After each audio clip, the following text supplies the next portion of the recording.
Hi there, and welcome to the lecture on honorific language in Korean. Now, honorific language is a really important part of the Korean language, and it is perhaps a reflection of the hierarchical nature of the Korean society. Now, in Korea, a person can be regarded as having seniority based on a number of factors, such as age, their position within an organization, and also within the family. And when we speak to people with seniority, we have to use respectful language. And this respectful language is called 존댓말, and the casual language you use with friends is called 반말. Because using the wrong language can be deemed impolite and can cause serious offense, Koreans learn very early on what language they should use to show respect. Also, because honorific language is such a broad topic, it would be impossible to cover everything in this single lesson. So the aim of this lesson is to raise awareness of what honorific language is and to cover some of the most important aspects of honorific language. Let's first look at the most important aspects of honorific language in Korean, the verb endings. The most important and the most common way of showing respect in Korean is by conjugating the verbs. Let's first consider the verb 먹다, which means to eat. This is the infinitive form, the base form of the verb. It's made up of the verb stem 먹 and 다. And we can change a verb into either 반말 or 존댓말 by adding elements to the verb stem. For example, the casual form of 먹다 is 먹어, and this is 반말. Now, the casual term is generally used with close friends and family. Now, this aspect of closeness is also an important factor, as if you're not familiar with someone, it's always important to use respectful language, which is 존댓말.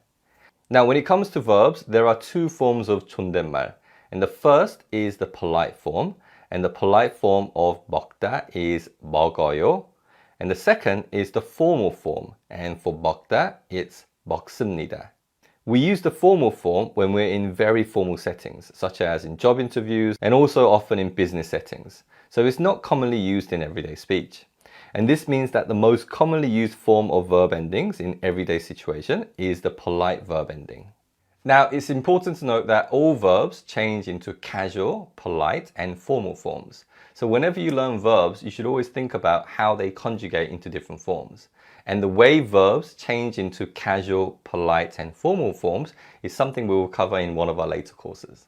Now, there are also other ways we can change verbs to be even more respectful. But the three ways that I mentioned are the main ways we can change verbs to be respectful or casual. Let's look at one of the important aspects of honorific language. Now, it's easy to learn conjugation patterns and change verbs into casual, polite, and formal forms. But some verbs have an entirely different formal version. For example, the verb to sleep in Korean is 자다. But the honorific form of 자다 is 주무시다. So when we need to be respectful and say goodnight to people with seniority, we have to use the honorific form of the verb. Another example is the verb 주다, which means to give, but its formal form is 드리다. Now, like these examples, there are also other verbs that have an entirely different formal form. And when we learn Korean, it's important to learn not only the standard form of the verb, but also the honorific form. Also, nouns can have honorific forms too. For example, name in Korean is 이름, and its honorific form is 성함. And another example is the noun 생일, which means birthday, and its honorific form is 생신. So as we learn vocabulary in Korean, we have to learn both the standard and the honorific form so that we're able to use Korean in the right way. As mentioned at the start, the aim of this lesson was more about raising awareness of the Korean honorific language, also known as 존댓말. And as you continue to learn Korean with us, we will highlight what is 존댓말 and what is 반말 so that you know what languages you use with different kinds of people. That's it for this lesson, and I'll see you soon again in the next lesson. Bye-bye.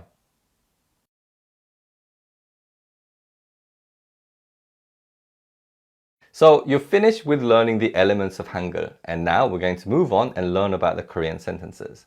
So over the next few lessons, we're going to learn about the Korean sentence. So first, we'll look at the Korean sentence and learn about the different elements that make up the Korean sentence. Then we'll look at how the subjects are used in Korean sentences, and then we'll learn about the Korean be-verb, 이다, so that we can form basic sentences using that verb. First, in this video, we're going to learn about the Korean sentence structure. So let's dive right in.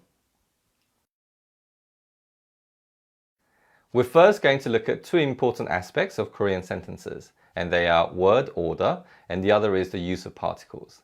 Now, the basic structure of a Korean sentence is not too different from an English sentence. A Korean sentence can have a subject and a verb. Here's an example sentence. 나는 공부해. 나는 공부해. In this sentence, we have the subject 나, and this is the casual form of the pronoun I, and it's attached to the particle 는. The verb is 공부해, and its infinitive form is 공부하다, which means to study. Now, to clarify, an infinitive form of a verb is an unchanged form of a verb. English verbs also have infinitive forms. For example, the verb to study is an infinitive form, and we can change this into studies depending on what the subject is, and studied and studying. So similarly, 공부해 is the present and the casual form of the infinitive form 공부하다. Therefore, this sentence means I study. And as you can see, the word order is the same for both English and Korean sentences. However, when we add an object to the sentence, we see a noticeable difference in the word order between the two sentences.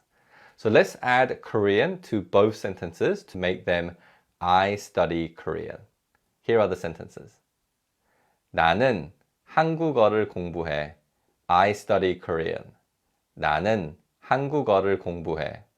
So the new element is 한국어를, and here 한국어 means Korean, and it's used with the object particle 를. So while the object in an English sentence comes after the verb, in a Korean sentence, the object comes before the verb. So this difference in word order is one of the key differences between English and Korean sentences. Let's look at a few other example sentences and focus on the word order, and particularly the positioning of the object.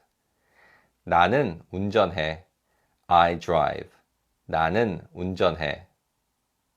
나는 차를 운전해. I drive a car. 나는 차를 운전해. 나는 요리해. I cook. 나는 요리해. 나는 불고기를 요리해. I cook 불고기. 나는 불고기를 요리해. So the first key aspect to Korean sentences is the word order. Now the second key aspect to Korean sentences is the use of particles. In this lesson, we've already seen two particles used, and they were 는 and 를. Now, Korean language has many different particles. Particles essentially have no meaning on their own, but they are used with certain words, and they can help to give structure to the sentence, and they can play an important role in giving meaning to the sentences. Of all the particles in Korean, two of the most common types of particles are those that indicate the subject of a sentence and those that indicate the object of the verb. The two types of particles that indicate what the subject is are called topic marker particles, which are 은 and 는, and subject marker particles, 이 and 가. The particles that indicate what an object is are called object marker particles, and they are 을 and 를. In this course, we're going to focus on learning about the topic and subject marker particles. And in our next course, Korean for Absolute Beginners 2, we will cover the object particles. And the reason for this separation is quite simple.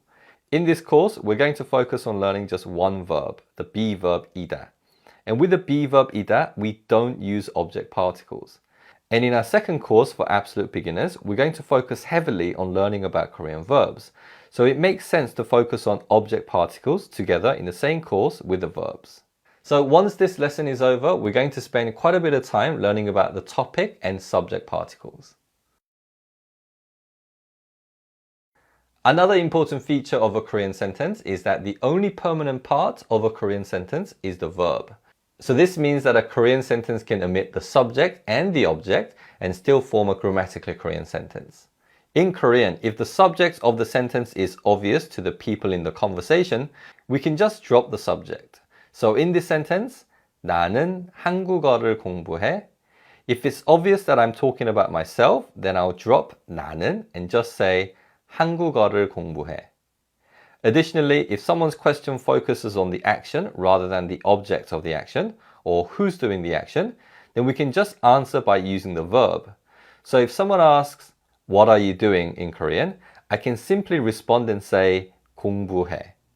And this verb alone can form a sentence in Korean. However, what makes verbs really important in Korean is that how you conjugate verb endings will lead to different kinds of statements. For example, 공부하자 means let's study. 공부할까 means should we study? And 공부하세요 means please study. So as well as the verb being the only permanent parts of a Korean sentence, it's also important in changing the meaning of a sentence. And as we learned earlier, we can also conjugate verbs to be respectful. Okay, so it's been a really long lesson. So to sum up, in this lesson, we've looked at 3 key aspects of Korean sentences: word order, the use of particles, and the importance of verbs in Korean.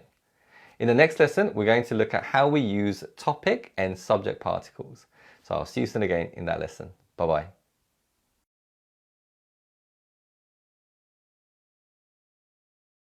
Hi there and welcome back. Now, as we mentioned in the previous lesson, Korean language uses 2 different types of particles to indicate what a subject is: topic marker particles and subject marker particles. And although these particles are used to indicate what a subject is, in everyday speech, Koreans actually speak without using these particles. Now, that doesn't mean that they're dropped all the time, because there are times when you absolutely have to use these particles, because these particles give extra meaning to the sentence. So over the next few lessons, we're going to look at how these particles are used in sentences and how they give meaning to the sentence. Let's first look at the structural aspects of these particles. Now, whether you use the topic particles 은 and 는 or subject particles 이 and 가 depends on whether the syllable before the particle has a 받침 or doesn't have a 받침. For the noun 학생, because the final syllable 생 has an 이응 받침, we use the topic particle 은. But for this subject, 나, which only has one syllable, there is no 받침, so we use the particle 는. Similarly, with the subject marker particles 이 and 가, if the syllable before has a 받침, then we use the particle 이. But if the syllable before doesn't have a 받침, we use the particle 가. And with the pronoun 나, it changes to 네 when it's used with the particle 가. Let's look at a few other examples. 선생님은, 선생님은, 형은, 형은, 엄마는, 엄마는, 친구는, 친구는. So as you can see in all these examples, we use 은 if the syllable before has a 받침. If not, then we use 는. Here are the examples using 이, 가. 선생님이, 선생님이, 형이, 형이, 엄마가, 엄마가, 친구가, 친구가. So likewise, if the syllable before the particle has a 받침, then we use 이. If the syllable before the particle doesn't have a 받침, then we use the particle 가. Okay, so that's the structure of how these particles are used, but let's look at how they give meaning to the sentence. Now, the key difference between topic particles and subject particles is what they focus on in the sentence. The topic particles focus on what the subject does, or what's being said about the subject, whereas the subject particles focus on the subject itself. Now, to better understand what this means, consider these 2 questions in English. What's Minsu doing? Who's studying? Now, the first question focuses on the action, what Minsu is doing. And the second question focuses on who's doing the action, so the subject. So if we answer the first question in Korean, as the first question focuses on the action by the subject, we can use the topic particles and say 민수는 공부해요. 민수 is studying. 민수는 공부해요. So we use topic particles 은 and 는 to describe what the subject is doing. On the other hand, to answer the second question, which focuses on the subject, then we would use the subject particles 이 or 가 and say 민수가 공부해요. 민수 is studying. 민수가 공부해요. So although in English they mean the same thing, in Korean, depending on whether you want to focus the attention on the subject or what follows after the subject, you will use either the topic or subject particles. Let's look at a few other examples. What's Minsu eating? 민수는 빵을 먹어요. 민수 is eating bread. 민수는 빵을 먹어요. Who's eating the bread? 민수가 빵을 먹어요. 민수 is eating bread. 민수가 빵을 먹어요.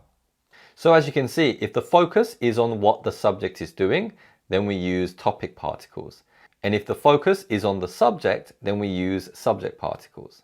Okay, so let's move on to the final practice and read some of the phrases and sentences we have seen in this lesson. In this final practice, we're going to do one independent reading practice of some of the phrases and sentences we have seen in this lesson. As you read the phrases and sentences, do keep in mind about the structural aspects of topic and subject particles and the key difference in the way they focus on different elements of the sentence. So if you're ready, let's begin.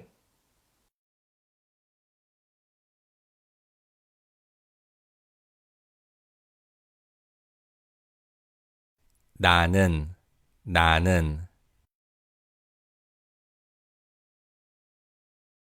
학생은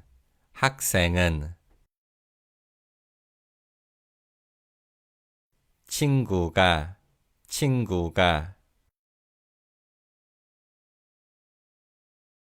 형이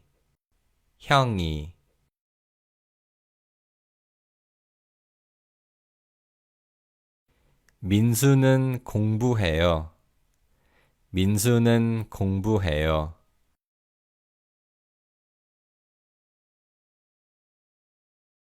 민수가 공부해요.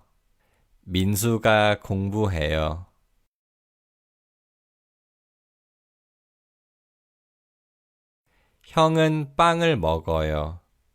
형이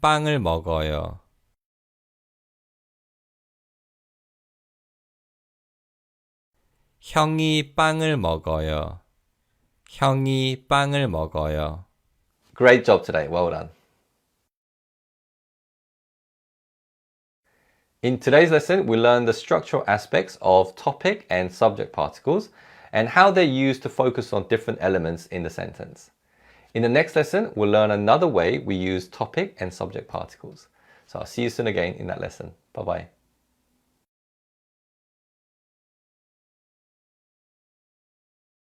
Hi there, and welcome to another lesson on the use of topic and subject particles.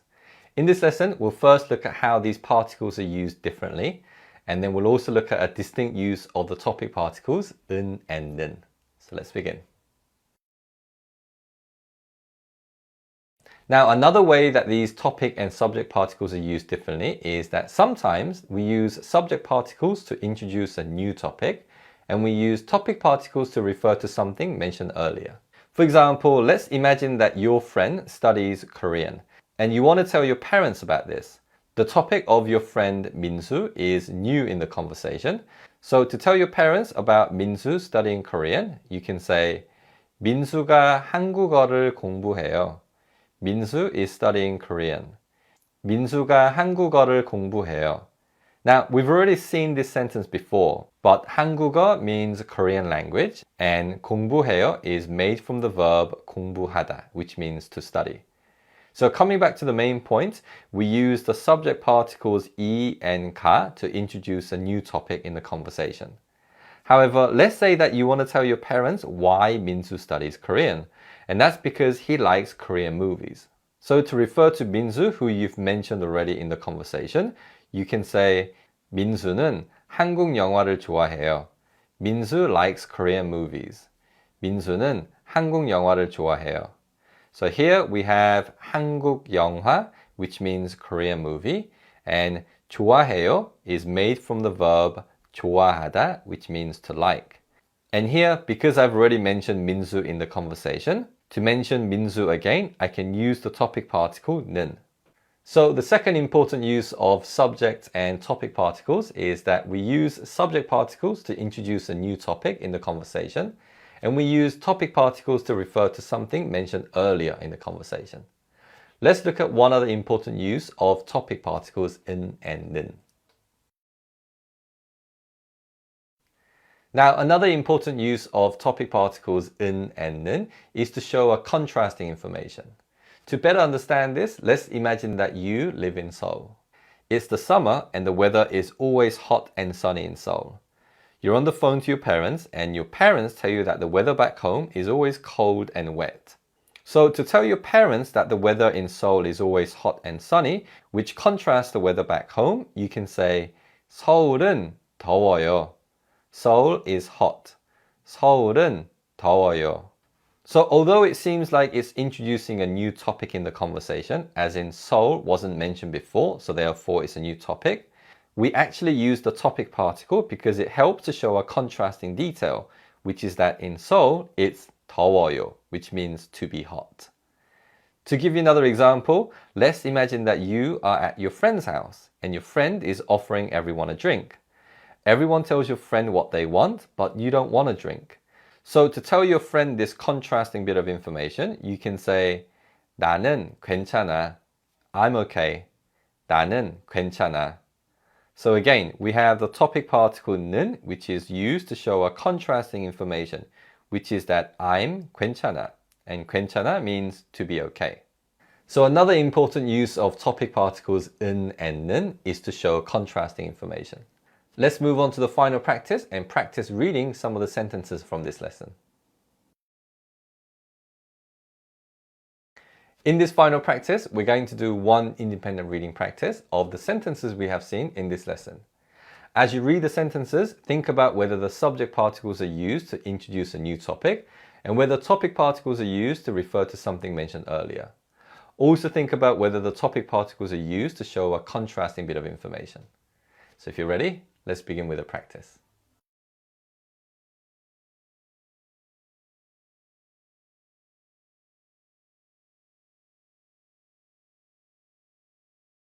민수가 한국어를 공부해요.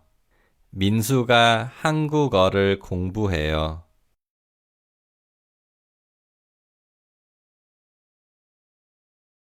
민수는 한국 영화를 좋아해요. 민수는 한국 영화를 좋아해요.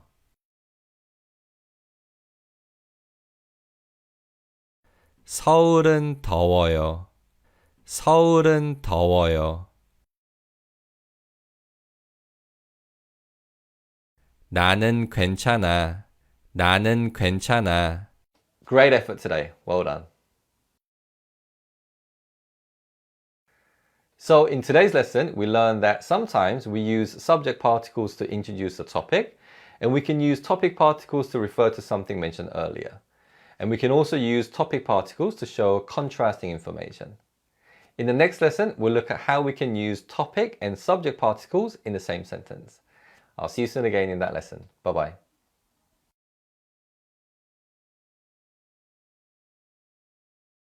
Hi there and welcome back. Now, so far, we've looked at how topic particles and subject particles are used separately in sentences. But in this lesson, we're going to look at how these particles are used together in the same sentence. Now, because these particles are called topic particles and subject particles, when they're used in the same sentence, topic particles introduce the topic and subject particles introduce the subject. Let's find out what this means. Here's an example sentence. 나는 손이 커요. My hands are big. 나는 손이 커요.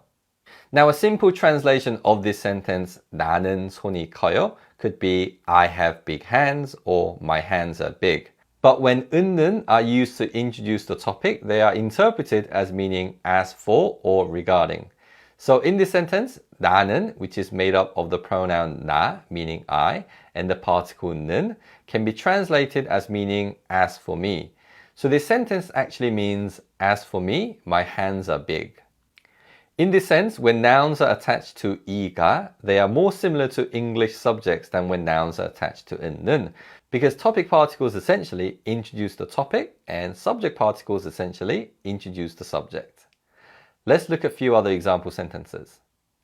오늘은 날씨가 좋아요. As for today, the weather is good. 오늘은 날씨가 좋아요. 숙제는 내가 했어요. As for the homework, I did it. 숙제는 내가 했어요. So as you can see in both sentences, we introduce the topic with topic particles and then introduce the subject using subject particles. Okay, so let's move on to the final practice and practice reading these sentences. Similar to the previous independent reading practices, we're going to practice reading the sentences from the lesson. And as you do the reading practice, think about how the topic particles introduce the topic and how subject particles introduce the subject. So if you're ready, let's begin.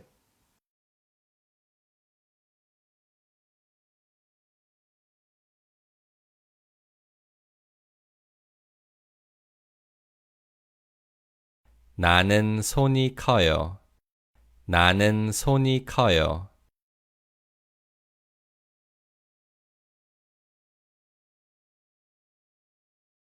오늘은 날씨가 좋아요. 오늘은 날씨가 좋아요.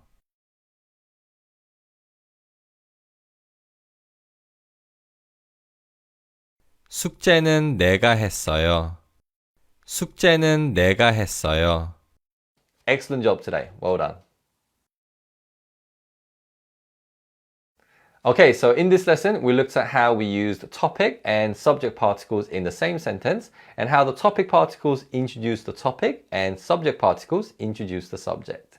The next lesson is a review lesson, so we're going to review every aspect of the topic particles and subject particles we have learned in this course.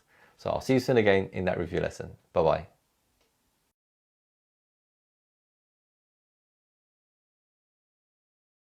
Hello there and welcome to the review lesson on topic and subject particles. We'll first review the structural aspects of these particles. So let's begin.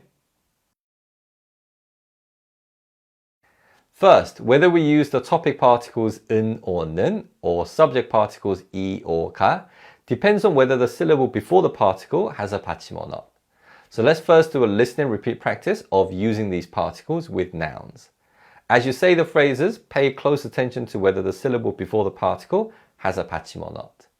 So if you're ready, let's begin. 나는, 나는. 학생은, 학생은. 친구가, 친구가. 형이, 형이. That was great, well done. Let's now do an independent speaking practice. And this time the phrases will have blanks. And using the prompts on the screen, I'd like you to complete the phrases with appropriate particles. So if you're ready, let's begin.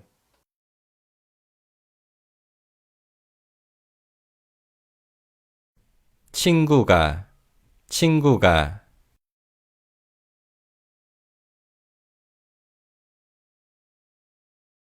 학생은, 학생은.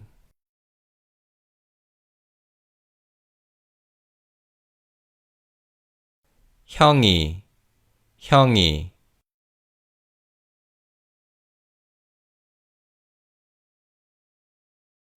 나는, 나는. That was great, well done.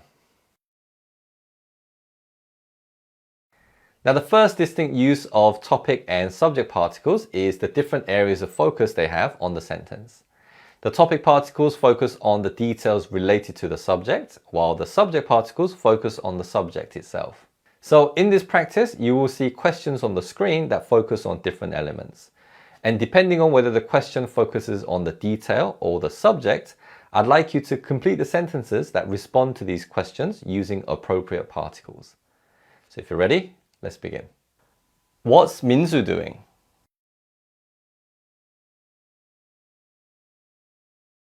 민수는 공부해요. 민수는 공부해요. Who's studying?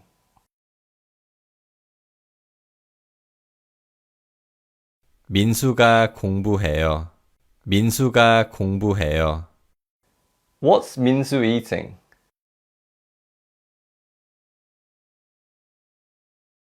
민수는 빵을 먹어요. 민수는 빵을 먹어요.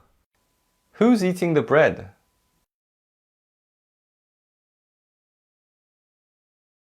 민수가 빵을 먹어요. 민수가 빵을 먹어요. Great job, well done. Now, another important use of topic and subject particles was that subject particles can be used to introduce a new topic, and topic particles can be used to refer to something mentioned earlier. And we also learned that topic particles are used to show contrasting information. So in this practice, we're just going to do an independent reading practice of the sentences from the lesson. But as you read the sentences, we'll mark on the screen the different functions of the particle so that you're reading and thinking about how these particles are used. So if you're ready, let's begin.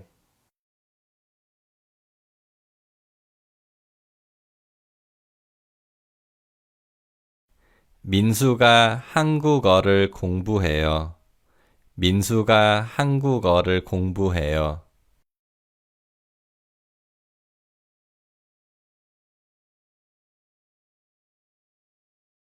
민수는 한국 영화를 좋아해요. 민수는 한국 영화를 좋아해요.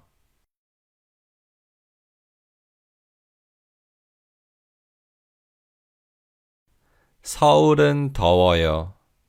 서울은 더워요.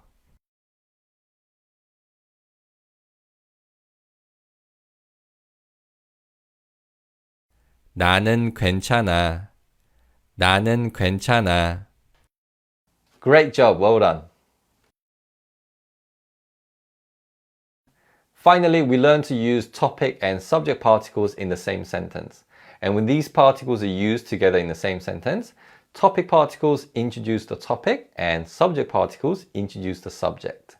Now, in this practice, we're going to do another independent reading practice, but as you read the sentences, think about how the topic particles are used to introduce the topic and how the subject particles are used to introduce the subject. So if you're ready, let's begin.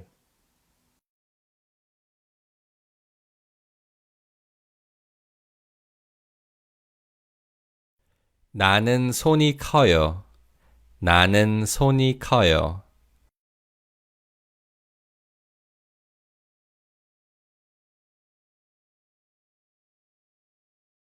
오늘은 날씨가 좋아요. 오늘은 날씨가 좋아요.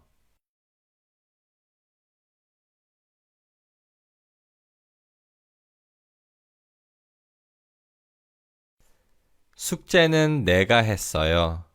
숙제는 내가 했어요. Fantastic effort today, well done. Okay, so I think we've had a lot of practice on how to use topic particles 은 and 는 and subject particles 이 and 가. We're now going to move on and learn our very first verb in Korean, the be verb 이다. I'll see you soon again. Bye-bye.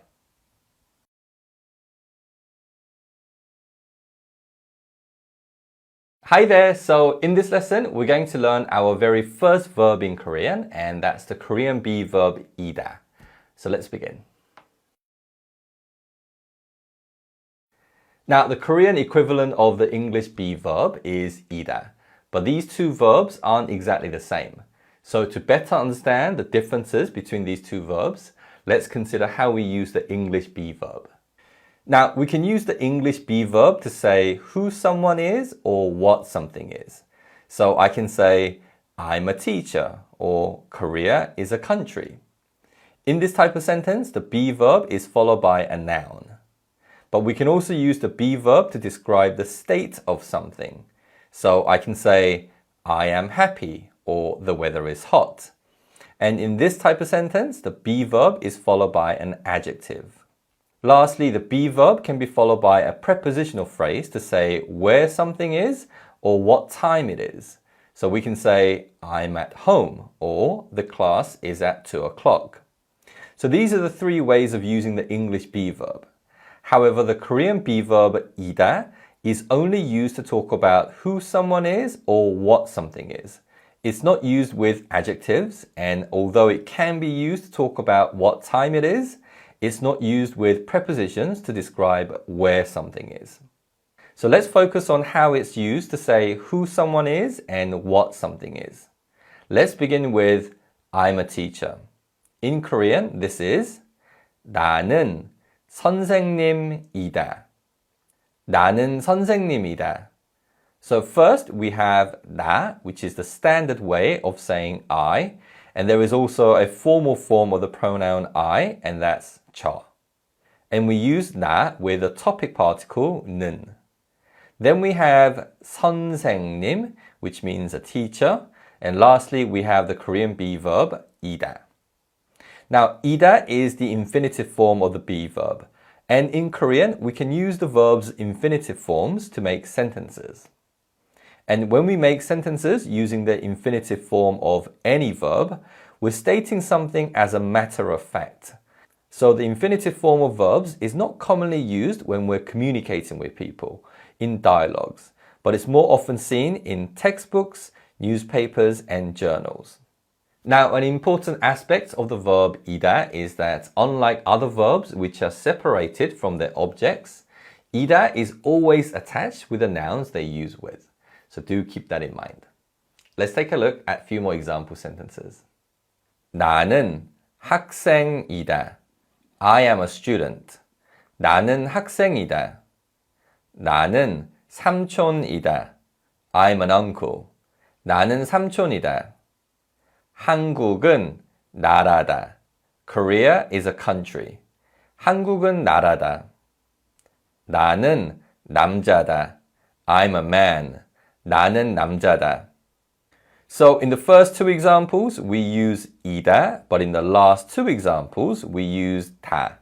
And the reason for this is because when a noun ends in 받침, like 학생, which ends in an 이응 받침, and 삼촌, which ends in a 니은 받침, then we use 이다. However, if a noun doesn't end in 받침, like 나라 and 남자, although we can use 이다, in speech, it's more common to use the shortened form of 이다, 다. Okay, so with all that in mind, let's now do a speaking practice of sentences that use the verb 이다. Repeat after me. 나는 선생님이다. 나는 선생님이다.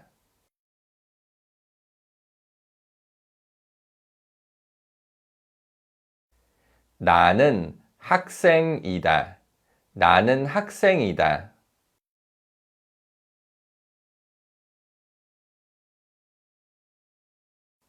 나는 삼촌이다.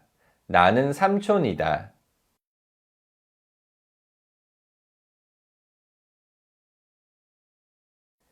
한국은 나라다. 한국은 나라다.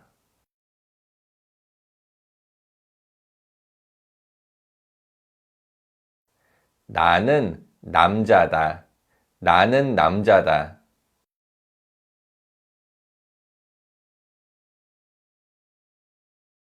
That was great. Well done. Let's move on to the final practice. In this final practice, you're going to see sentences with blanks.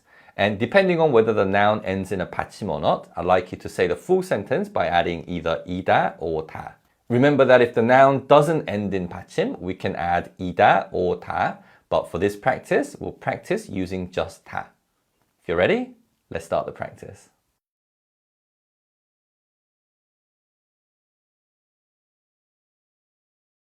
나는 남자다. 나는 남자다.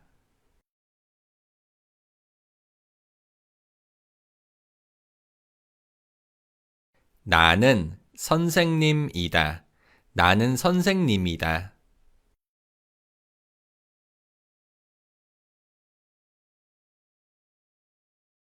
나는 가수다.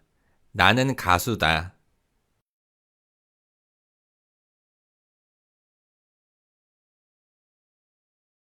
나는 학생이다. 나는 학생이다.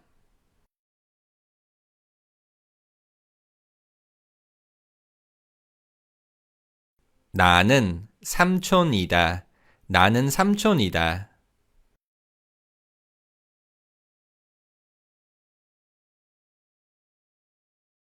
한국은 나라다. 한국은 나라다. Great effort today. Well done. In today's lesson, we learned the Korean be-verb 이다, and 이다 is the infinitive form, and we focus on how we use the infinitive form in today's lesson.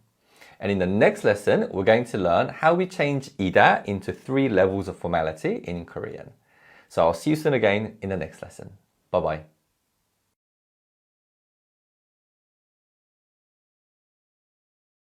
Hi everyone, so in this lesson we're going to continue learning the Korean be-verb 이다, and we're going to learn how we change this verb into 3 levels of formality: the formal, polite, and the casual forms. Let's begin. Now, in Korean, there are 3 main ways of changing verbs into different levels of formality, and it's really important to use the appropriate form depending on who you're speaking to. So let's first take a look at the formal form of the Korean be-verb 이다. Here's an example sentence. 저는 선생님입니다. I'm a teacher. 저는 선생님입니다. The formal form of 이다 is 입니다. 입니다. And because the verb is in its formal form, we use the formal form of the pronoun I, which is 저. And because of nasalization, 입니다 is read as 입니다, 입니다. And regardless of whether the noun before ends in a 받침 or not, we only use 입니다.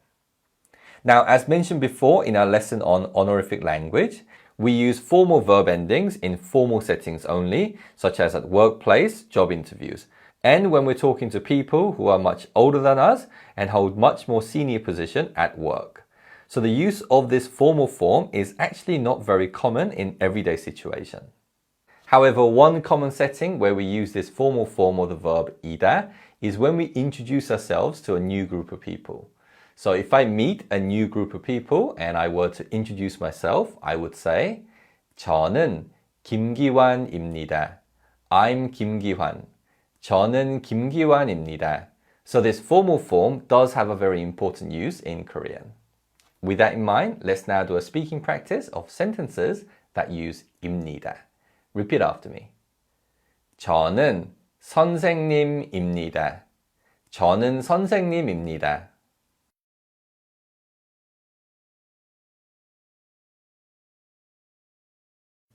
저는 가수입니다. 저는 가수입니다.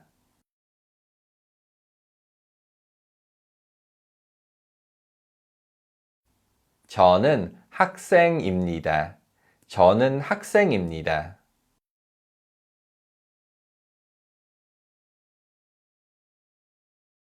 That was great. Well done.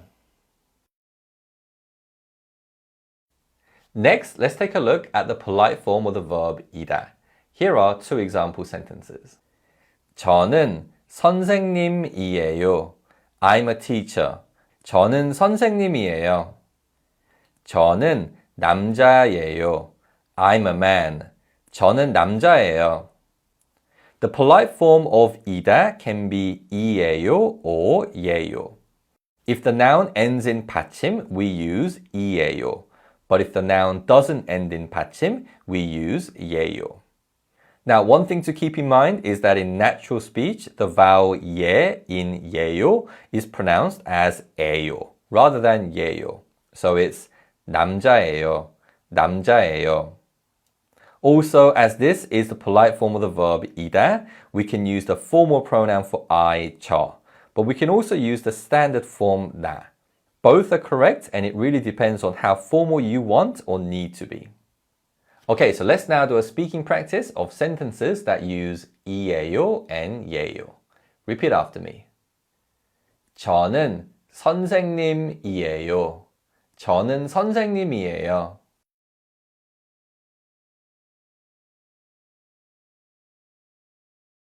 저는 학생이에요. 저는 학생이에요.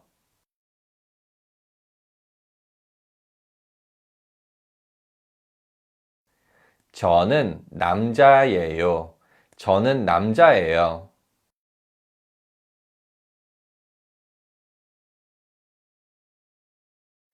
저는 가수예요.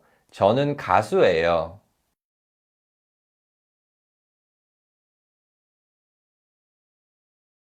Great job again. Well done.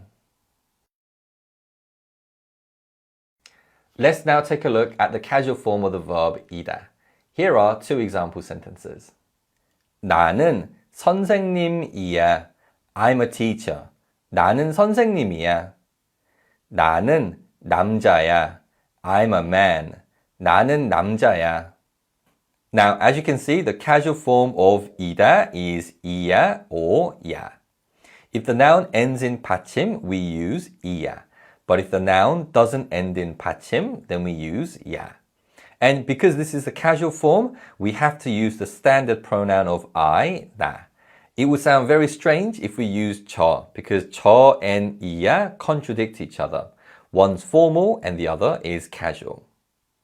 Okay, so let's now do a speaking practice of sentences that use the casual form of 이다. Repeat after me. 나는 선생님이야. 나는 선생님이야.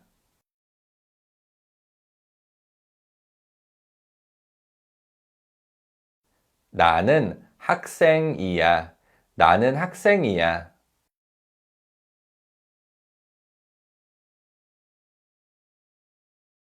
나는 남자야. 나는 남자야.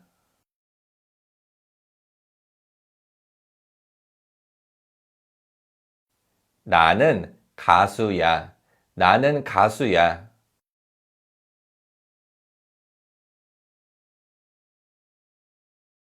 Excellent job today. Well done. In this final practice, we're going to do one independent practice and you will see sentences with the be-verb 이다 missing.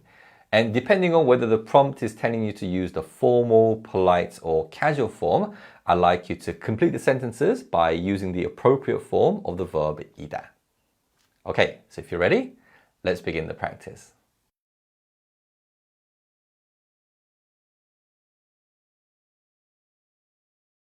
저는 선생님입니다. 저는 선생님입니다.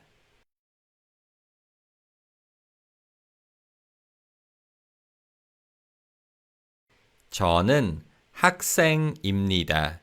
저는 학생입니다.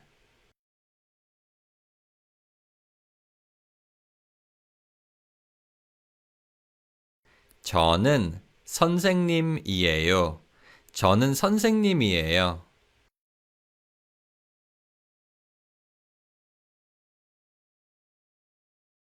저는 가수예요. 저는 가수예요.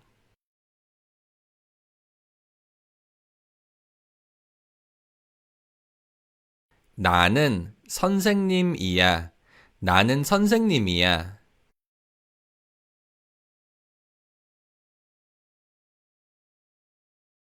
나는 남자야. 나는 남자야.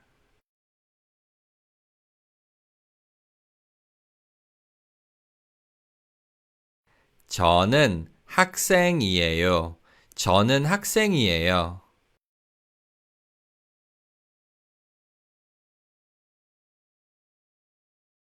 저는 남자예요. 저는 남자예요.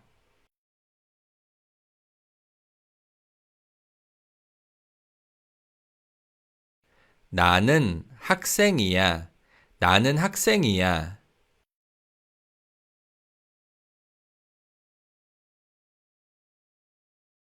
나는 가수야. 나는 가수야.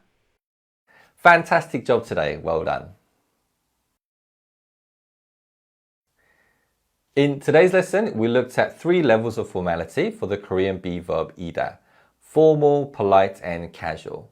And as I mentioned earlier, we use the verb 이다 when we're introducing ourselves.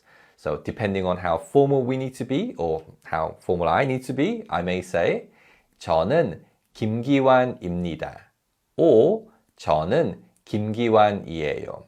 But as well as introducing ourselves, we also use the verb 이다 to say how old we are, what we do for a living, and when our birthday is.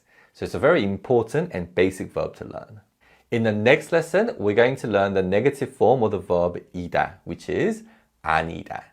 So I'll see you soon again in the next lesson. Bye-bye.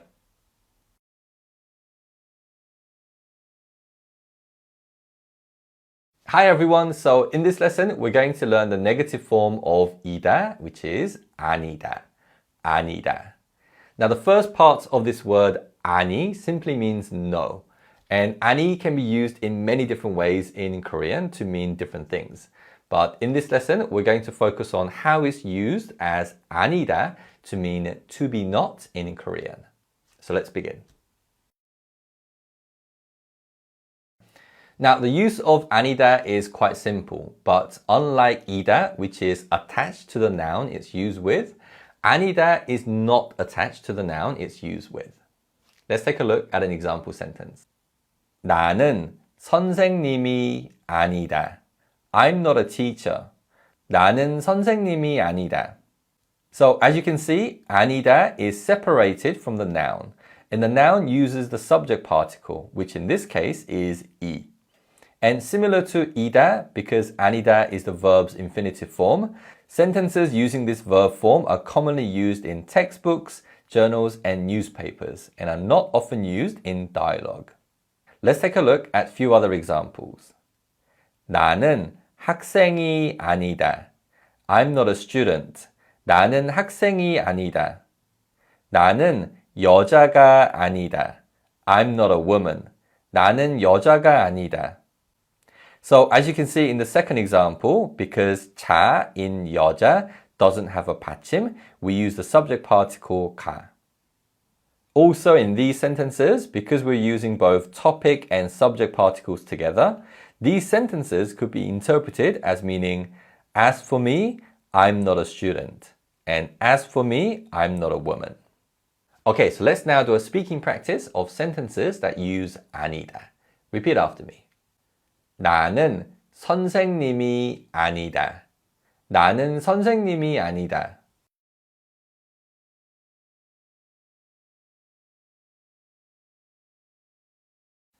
나는 학생이 아니다. 나는 학생이 아니다.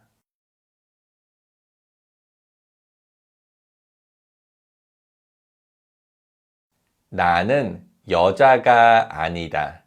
나는 여자가 아니다.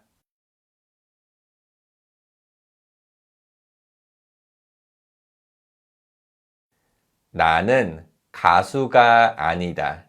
나는 가수가 아니다.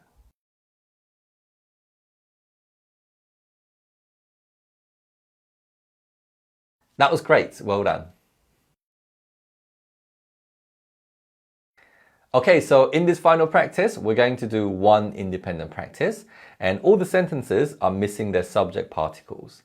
So depending on whether the noun ends in a 받침 or not, I'd like you to use either 이 or 가 and complete the sentences. Remember that if the noun does end in a 받침, then we use the particle 이, but if the noun doesn't end in a 받침, then we use the particle 가. So with that in mind, let's now do the speaking practice.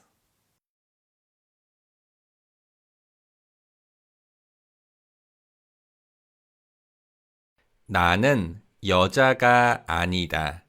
나는 여자가 아니다.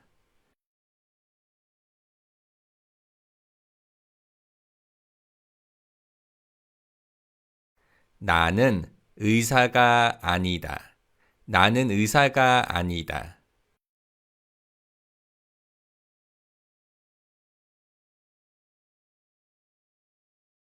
나는 선생님이 아니다. 나는 선생님이 아니다.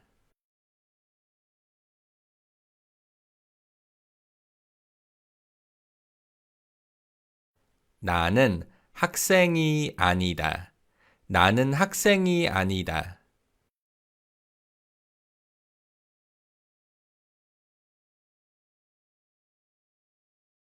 나는 가수가 아니다. 나는 가수가 아니다.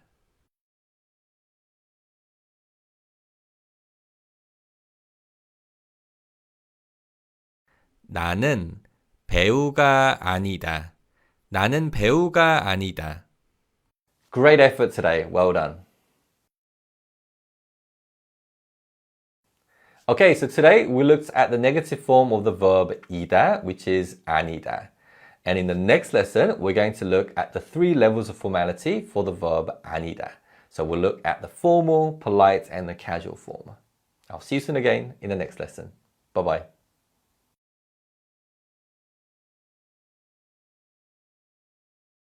Hi everyone and welcome back.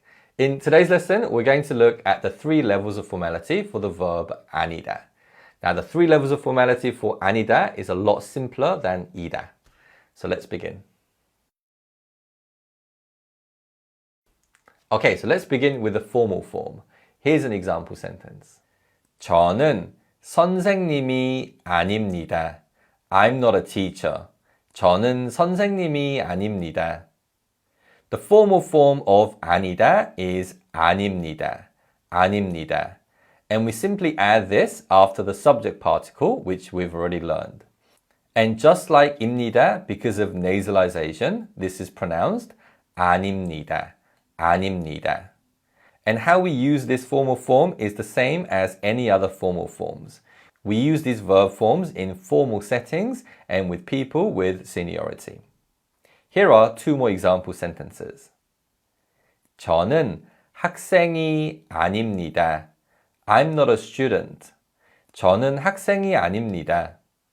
저는 여자가 아닙니다. I'm not a woman. 저는 여자가 아닙니다. Okay, so let's now do a speaking practice of using the formal form of 아니다, 아닙니다. Repeat after me. 저는 선생님이 아닙니다. 저는 선생님이 아닙니다.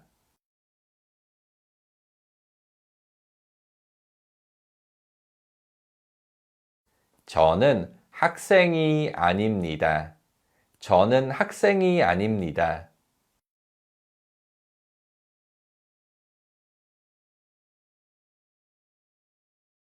저는 여자가 아닙니다. 저는 여자가 아닙니다.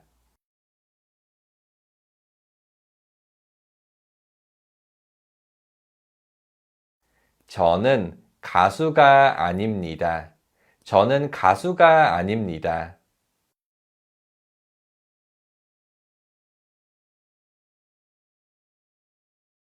That was great. Well done. Let's now look at the polite form. Here's an example sentence. 저는 여자가 아니에요. I'm not a woman. 저는 여자가 아니에요. The polite form of 아니다 is 아니에요. 아니에요. And also with the polite form, we have to use the subject particles 이 or 가, depending on whether the noun ends with a 받침 or not. Here are 2 more example sentences. 저는 학생이 아니에요. I'm not a student. 저는 학생이 아니에요. 저는 가수가 아니에요. I'm not a singer. 저는 가수가 아니에요. Okay, so let's now do a listen and repeat practice of using the polite form of 아니다, 아니에요. Repeat after me. 저는 선생님이 아니에요. 저는 선생님이 아니에요.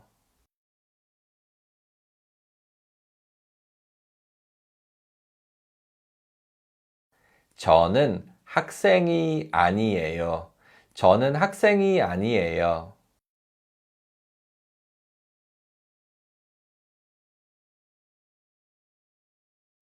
저는 여자가 아니에요. 저는 여자가 아니에요.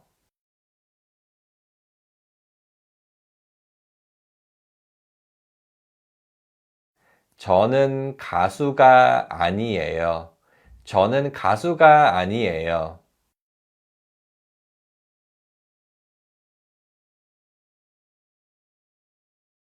Great efforts. Well done.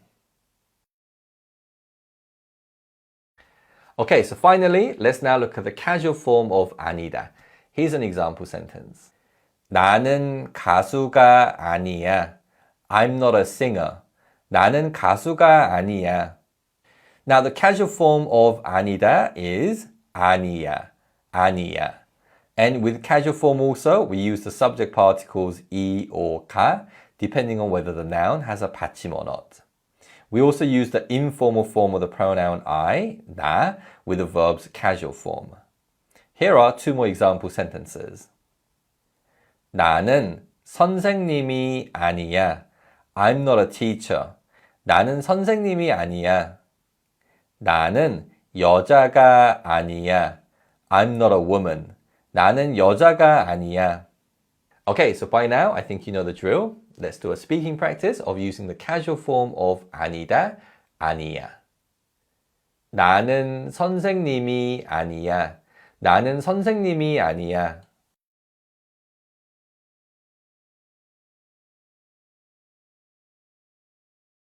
나는 학생이 아니야. 나는 학생이 아니야.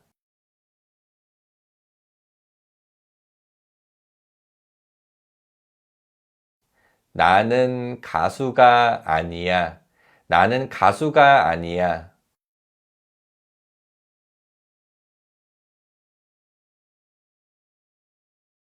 나는 여자가 아니야. 나는 여자가 아니야.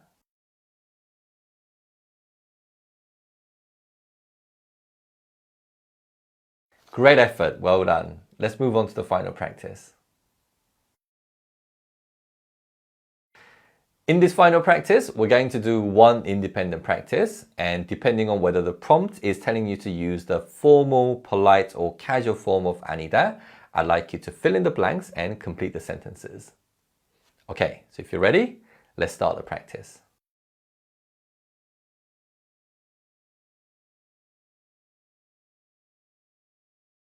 저는 선생님이 아닙니다.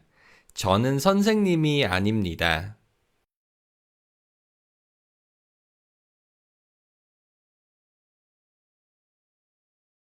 저는 여자가 아니에요. 저는 여자가 아니에요.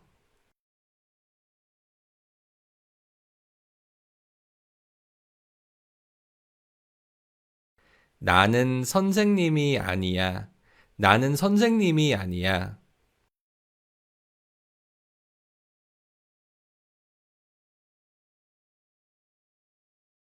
저는 학생이 아니에요. 저는 학생이 아니에요.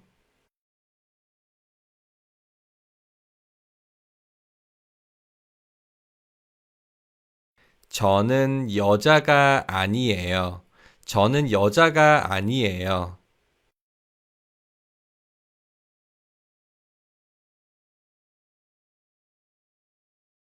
나는 학생이 아니야.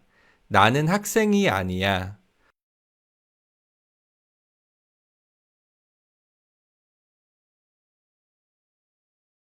저는 선생님이 아닙니다. 저는 선생님이 아닙니다.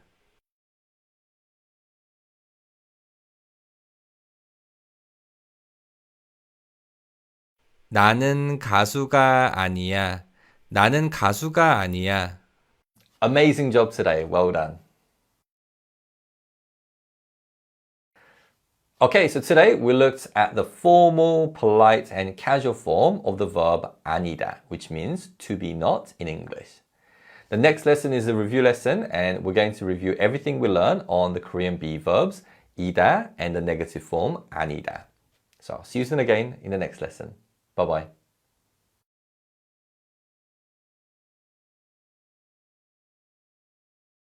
Hi everyone, in this unit we're going to learn basic Korean phrases which all Korean learners need to learn as they begin to learn Korean.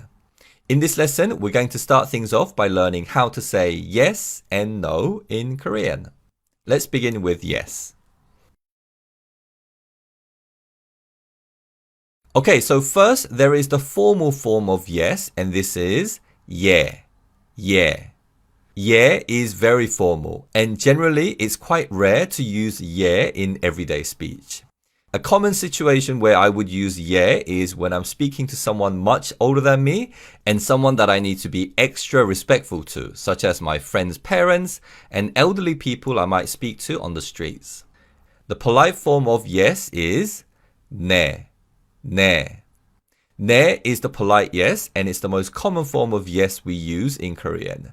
So whether you're saying yes to your parents, your teachers, supervisors at work, or to strangers, you can say 네. Lastly, there is the casual yes, but there is no one form of casual yes. Some people say some people say and some people just make a kind of noise. But the two most common ways of saying yes casually are and But generally, is more commonly used by young children and young women, and men generally use I personally cannot think of a situation where I would use and it's not something that I feel comfortable saying. And I think I almost always say to my friends and close family members. Okay, so with that in mind, let's practice these three forms of yes. Repeat after me. 예, 예, 네, 네,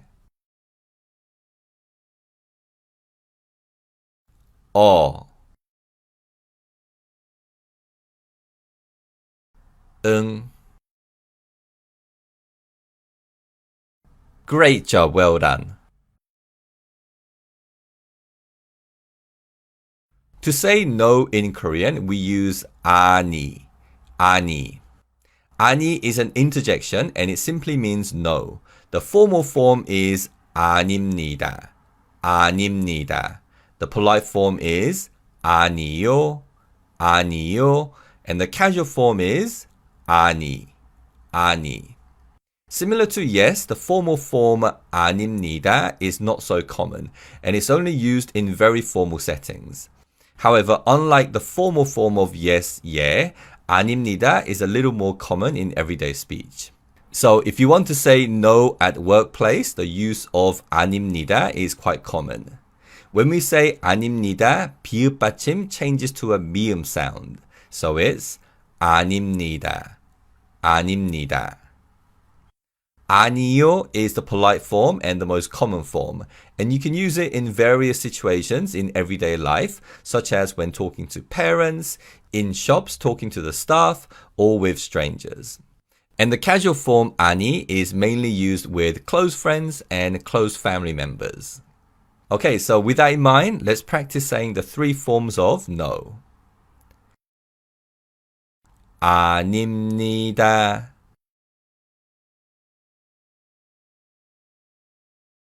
아닙니다.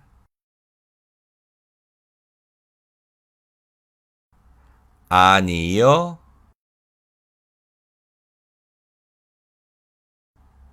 아니요.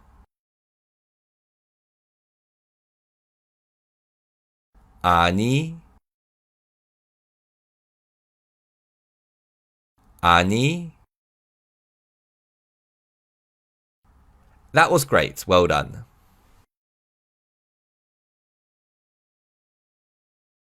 In this final practice, we're going to practice all the different forms of yes and no. So depending on the prompts on the screen, I'd like you to say the appropriate forms of yes or no. For the casual yes, you can say either or 응. And for longer phrases, some syllables will be shown on the screen. Okay, if you're ready, let's begin.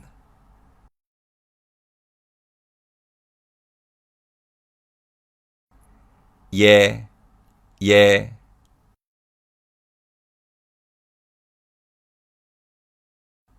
네, 네.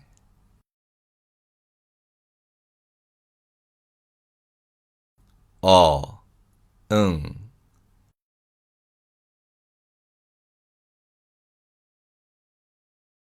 아닙니다. 아닙니다.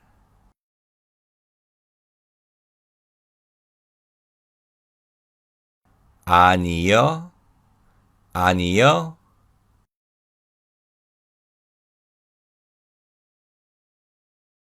아니. 아니. Fantastic job today. Well done. Okay, so in today's lesson, we learned how to say yes and no in Korean. And in the next lesson, we're going to learn how to say hello and goodbye in Korean. See you then. Bye-bye.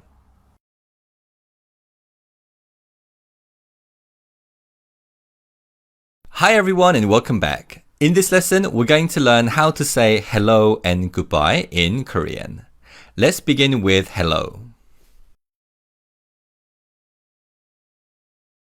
The basic word we use to say hello is 안녕. 안녕. 안녕 can mean both hello and goodbye, but using 안녕 as a hello or a goodbye is quite casual, so we mainly say 안녕 to close friends.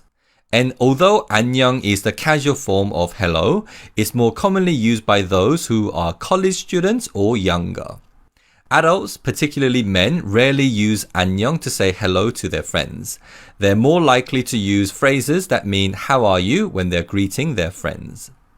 Now, to form the formal and polite form of 안녕, we add 하다 to 안녕 and form the descriptive verb 안녕하다. And then we conjugate this verb into formal and polite forms. And the very formal hello in Korean is 안녕하십니까? 안녕하십니까? When you say this word in natural speed, here in 하 is barely audible. So it's 안녕하십니까? 안녕하십니까? 안녕하십니까 is very formal and it's rarely used in everyday speech. The most common use of 안녕하십니까 is at workplace when someone is introducing themselves to their new colleagues and also by older Koreans, people who are at least 60 years of age. So personally, I actually cannot remember a time when I've used this expression as a greeting. The polite hello is 안녕하세요. 안녕하세요.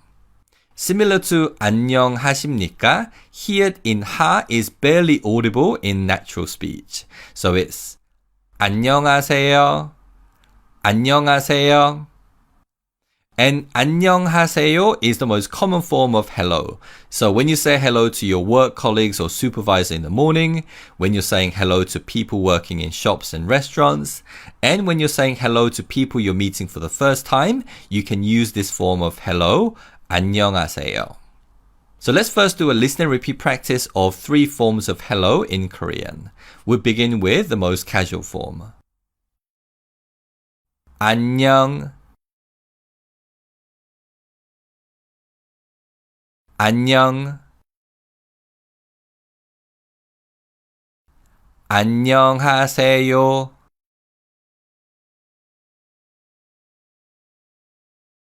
안녕하세요.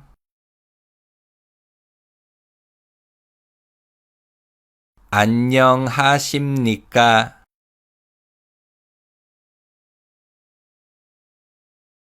안녕하십니까? Great job, well done. Now, as mentioned already, we can just say 안녕 as a casual goodbye. But in Korean, we have 2 ways of saying goodbye, depending on whether the other person is leaving or staying at that particular place. Let's first take a look at how we say goodbye when the other person is leaving. And there are polite and casual forms. The casual form is 잘 가, 잘 가. 잘 means well, and 가 is the casual form of the verb 가다, meaning to go. So this means go well or have a safe journey. And this is the casual way of saying goodbye to a friend who's leaving somewhere. Let's take a look at the polite form. 안녕히 가세요. 안녕히 가세요. Now, another meaning of 안녕 is to be comfortable, peaceful. And 안녕히 is an adverb that means comfortably or peacefully. And 가세요 is the honorific and polite form of 가다, meaning to go. So 안녕히 가세요 kind of means please go comfortably, please go peacefully. And this is the polite way of saying goodbye in Korean. And in terms of pronunciation, again, here in he is barely audible in natural speech. So it's 안녕히 가세요. 안녕히 가세요. And if you are saying goodbye to your work colleagues who are leaving or to your teacher as he or she is leaving school, you can say 안녕히 가세요. 안녕히 가세요. Okay, so with that in mind, let's first do a listen and repeat practice of these 2 phrases. 잘 가, 잘 가. 안녕히 가세요.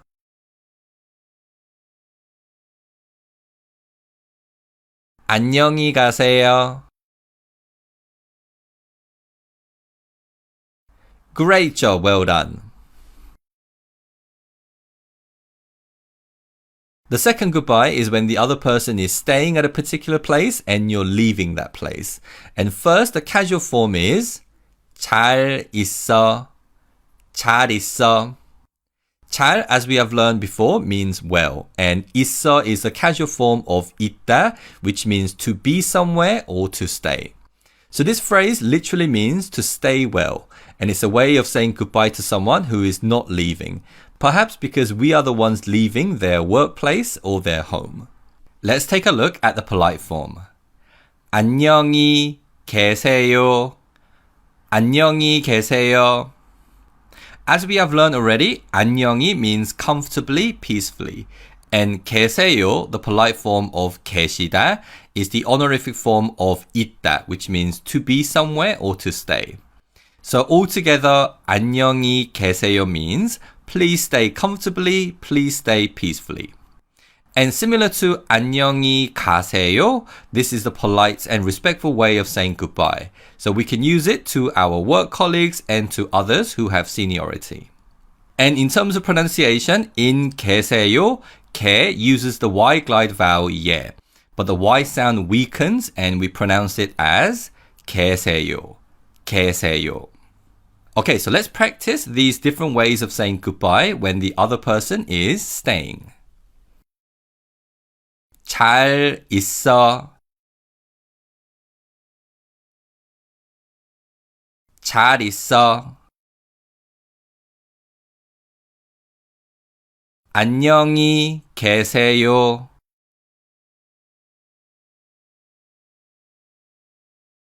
안녕히 계세요. Excellent job, well done. In this final practice, we're going to practice all the different ways of saying hello and goodbye. So depending on the prompts on the screen, I'd like you to say the appropriate form of hello and goodbye. Parts of each phrase will be shown as blanks. Okay, so if you're ready, let's begin the practice.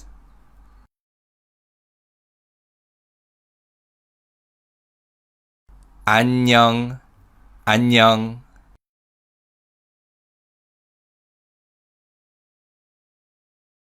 안녕하세요. 안녕하세요.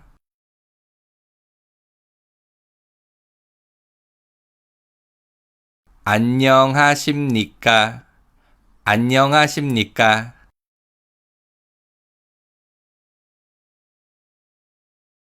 잘 가, 잘 가.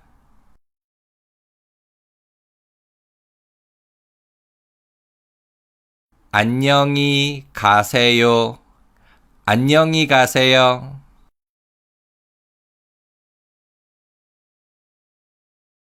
잘 있어. 잘 있어.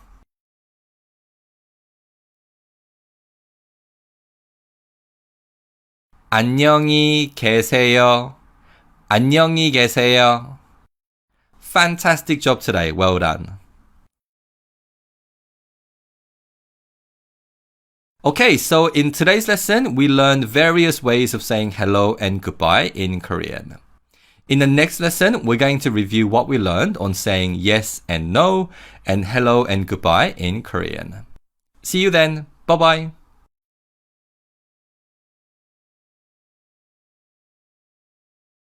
Hi everyone and welcome back. In this review lesson, we're going to review all the different expressions we learned on how to say yes and no and hello and goodbye.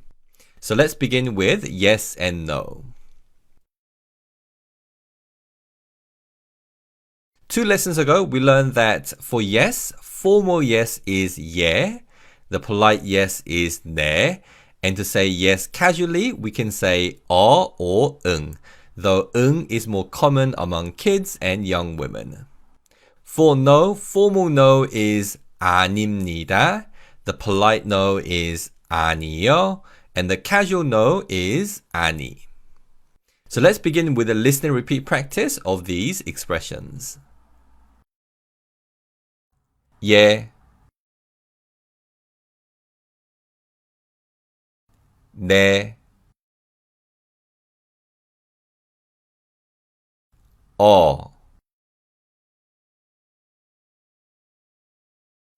응, 아닙니다.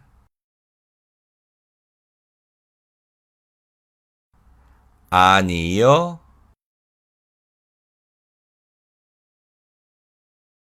아니. That was great, well done. Let's now do an independent practice of these expressions. Depending on the prompts you see on the screen, I'd like you to say the appropriate form of yes or no. If you're ready, let's begin the practice.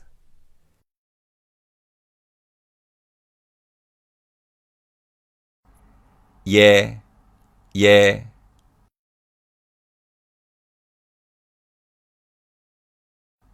네, 네,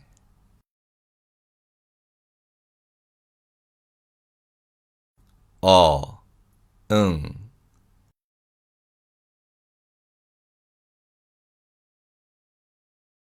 아닙니다, 아닙니다,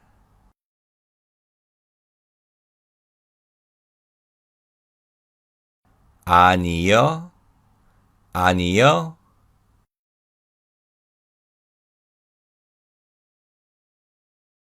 아니, 아니.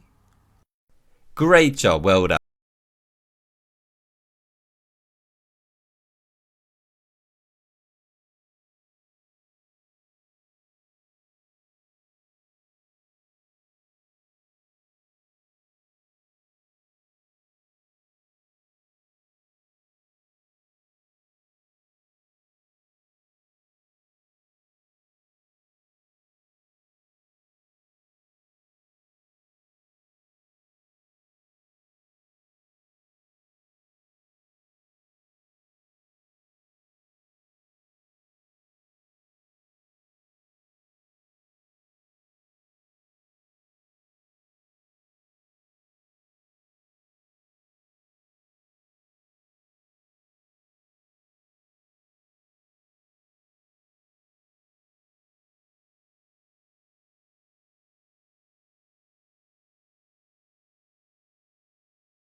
Hi everyone and welcome back. In this lesson, we're going to learn two ways of saying how are you in Korean by using the verbs 있다 and 지내다. Let's begin with 있다. Now, as we learned before, we use the verb 있다 to talk about someone or something staying somewhere. And using this verb, we can ask someone if they have been staying well. Here is the casual form of that question. 잘 있었어? 잘 있었어? In this question, 잘 means well, and we use the past form of 있다, 있었어. So this question kind of means, have you been well? And we can use this casual form when we're asking friends or siblings this question. Let's take a look at the polite form. 잘 있었어요? 잘 있었어요? To form the polite form, we just add 요 at the end of 있었어, and this results in the polite form. However, in general, this polite form is not respectful enough to use with our teachers, our friends' parents, and our supervisors at work. 잘 있었어요 is appropriate to use with work colleagues of similar level or older cousins we have close relations with. If we want to say, how are you, or have you been well to our teachers or friends' parents, we need to use the formal form, and this is 잘 계셨어요? 잘 계셨어요? 계셨어요 is the past form of 계시다, which is the honorific form of 있다, meaning to stay somewhere. So 잘 계셨어요 has the same meaning as the questions using the verb 있다. And when we say, how are you, have you been well to people with seniority, such as our bosses at work, older family members, and to most people older than us, this is the most appropriate way of asking this question. Now, to respond to these questions and say, I've been well, we can just say the casual or the polite form as affirmative statement. So if someone asks, 잘 있었어? We can just say, 잘 있었어. And if someone asks, 잘 있었어요? Or 잘 계셨어요? We can say, 잘 있었어요. And the reason why we don't use the honorific form in our response is because we never use the honorific verb forms to talk about ourselves. We only use the honorific verb form to talk about others. Okay, so with that in mind, let's now do a speaking practice of these expressions. 잘 있었어? 잘 있었어. 잘 있었어요?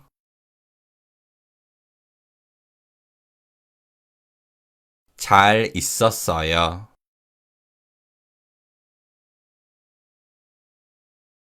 잘 계셨어요? Excellent job, well done. Another verb we commonly use to ask the same question is 지내다. 지내다. 지내다 means to spend time, and instead of 있다, we can use 지내다 and form the same questions. The casual form is 잘 지냈어? 잘 지냈어? The polite form is 잘 지냈어요? 잘 지냈어요? And the formal form is 잘 지내셨어요? 잘 지내셨어요? So same as the expressions using 있다, we use the past form of 지내다, 지냈어, and 지냈어요. In the formal form, we have the past form of 지내시다, 지내셨어요. And 지내시다 is the honorific form of 지내다. And although we're using a different verb, these questions have the same meaning as questions that use the verb 있다. They all mean, how are you, or have you been well? And the way we use these questions using the verb 지내다 is the same. We use the casual form mainly with friends and our siblings. We use the polite form to people with seniority, but those who are very close to us. In most cases, the polite form is not respectful enough. So when we want to say, how are you to our teachers, friends' parents, and our bosses at work, it's more appropriate to use the formal form, 잘 지내셨어요. And to respond to these questions, same as 있다, we can use the casual form 잘 지냈어 to respond to the casual question. And we can use 잘 지냈어요 to respond to either polite or formal question. Okay, so with that in mind, let's now practice saying these expressions that use the verb 지내다. 잘 지냈어? 잘 지냈어. 잘 지냈어요?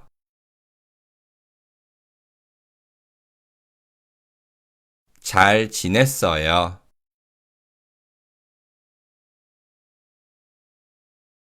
잘 지내셨어요? Excellent job, well done. In this final practice, we're going to practice saying how are you, have you been well, using the verbs 있다 and 지내다. For each line, there will be a prompt to use a specific verb. So all you have to do is focus on using that verb to form casual, polite, or formal form of have you been well. For this practice, we'll focus on forming the questions and not practice the responses. Okay, so if you're ready, let's begin the practice.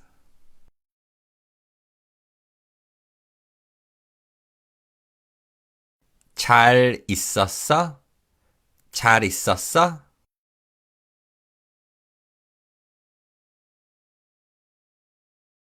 잘 있었어요? 잘 있었어요?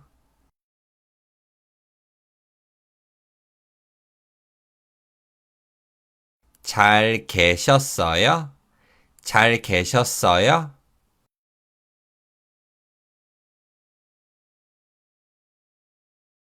잘 지냈어?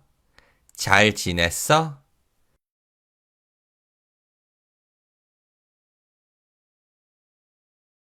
잘 지냈어요? 잘 지냈어요?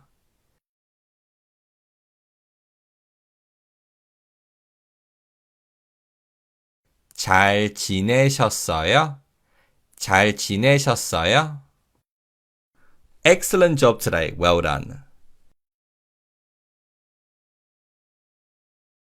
Okay, so in today's lesson, we learned how to say how are you using the verbs 있다 and 지내다. In the next lesson, we're going to learn how to say thank you and you're welcome. See you then. Bye-bye.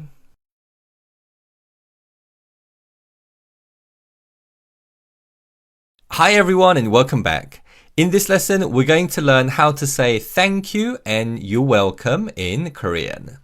Let's start with thank you in Korean. Now, there are two words we use to say thank you in Korean, and they are 고맙다, 고맙다, and 감사하다, 감사하다. These are what we call descriptive verbs in Korean, and they kind of function like adjective/verb, as they take the position of verbs in the sentence, but they help to describe things, similar to English adjectives. Both 고맙다 and 감사하다 mean to be thankful, and for 고맙다, the casual form is 고마워, 고마워.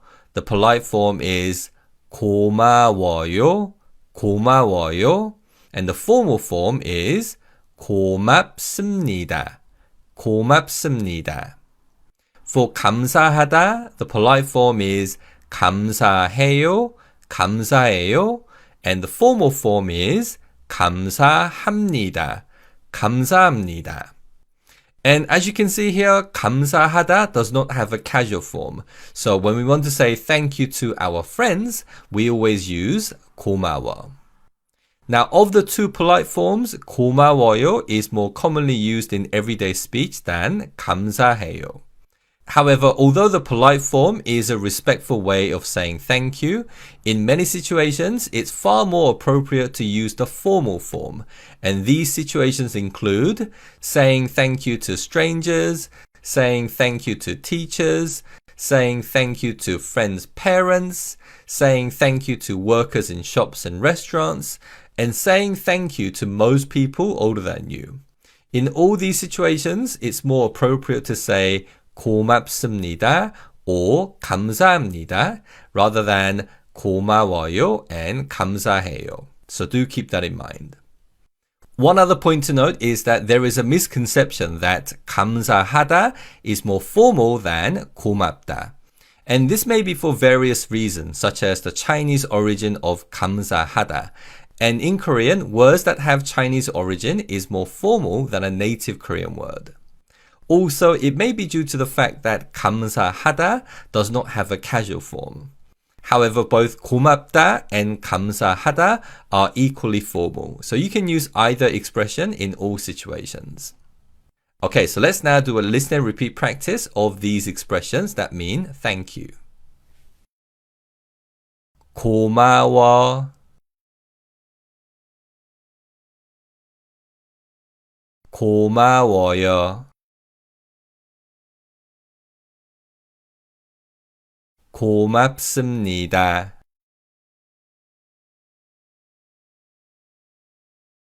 감사해요. 감사합니다. That was great. Well done. Now, in Korean, there are many different ways of saying you're welcome. And if you search online, you're welcome in Korean, you'll come across this expression, 천만에요. 천만에요. And while this expression 천만에요 does equate to something similar to you're welcome, as 천만에 kind of means not at all, this expression is not commonly used in everyday speech.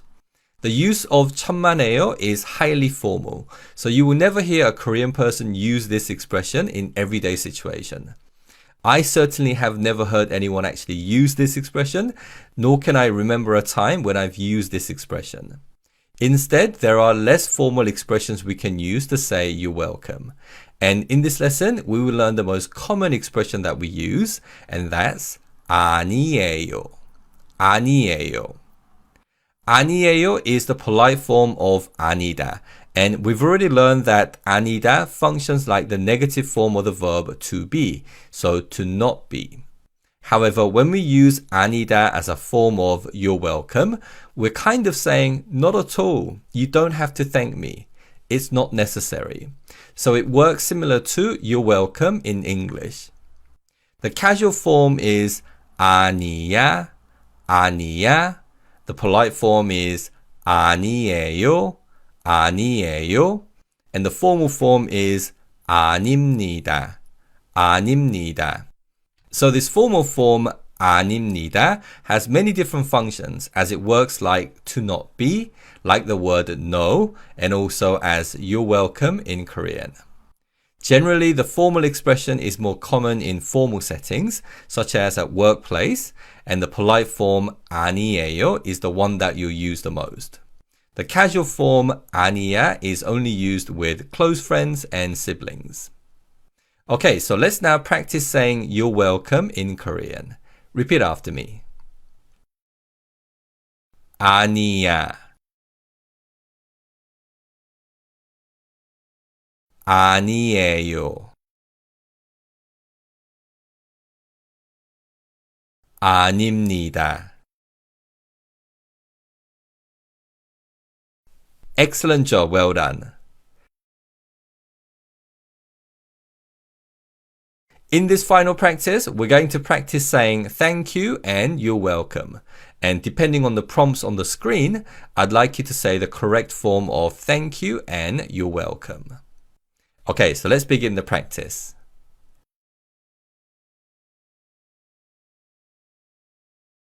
고마워, 고마워.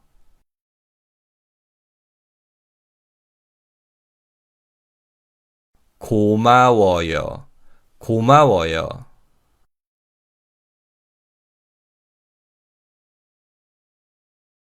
고맙습니다, 고맙습니다.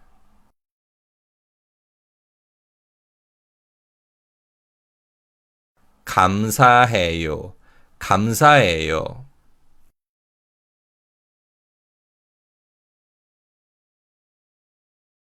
감사합니다. 감사합니다.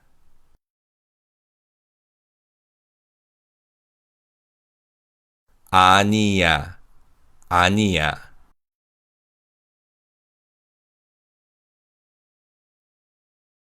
아니에요. 아니에요.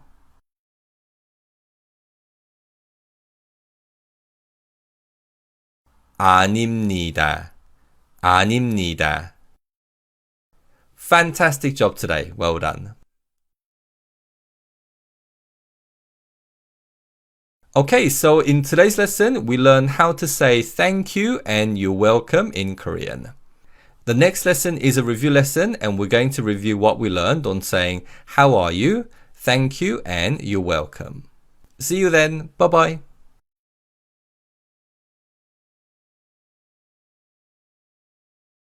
Hi everyone and welcome back. In this review lesson, we're going to review all the different expressions we learned on how to say how are you, thank you, and you're welcome. Let's begin with how are you. 2 lessons ago, we learned to say how are you using the verbs 있다 and 지내다. 있다 means to stay somewhere and 지내다 means to spend time. And although these verbs have different meaning, the expressions that use these different verbs have similar meaning. Both kind of mean have you been well. For the verb 있다, the casual form is 잘 있었어, 잘 있었어. The polite form is 잘 있었어요, 잘 있었어요. The formal form is 잘 계셨어요, 잘 계셨어요. For the verb 지내다, the casual form is 잘 지냈어, 잘 지냈어. The polite form is 잘 지냈어요, 잘 지냈어요. And the formal form is 잘 지내셨어요, 잘 지내셨어요. Now, to respond to these questions, we can just say the question statements as affirmative statements by lowering the tone at the end of the statement.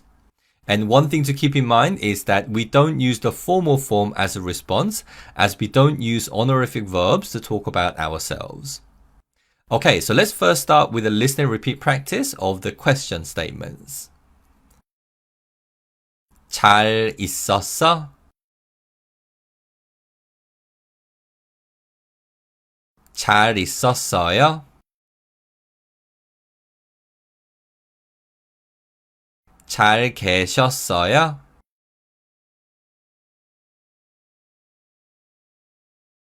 잘 지냈어?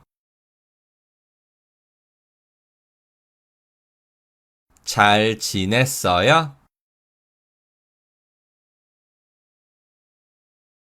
잘 지내셨어요? Great job, well done. Let's now do an independent practice.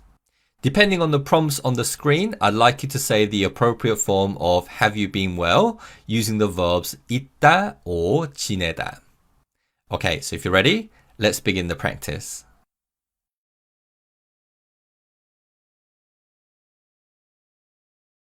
잘 있었어요? 잘 있었어요?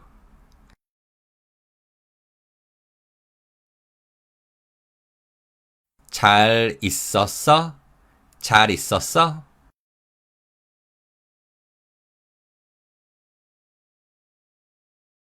잘 계셨어요? 잘 계셨어요?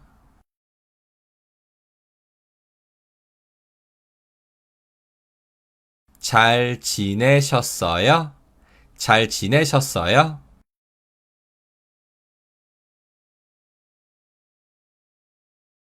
잘 지냈어? 잘 지냈어?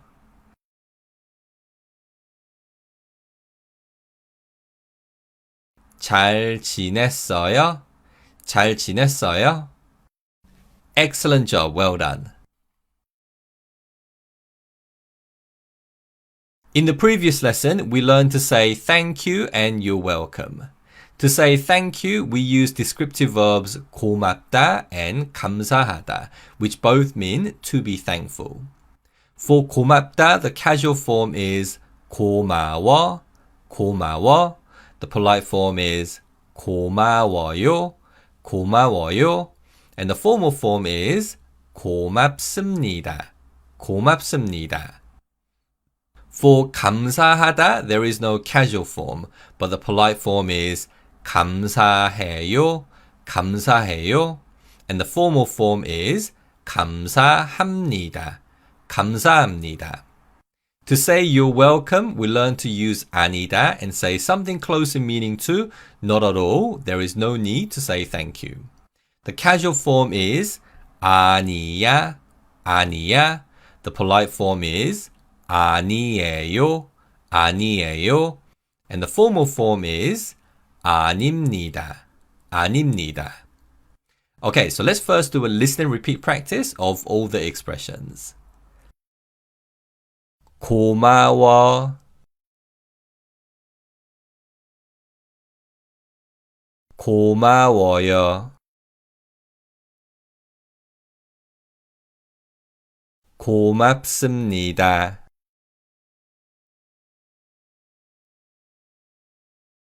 감사해요. 감사합니다.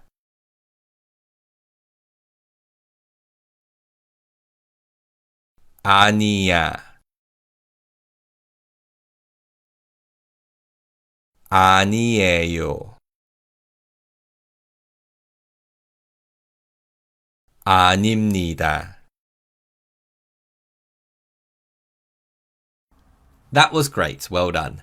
We'll now do an independent practice, and all you have to do is say the appropriate form of thank you or you're welcome, depending on the English sentences on the screen and the hints given in the Korean sentences. Okay, if you're ready, let's begin.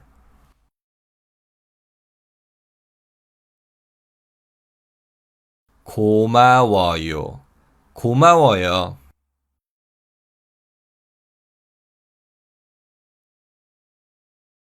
고맙습니다. 고맙습니다.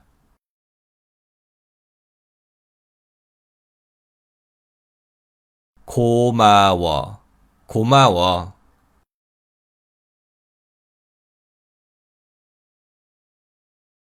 감사해요. 감사해요.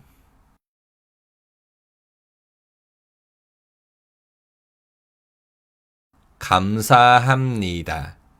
감사합니다.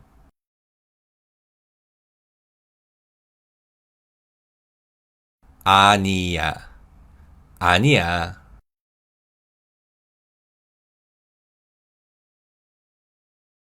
아닙니다. 아닙니다.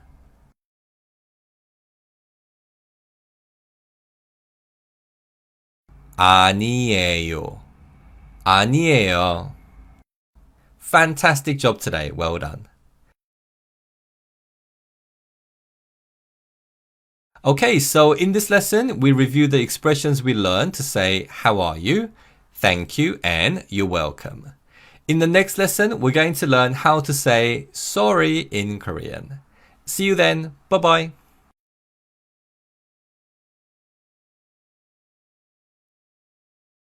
Hi everyone and welcome back. In this lesson, we're going to learn how to say sorry in Korean. So let's begin. Now, the most standard way of saying sorry in Korean is to use the descriptive verb 미안하다. 미안하다.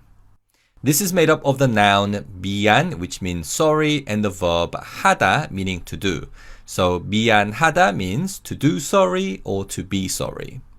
The casual form is 미안해, 미안해. The polite form is 미안해요, 미안해요. And the formal form is 미안합니다, 미안합니다. And as you could hear, the 히읗 sound after an is silent, as 니은 받침 in an carries over. So they are pronounced 미안해, 미안해요, and 미안합니다. Now, when we say I'm sorry in Korean, we don't use a pronoun that means I. We just say 미안합니다, and that's fine. And generally, we use the casual form when we say sorry to friends, and we use the polite form in many situations with many different people, such as when apologizing to strangers and when apologizing to work colleagues. However, in Korean, the use of the formal form to apologize is very common. So in many situations where you need to be respectful to the other person, it's very common to use 미안합니다 to say sorry. Okay, so let's first do a speaking practice of these three expressions. 미안해,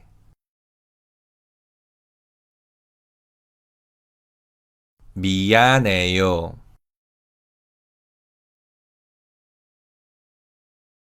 미안합니다. Excellent job, well done. Now, a slightly more formal way of saying sorry is to use the descriptive verb 죄송하다. 죄송하다. 죄송하다 means to be sorry. And we don't change 죄송하다 into a casual form, but we do use its polite form 죄송해요, 죄송해요, and the formal form 죄송합니다. 죄송합니다. And similar to 미안합니다, the use of the formal form 죄송합니다 is very common, but 죄송해요 is also fine to use in most situations. So if you accidentally bump into people on the subway, you can use either 죄송합니다 or 죄송해요. However, if the other person is much older than you, you should use 죄송합니다. Now, before we do a speaking practice, just a quick note on the differences between 미안하다 and 죄송하다. As I mentioned earlier, 죄송하다 is slightly more formal than 미안하다. So if you wanted to express a greater feeling of sorry, or if you were apologizing in formal settings, such as at workplace, it's more common to use 죄송합니다 than 미안합니다.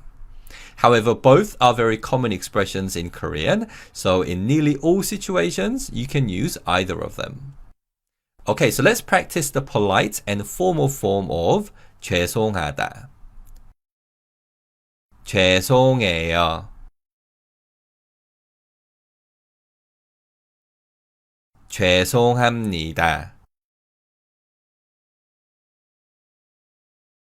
Excellent job, well done. In this final practice, we're going to practice saying sorry using 미안하다 and 죄송하다. Depending on the prompts on the screen and the hints given in the Korean sentence, I'd like you to say the correct form of the two descriptive verbs, 미안하다 and 죄송하다. Okay, so if you're ready, let's begin the practice.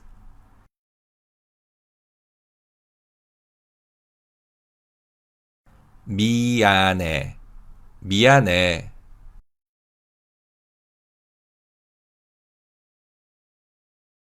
미안해요. 미안해요.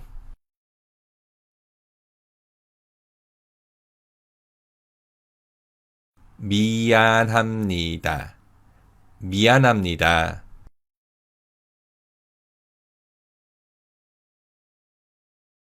죄송해요.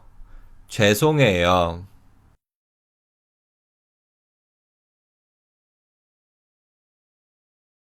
죄송합니다.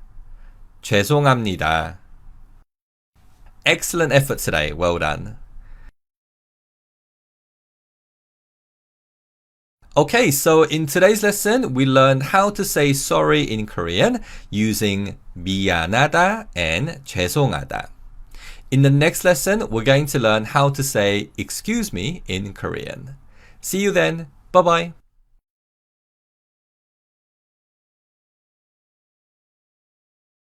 Hi everyone and welcome back. In this lesson, we're going to learn how to say excuse me in Korean. Let's begin. Now, the most well-known expression for excuse me is 실례합니다. 실례합니다. The verb 신뢰하다 means to break the rules of etiquette and good manners. So when we say 신뢰합니다, we're kind of telling the other person that I'm about to or I am doing something that might inconvenience the other person. 신뢰하다 is always used in its formal form, never in its polite or casual form. Now, one thing to note with 신뢰하다 and the formal form 신뢰합니다 is that it's a very formal expression. So while it's fine to use this expression in formal settings, such as at workplace, in many everyday situations, it's a little too formal. So in many situations, instead of 신뢰합니다, we use various other expressions. One common expression we use is 잠시만요. 잠시만요. 잠시 is a noun that means a moment. 만 is just. And 요 is a suffix we can add to nouns to be polite. So when we say 잠시만요, it kind of means one moment please. So if we want to get past a group of people on subways or elevators, we can say 잠시만요 instead of 실례합니다. We can also use the casual form 잠시만 if we're talking to our friends, siblings, or those who are much younger than us. Another similar expression to 잠시만요 is 잠깐만요. And 잠깐 also means a moment. So this phrase 잠깐만요 has the same meaning as 잠시만요. Okay, with that being said, let's practice saying both 실례합니다 and 잠시만요. 실례합니다.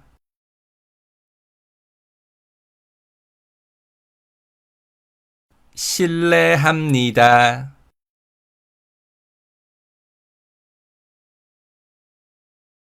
잠시만.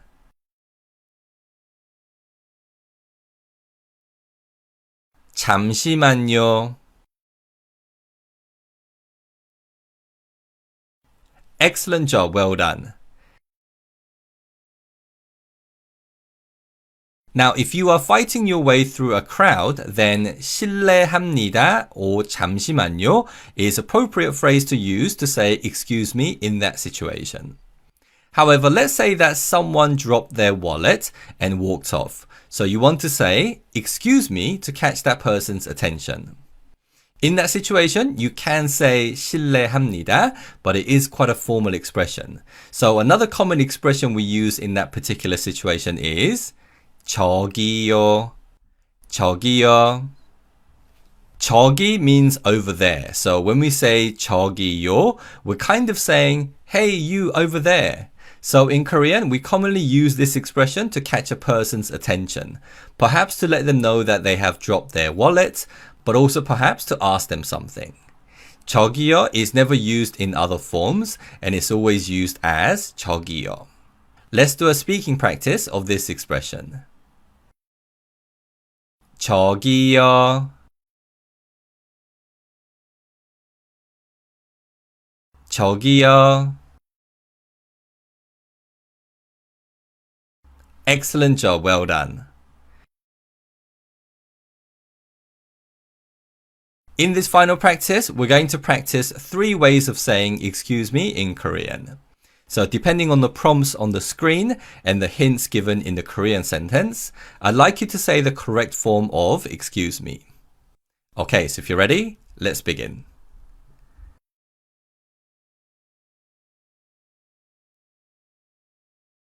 실례합니다.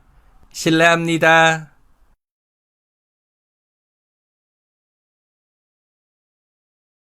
잠시만. 잠시만.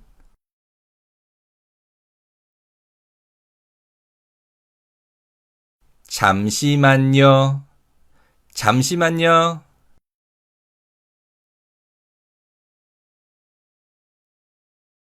저기요. 저기요. Fantastic job today. Well done. Okay, so in today's lesson, we learned how to say excuse me in Korean. In the next lesson, we're going to review the expressions we learned over the last 2 lessons on saying sorry and excuse me. See you then. Bye-bye.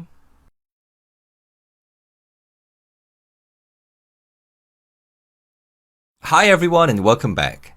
In this review lesson, we're going to review all the different expressions we learned on how to say sorry and excuse me. Let's begin with sorry.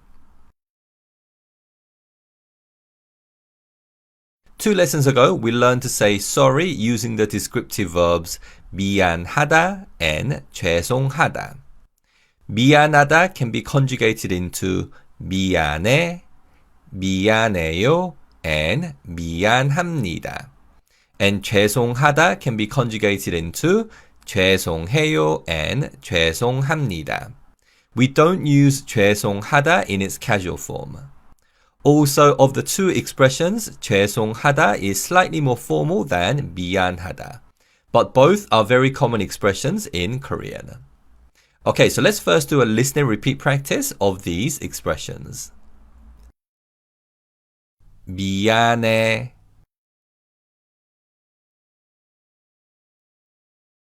미안해요,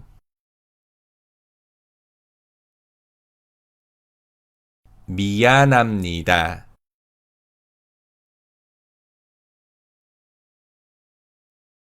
죄송해요, 죄송합니다. Excellent job, well done. Let's now do an independent practice. And depending on the prompts on the screen, I'd like you to say the correct form of sorry.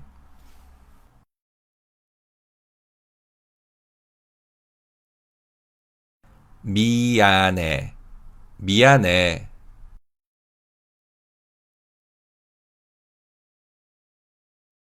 미안해요, 미안해요.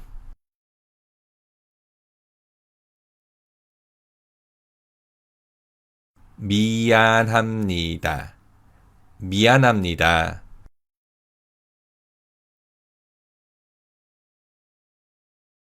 죄송해요, 죄송해요.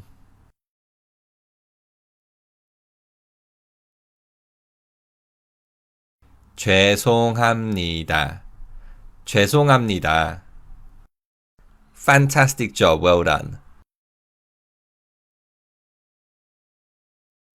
In the previous lesson, we learned to say excuse me, and the most well-known expression is 실례합니다, 실례합니다.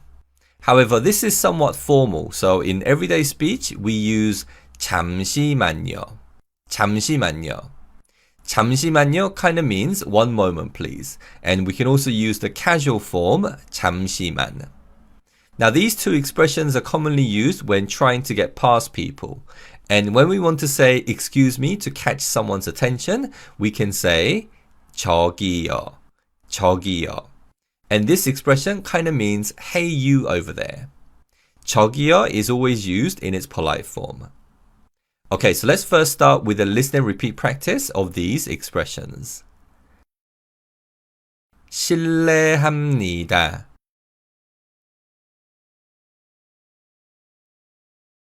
실례합니다.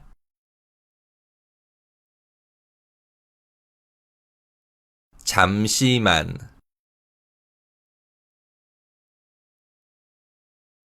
잠시만요.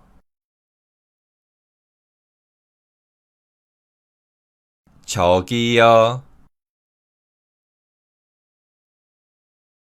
Great job, well done.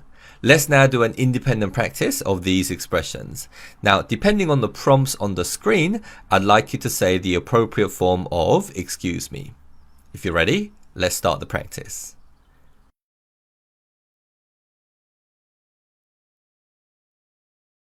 실례합니다.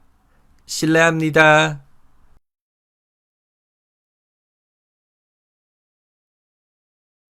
잠시만. 잠시만.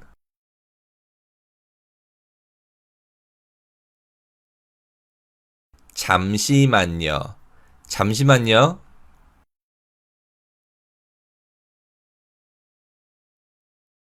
저기요. 저기요. Excellent job today. Well done. Okay, so in this lesson, we review the expressions we learned to say sorry and excuse me in Korean. In the next lesson, we're going to learn more common everyday expressions that we can use in Korean. See you then. Bye-bye.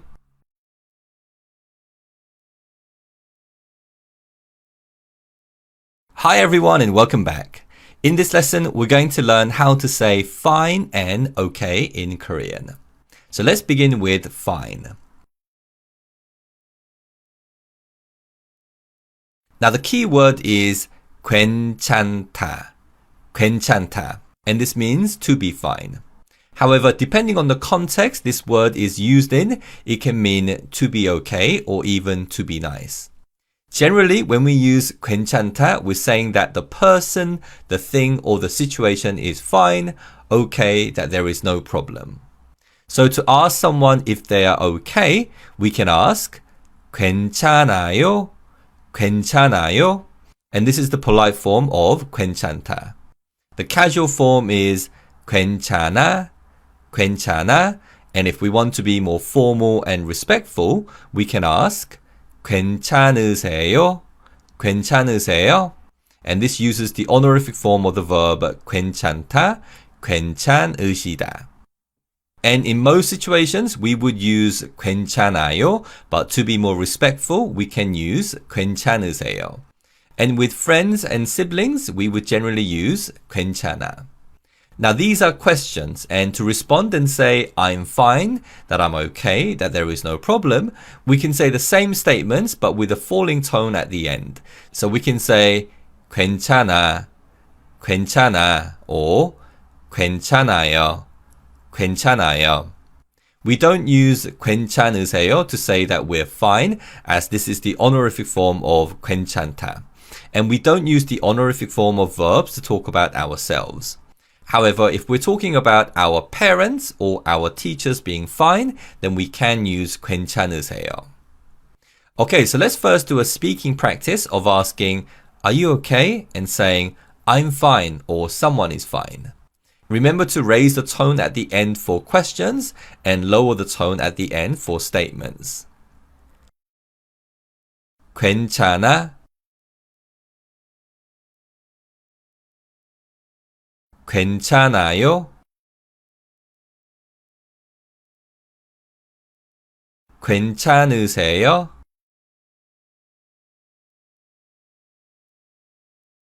괜찮아. 괜찮아요. 괜찮으세요. That was great. Well done.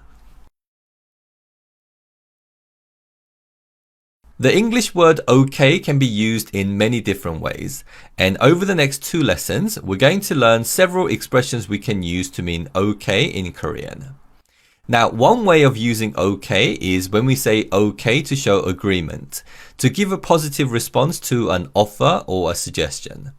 And to say okay in this way, we can use the descriptive verb 좋다, which means to be good. So if a friend asks me if I want to watch a movie together, and I want to say okay, then I can say the casual form of 좋다, 좋아, 좋아. And this basically means okay or that sounds good. The casual form of 좋다 is 좋아, and the polite form is 좋아요, 좋아요. And the formal form is 좋습니다, 좋습니다. The formal form 좋습니다 is not commonly used in Korean, and it's only used in very formal settings, such as at workplace. In most situations, the polite form 좋아요 is appropriate enough to use. The casual form 좋아 is commonly used with friends and siblings. Let's now practice the 3 forms of 좋다, which means okay or that sounds good. 좋아,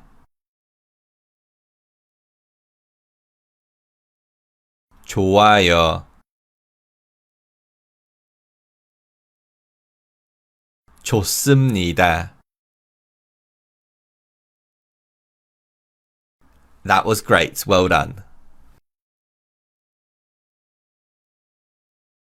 In this final practice, we're going to practice all the expressions we learn in today's lesson. So depending on the prompts on the screen, I'd like you to say the correct form of fine and okay. And remember to raise the tone at the end if it's a question and lower the tone at the end for the responses.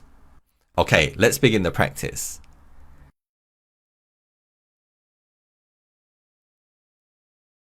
괜찮아? 괜찮아?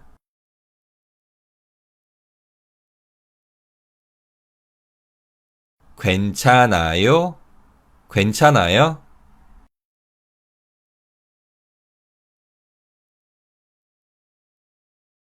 괜찮으세요? 괜찮으세요?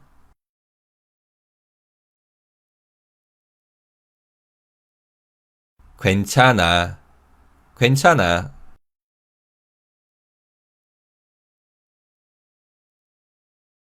괜찮아요. 괜찮아요.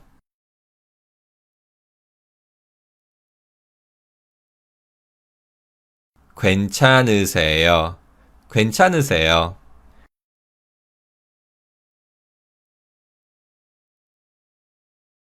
좋아. 좋아.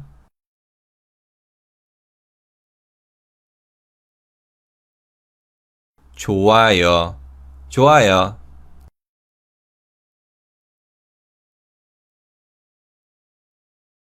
좋습니다. 좋습니다. Fantastic job today. Well done. Okay, so in this lesson, we learned useful everyday expressions we can use to say, are you okay? I'm fine, and okay to show agreement to someone's offer or suggestion. In the next lesson, we're going to learn other expressions we can use to say okay in Korean. See you then. Bye-bye.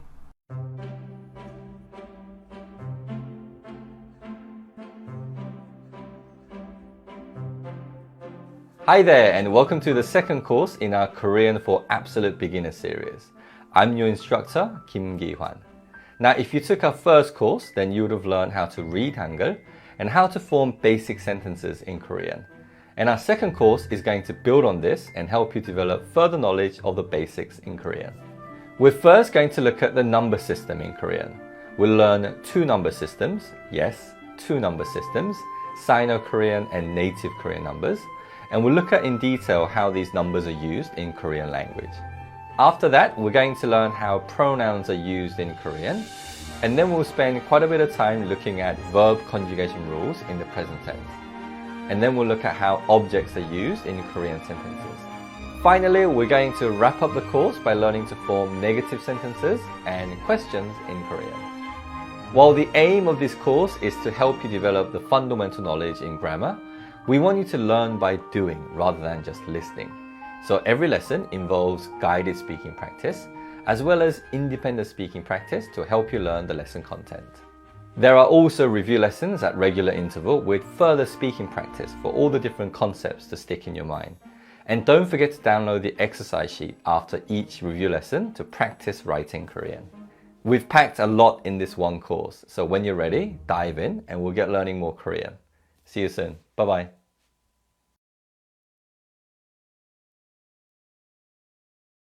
Hi there, and welcome to the lesson on numbers in Korean. Now, one of the most important aspects of Korean language is that because of the history of using Chinese characters as a writing system before the creation of Hangul, even to this day, there are many words in Korean which have Chinese origin. And this is something that you will need to learn more about as you continue to develop your vocabulary knowledge. And one of the biggest influences of Chinese is in the number system. Now, Korean language has two number systems. The number system that is influenced by Chinese is called Sino-Korean numbers, and the other, which is based on Korean language, is called native Korean numbers. Now, I know it seems a little strange. Why would you have two number systems? Why make it more confusing than it already is? But that's just how it is, and unfortunately, both number systems have very specific uses. So you can't just learn one and use that for everything. It doesn't work that way. In this lesson, we're going to start things off by learning the Sino-Korean numbers, and we'll learn to say the numbers 0 to 99. So let's begin.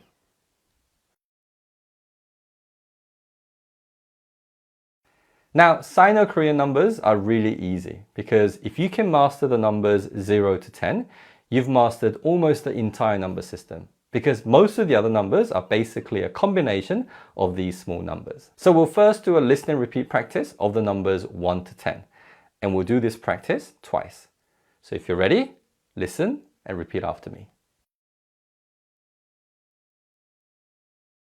0 1 2 3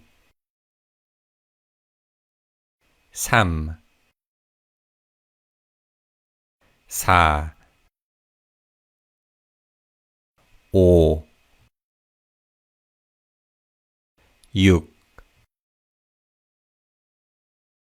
6 7 8 9 10 Okay, that was great. Let's do that one more time. Repeat after me. 0 1 2 3 4 5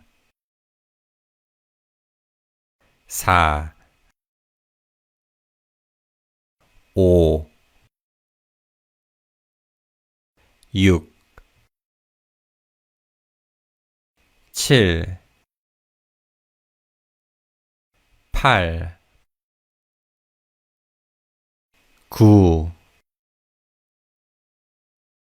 10 Okay, that was great. Now let's do an independent practice of saying numbers 1 to 10. Try to say the numbers by yourself first, and then listen to me saying these numbers. Okay, so if you're ready, let's begin.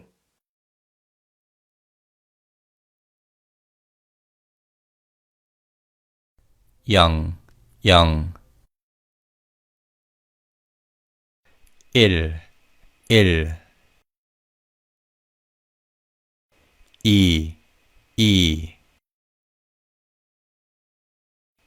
2 2 3 3 4 4 5 5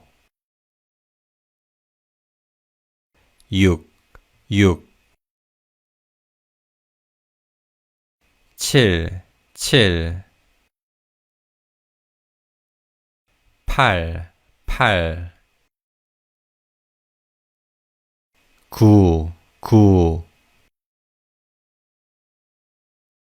10 10 Fantastic job, well done. Now let's move on to numbers 11 to 99.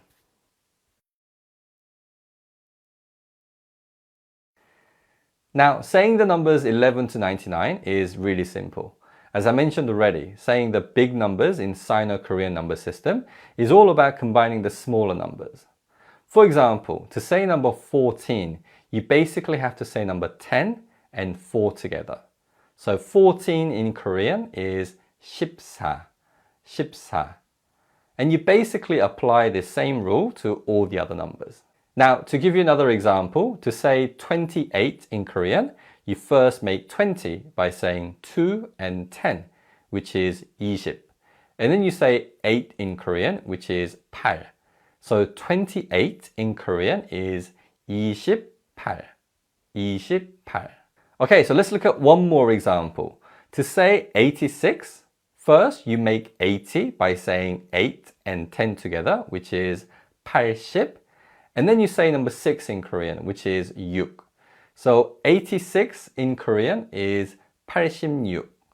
Not that difficult, right? Okay, so let's practice saying numbers 11 to 99. The first 2 lines will be a listen and repeat practice, and then the next 6 will be independent reading practice. However, I will put numbers 1 to 10 on the screen so that you can use it as a reference. So if you're ready, let's begin. 30 36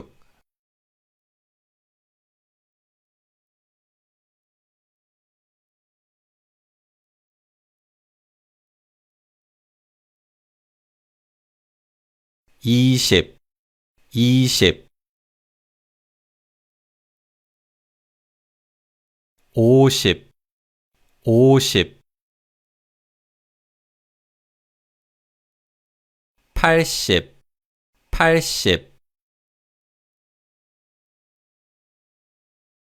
80 80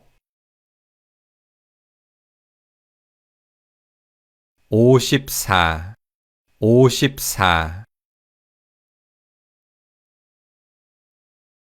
86 86 That was brilliant. Well done.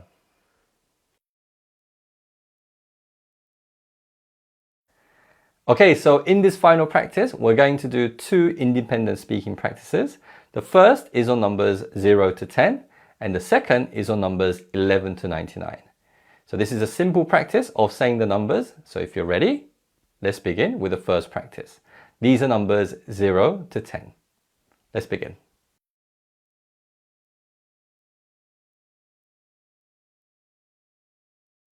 영, 영 1, 1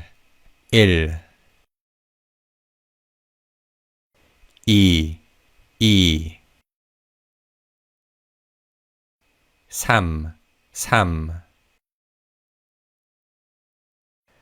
3 4, 4 5, 5 6, 6 7, 7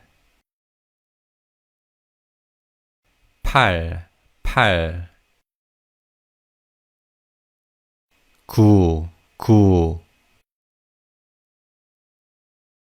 10, 10 That was fantastic. Well done. Now let's do the second independent speaking practice on numbers 11 to 99. Remember that these large numbers are formed by combining the small numbers. So if you're ready, let's start.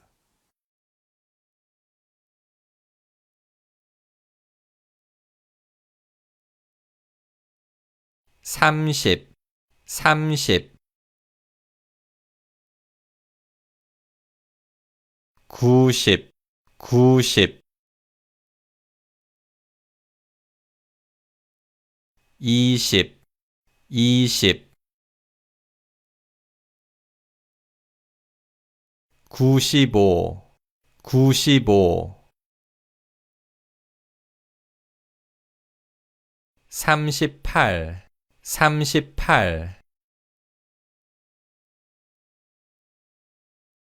이십이, 이십이 Fantastic job today. Well done. You did really well.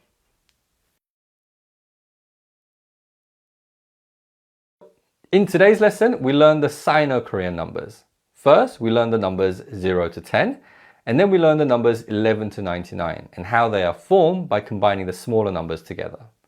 In the next lesson, we'll learn about the native Korean numbers. So I'll see you soon again in that lesson. Bye-bye.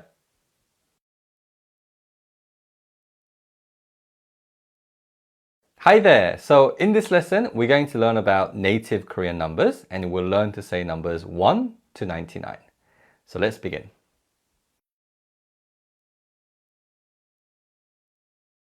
Now, in native Korean numbers, there is no word for 0.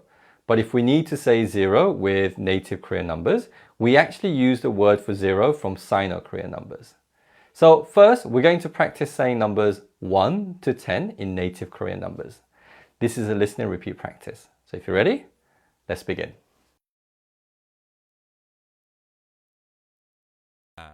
하나 둘, 셋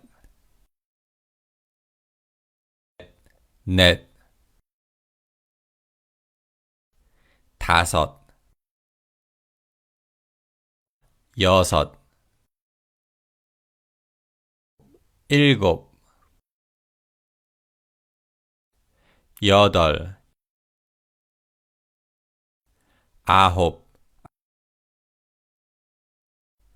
열 Okay, great job. But let's do that practice one more time. This is a listen and repeat practice as well. So if you're ready, Let's do it again. 하나, 둘, 셋, 넷, 다섯, 여섯, 일곱, 여덟, 아홉, 열.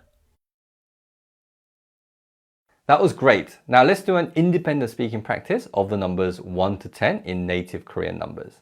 So try to recall what we just practiced in a listen and repeat practice. So if you're ready, let's begin.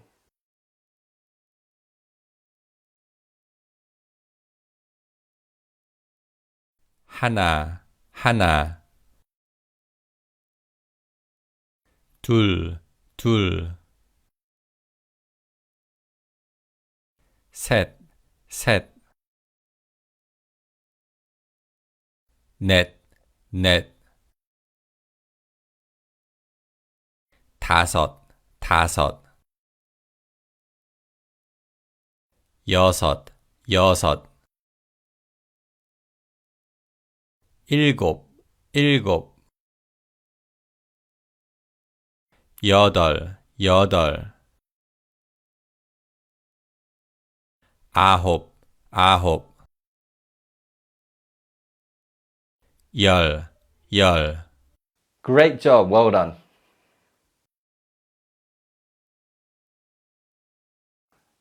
Now, in native Korean numbers, there are specific words for double-digit numbers that end in 0. These are numbers like 20, 30, 40, and so on. Now, this aspect of having specific words for double-digit numbers that end in 0 is actually quite similar to English, as English also has words like 20, 30, 40, and so on. So let's practice these numbers by doing a listen and repeat practice.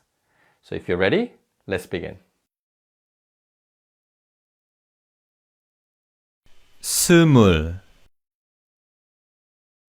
서른, 마흔, 쉰, 예순, 일흔, 여든, 아흔. That was great, but let's try that one more time in a listen and repeat practice. Are you ready? Here we go. 스물, 서른, 마흔, 쉰, 예순, 일흔, 여든, 아흔. That was great. Now let's move on and learn to say the numbers 11 to 99.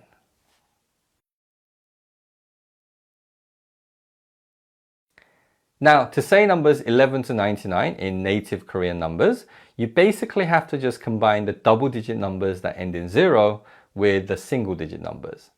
For example, to say number 13, you basically combine 10 and 3 together, which are 열 and 셋. So 13 in native Korean numbers is 열셋. To give you a few more examples, to say 27 is 스물일곱. To say 43 is 43. To say 89 is 여든아홉. So now that you have a good idea on how these numbers are formed, let's do a guided practice. The first two numbers will be a listen and repeat practice, and the next 6 numbers will be an independent speaking practice. Okay, so if you're ready, let's begin.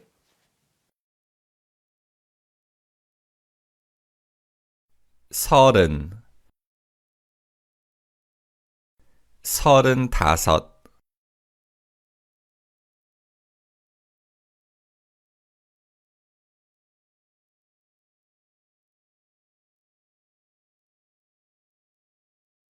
스물, 스물,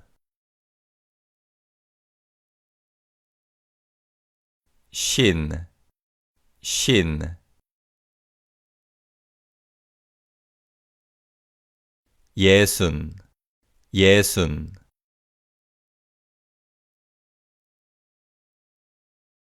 스물일곱, 스물일곱.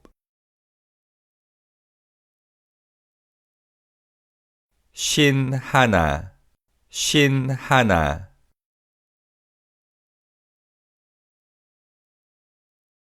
예순둘, 예순둘. That was great. Well done.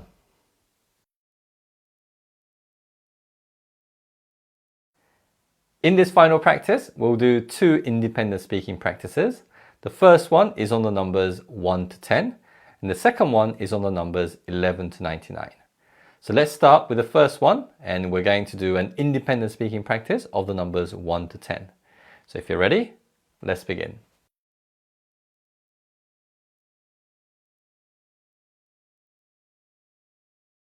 하나, 하나. 둘, 둘. 셋, 셋. 넷, 넷. 다섯, 다섯. 여섯, 여섯. 일곱, 일곱. 여덟, 여덟. 아홉, 아홉. 열, 열. That was great. Well done. Now let's do the second independent speaking practice, and this time it's on the numbers 11 to 99. Remember that we form these numbers by combining the double digit numbers with 0 and the single digit numbers. So if you're ready, let's begin.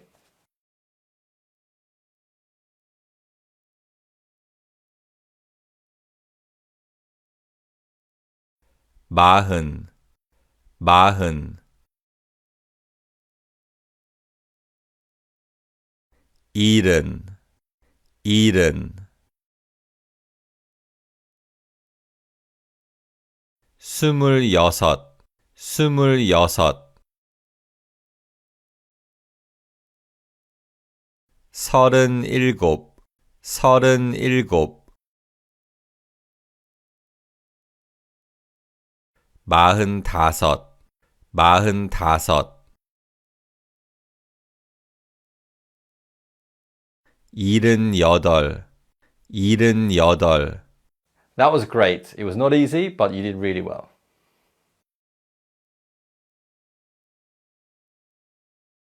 In this lesson, we learned the native Korean numbers.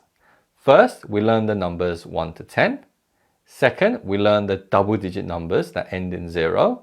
And third, we learned the numbers 11 to 99, which are formed by combining the double-digit numbers with 0 and the single-digit numbers. In the next lesson, we're going to review the two number systems we have learned so far. So I'll see you in that lesson. Bye-bye.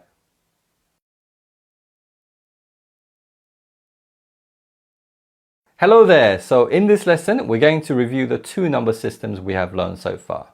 Let's begin with the Sino-Korean numbers.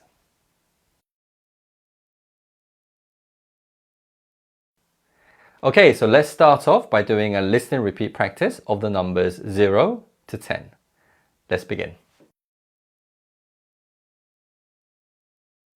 0 1 2 3 4 5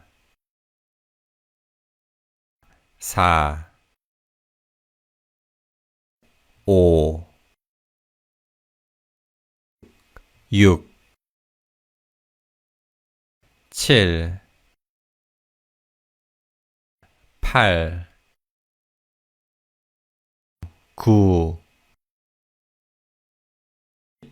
10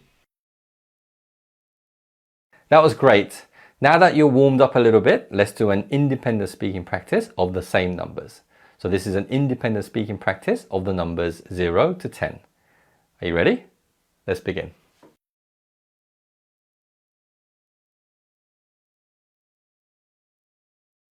영, 영.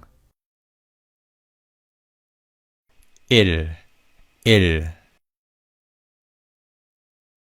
이, 이. 삼, 삼. 사, 사. 오, 오. 육, 육. 칠, 칠. 팔, 팔. 구, 구. 십, 십. Okay, that was great. Now let's do one more independent speaking practice, but this time on the numbers 11 to 99. Remember that these numbers are formed by combining the numbers 1 to 10. So if you're ready, let's begin.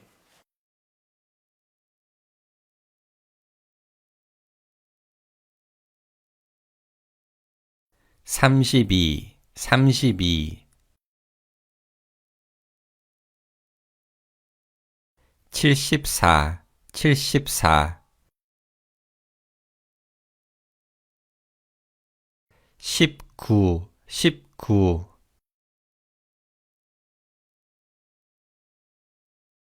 팔십오, 팔십오. 이십육, 이십육.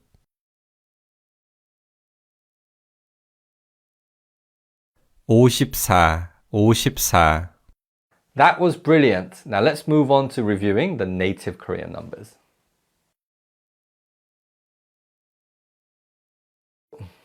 Okay, so we're going to review the native Korean numbers and we'll first start by doing numbers 1 to 10. Let's first do a listen and repeat practice of these numbers. If you're ready, let's begin. 하나,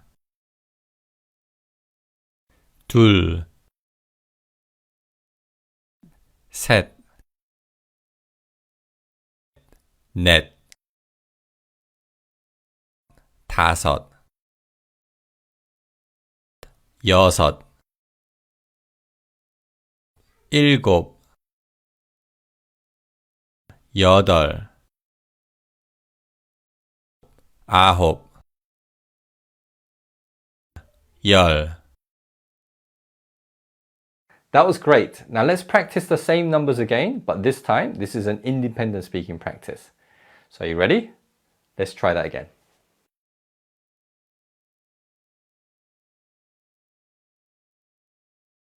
하나, 하나. 둘, 둘. 셋, 셋. 넷, 넷. 다섯, 다섯. 여섯, 여섯. 일곱, 일곱. 여덟, 여덟. 아홉, 아홉. 열, 열. That was great. Well done. Now, if you recall, native Korean numbers have specific words for double-digit numbers that end in 0. So let's first do a listen and repeat practice of these numbers. If you're ready, let's begin. 스물, 서른, 마흔, 쉰, 예순, 일흔, 여든, 아흔. That was great. Now let's practice these numbers again, but this time this will be an independent speaking practice. Are you ready? Let's begin.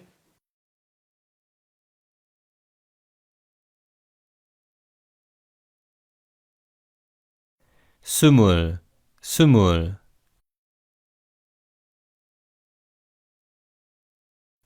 서른, 서른.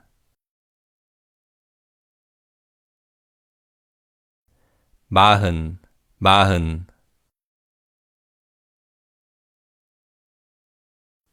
쉰, 쉰. 예순, 예순.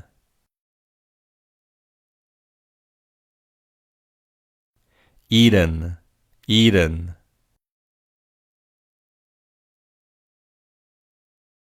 여든, 여든.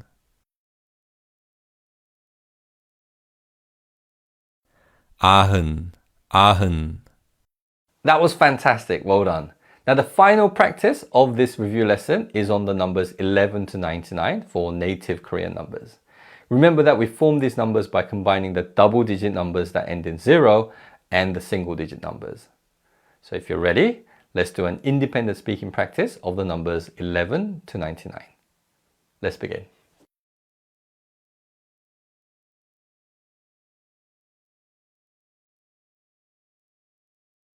서른여섯, 서른여섯.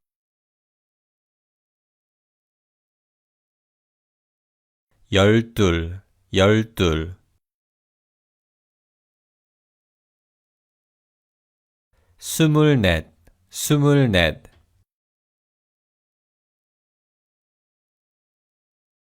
일흔다섯, 일흔다섯.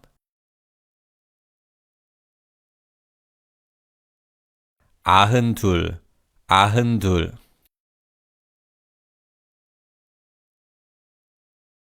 쉰여덟, 쉰여덟. That was brilliant. Fantastic effort today. Well done.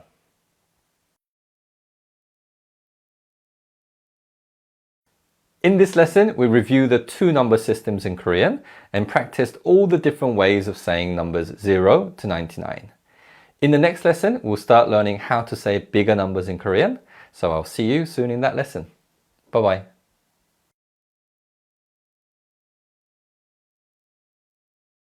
Hi there. So in this lesson, we're going to learn how to say numbers using 백, meaning 100, and 천, meaning 1,000. So let's begin.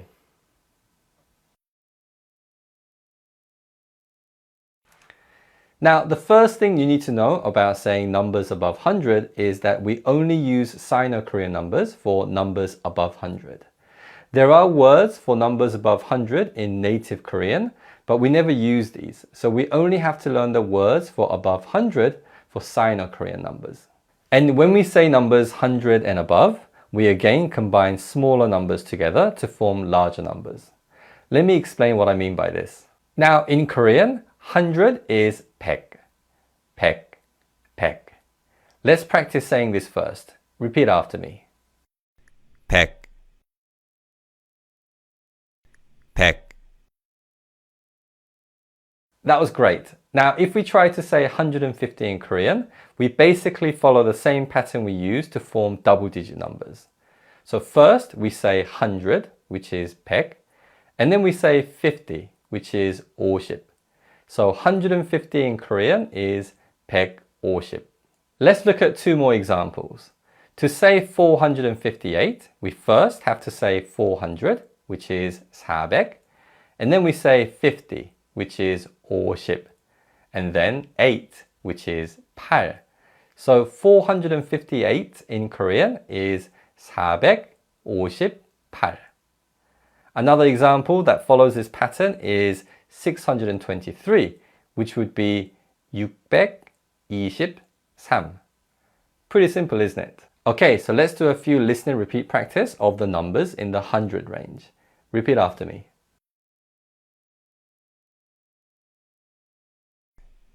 200, 300,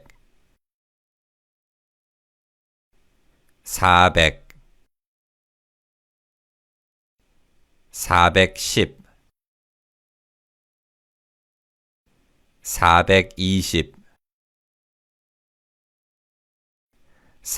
420, 425. Fantastic job. Well done.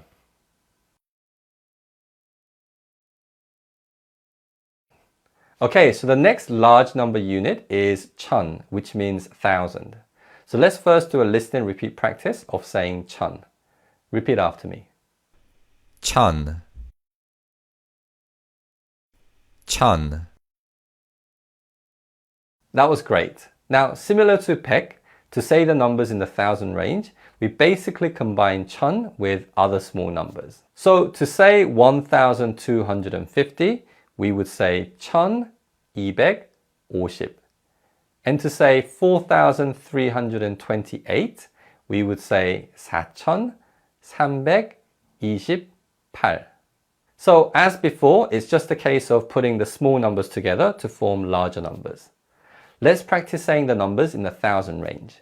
Repeat after me. 5천, 6천, 7천, 7,200, 7,800, 7,810. Fantastic job, well done.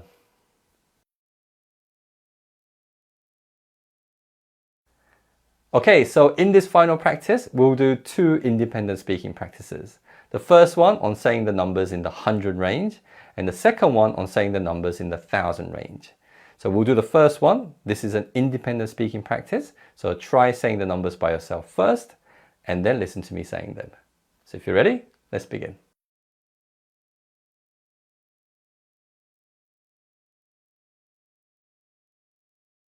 이백,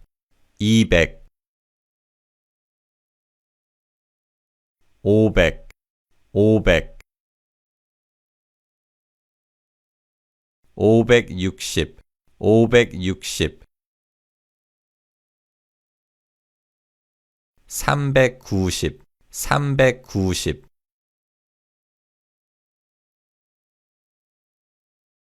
560, 560, 390,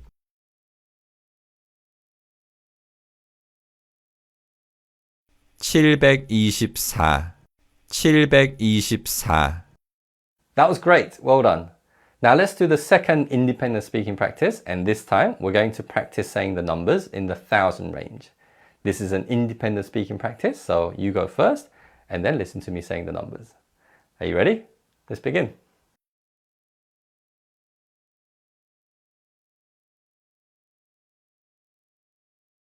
사천, 9천, 9,400,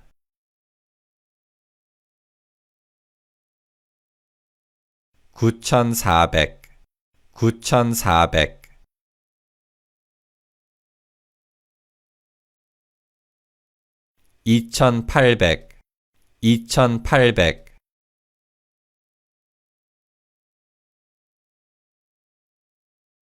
5,800, 5,800,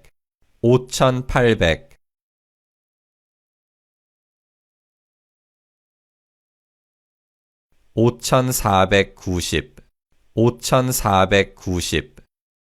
Amazing job today, well done.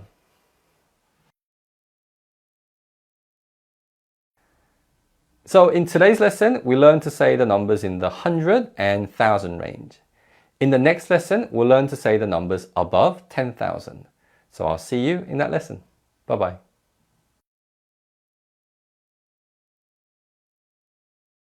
Hello there. So in this lesson, we're going to learn how to say the numbers 10,000 and above. So let's begin.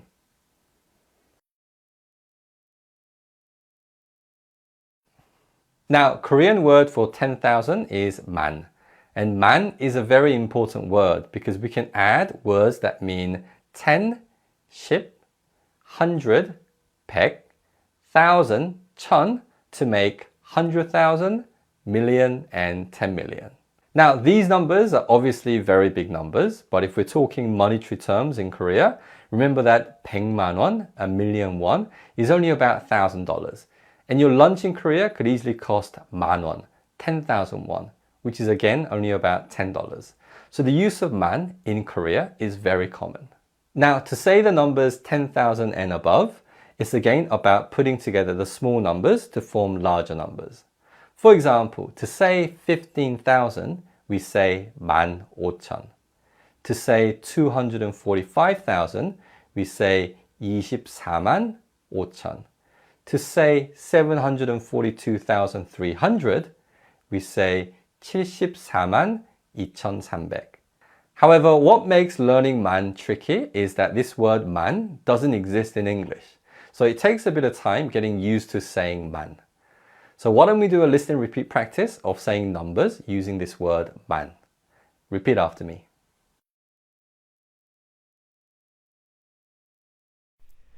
만 2만 4만 10만 30만 36만. That was fantastic. Well done.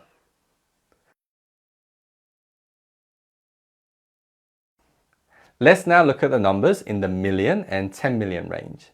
And remember that saying these numbers is all about putting the small numbers together. Let's look at a couple of examples. First, to say 2,500,000 in Korean, it's 250만. And to say 35,650,000 in Korean is 3,565만. Again, these are really big numbers, but saying such large numbers isn't unusual. One way of looking at it is that this first number could describe someone's monthly wage, and this second number could describe someone's annual salary. So using such big numbers isn't that unusual in Korea.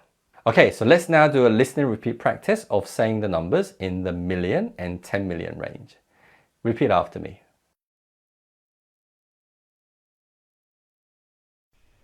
100만 200만 250만 1000만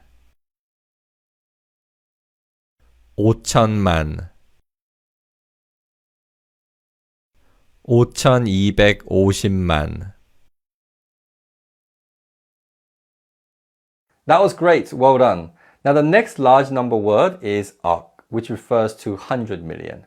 And we can combine 억 with 10, 100, 1000 to say 10억, billion, 100억, 10 billion, and 1000억, which would be 100 billion. However, unless you're buying a house, you're probably not going to use this word 억. So we're not going to practice this, but I just wanted to let you know that this number word exists. Let's move on to the final practice.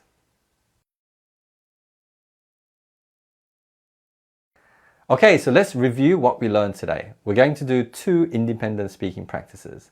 The first one is on the numbers in the 10,000 and 100,000 range, and the second one is on the million and 10 million range. We'll begin with the first one. So if you're ready, let's do the first independent speaking practice. Here we go.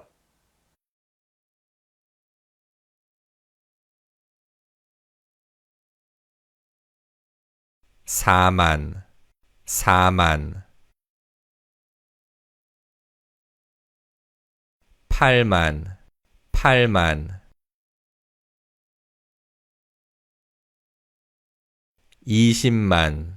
70만 75만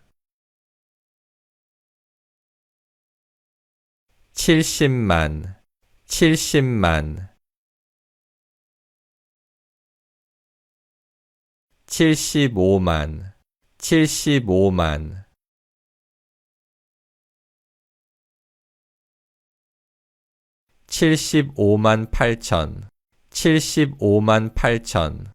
Great job, well done. Now let's move on to the second independent speaking practice, and this time we're going to practice the numbers in the million and 10 million range. So if you're ready, let's begin.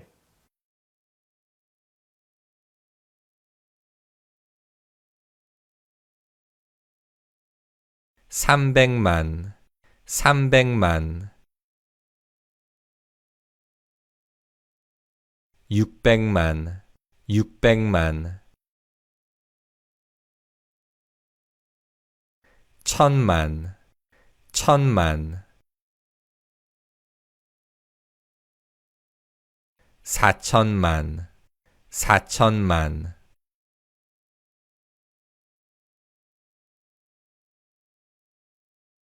4300만, 4300만.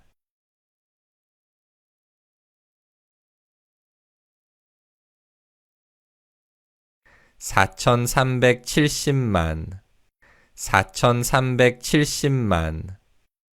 Brilliant effort today. Well done.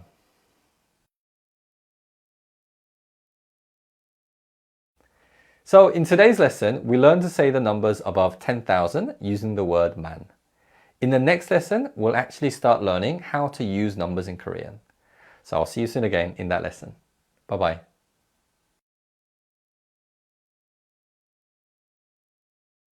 Hi there! So in this lesson, we're going to learn how to count things in Korean. So let's begin.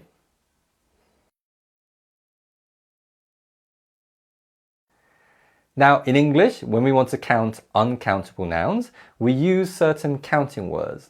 For example, if we want to count uncountable noun paper, we use the word sheet. And if we want to count hair, we might use the word strand. And the way we count things in Korean basically follows the same rule of using certain counting words to count things. However, unlike English, Korean language doesn't have the concept of countable and uncountable nouns. So whatever noun you want to count, you have to use a certain counting words.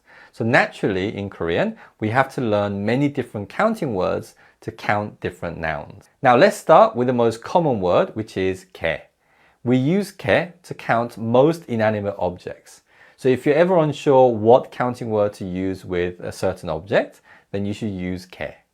Now we can use 개 to count things like this. 펜 한 개, one pen. pen 한 개. So first we state the noun we're counting, and then the number word, and finally we state the counting word. When we count things, we always use native Korean numbers. However, as you may have noticed already, here the number 1, 하나, has changed its form to 한. And this change in form happens to numbers 1 to 4 and 20.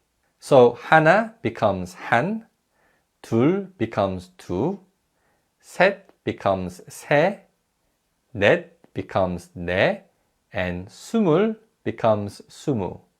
However, things get a little bit tricky when we start counting above 100 because native Korean numbers go up to 99 only. So to count above 100, we generally switch to Sino-Korean numbers. But when people count above 100, it's very common for people to actually use Sino-Korean numbers and native Korean numbers together, particularly when they're counting between 101 and 109. So people will say things like 101개 or 107개. And to count above 110, there is no fixed rule on whether you need to use Sino-Korean numbers and native Korean numbers together or just Sino-Korean numbers. But I think it's much safer just to use Sino-Korean numbers when you're counting above 110. It's a little confusing, but I imagine that you probably won't need to count above 100 too often. But if you do, try to follow the rules that I've explained in this video. For now, let's focus on counting things using smaller numbers. And first, we'll practice counting up to 10 using the word 개. Repeat after me.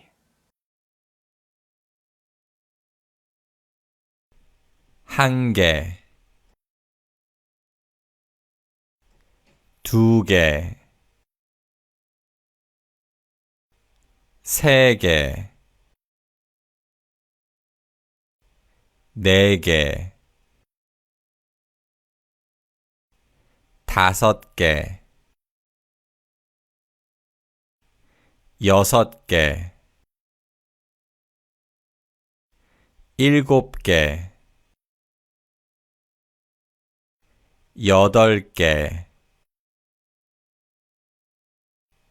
아홉 개,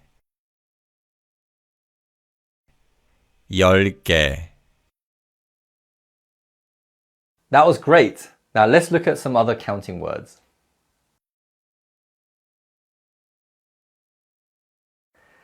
Now, using appropriate counting words is really important. Of course, because you're a second language learner, if you were to make a mistake, Koreans will generally be quite forgiving. However, if a native Korean person were to make a mistake, it not only makes that person seem foolish, but it can also be quite offensive. And causing offense mainly happens when you're counting people. For example, Koreans find it really rude when you count people using the word 개.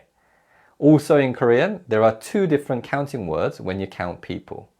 One is more polite, the other is more general. So if you use them inappropriately, it can cause offense to people. Here are some of the more common counting words. 명, 명, 분, 분, 마리, 마리, 병, 병, 잔, 잔, 권, 권, 장, 장, 살, 살, 켤레, 켤레. Now, obviously, that's a lot to remember, so we'll focus on these three and 개 for now. And we'll learn the rest as and when the opportunity arises in our future conversation courses. Also, as mentioned before, we use 명 in a more general sense, but when we want to be more respectful and polite, we use 분. Okay, so let's practice these three counting words. 명, 분, and 마리. Repeat after me.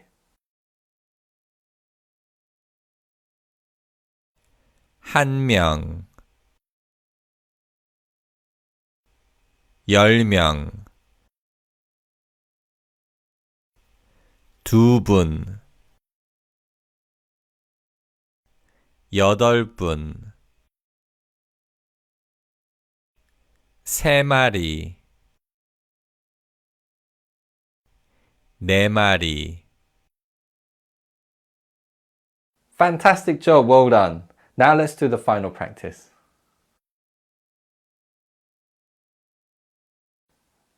In this final practice, we're going to do one independent speaking practice on using the words 개, 명, 분, and 마리. You will see prompts on the screen, and I'd like you to complete the phrase using appropriate native Korean number and also the appropriate counting word. So if you're ready, let's begin.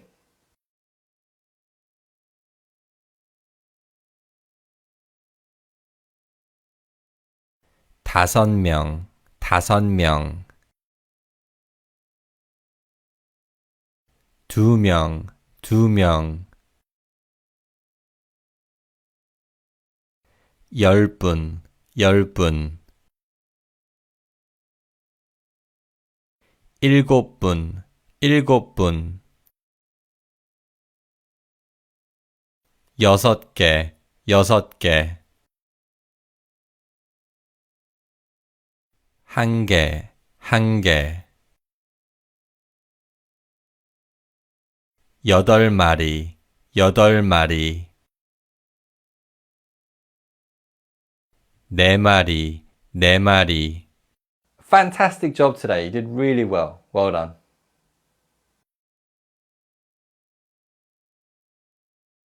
So in this lesson, we learned to count inanimate objects, people, animal, fish, and insects using the words 개, 명분, and 마리. In the next lesson, we'll review the numbers above 100 and the rules of counting covered in this lesson.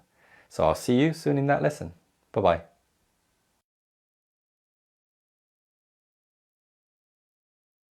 Hi there! So in this lesson, we're going to review everything we learned in the last 3 lessons. First, we'll review the numbers above 100, and then we'll review how to count things in Korean. So let's get started.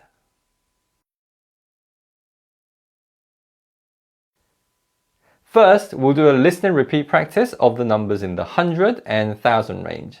And remember that to say these numbers, we use the words 백, meaning 100, and 천, meaning 1000. So this is a listen and repeat practice. So let's get started.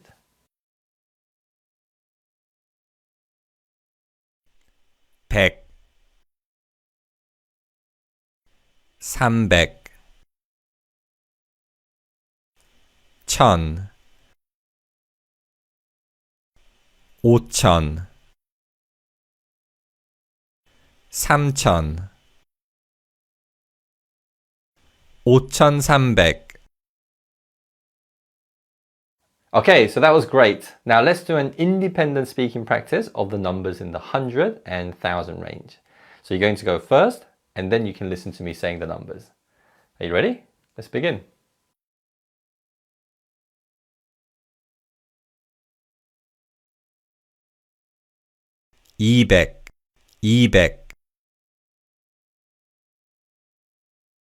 200 200 700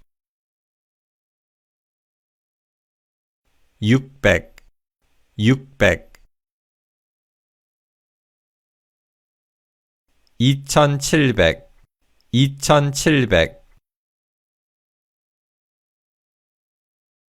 600 2700 2700 3600 3600 5200 5200 That was great. Well done. Now let's move on and review how to use the word man.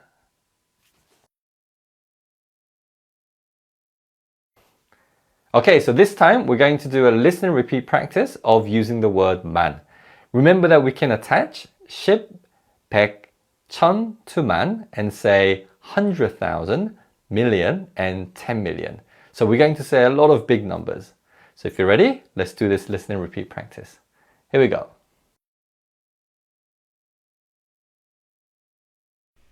만 9만 10만 30만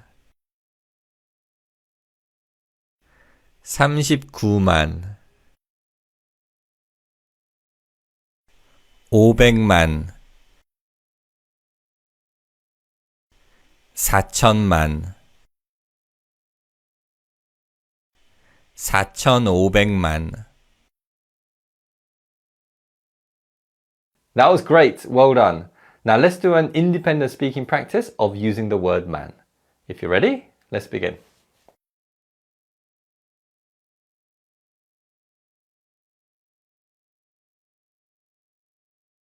7만 7만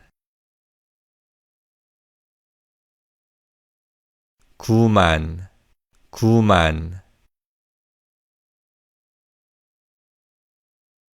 60만 60만 27만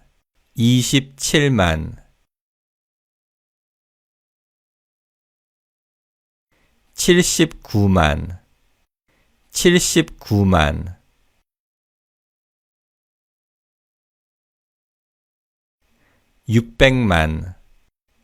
600만 600만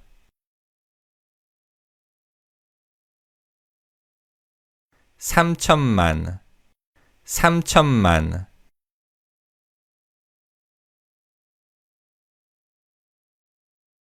3,600만 3,600만 That was fantastic. Well done.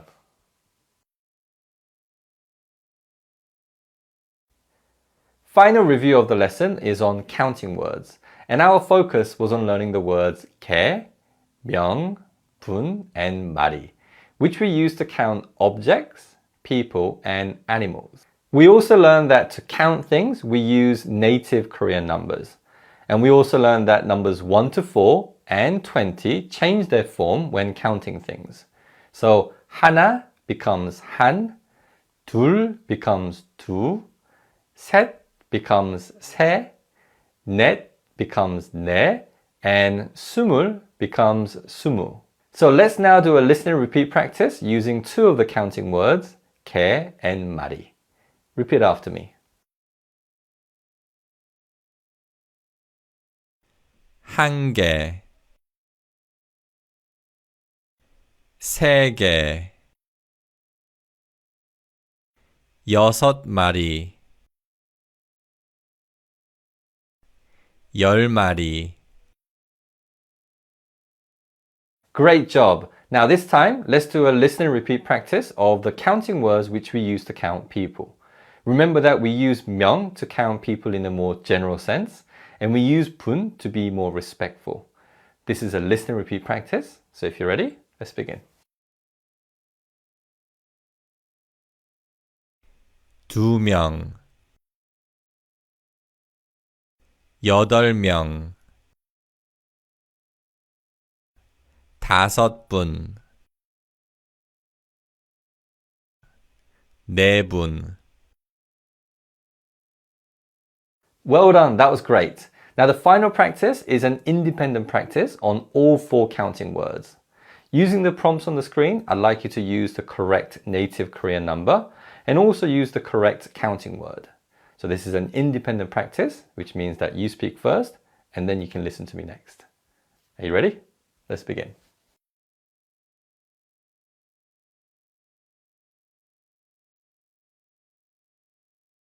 다섯 명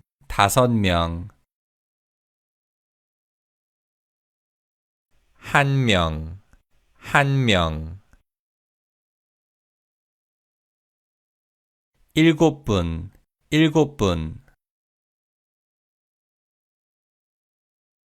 열 분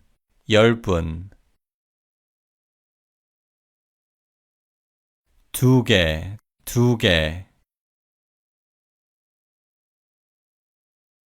여섯 개 세 마리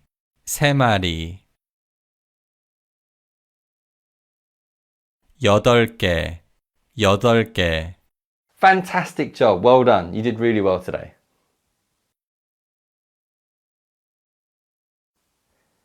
In this review lesson, we reviewed the numbers above 100 using man, and we also reviewed how to count things using counting words and also native Korean numbers. Now we're going to continue the theme of numbers and focus on learning how to say the time and date. So I'll see you soon again. Bye-bye.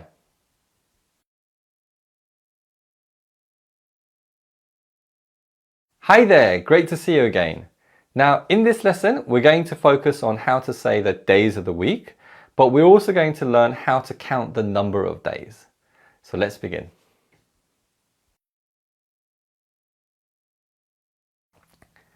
Now, to say the day of the week, we attach the syllable that represents that particular day to the word 요일. And the syllables that represent the day of the week originate from Chinese characters. And each syllable has its own meaning. The Chinese characters and their meaning are on the screen, but you don't have to memorize these. They're just on the screen for your reference. What you do have to memorize are the Korean syllables that represent the days of the week, such as 월, 화, 수. So we'll do a listen and repeat practice of the days of the week. If you're ready, let's begin.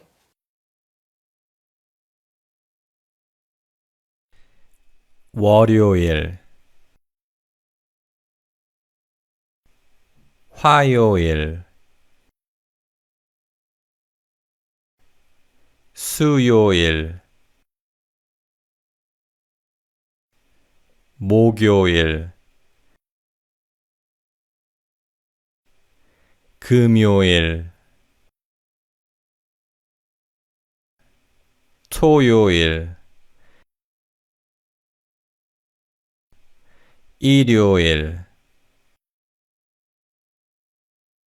A lot of the syllables that represent the days of the week end with a 받침. And because the following syllable begins with an 이응, the 받침 sound carries over. So 월요일 becomes 월요일. Let's practice the days of the week one more time and keep in mind about the consonant sound that carries over to the following syllable. So if you're ready, let's begin.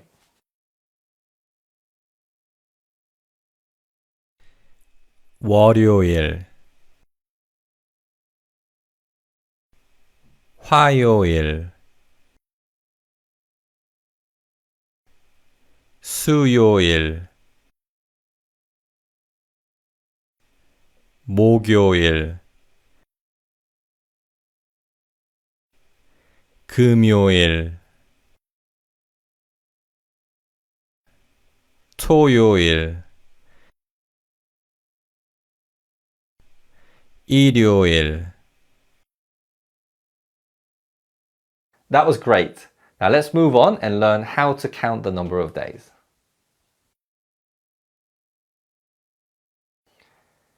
Now the important word when counting days is the word 일.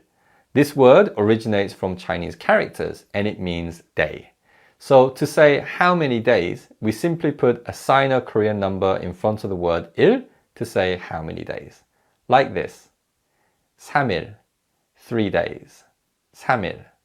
It's as simple as that. The only thing you need to be mindful of is that in Korean, the word 일 doesn't need to change into a plural form. Let's listen to a few more examples. 17일, 17 days. 17일.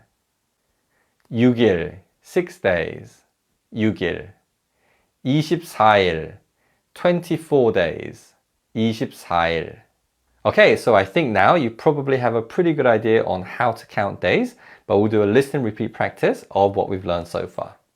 Repeat after me.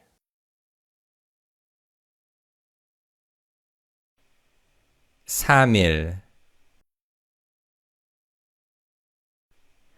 6일 8일 10일 14일 26일 That was great. Now let's move on to the final practice.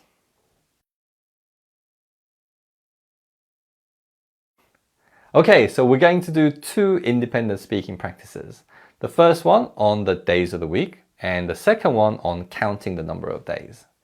In the first practice, you will see an English prompt and I'd like you to say the days of the week in Korean, obviously.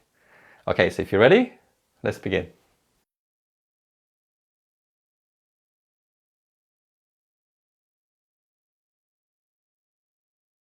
월요일 월요일 화요일 화요일 수요일 수요일 목요일 목요일 금요일 금요일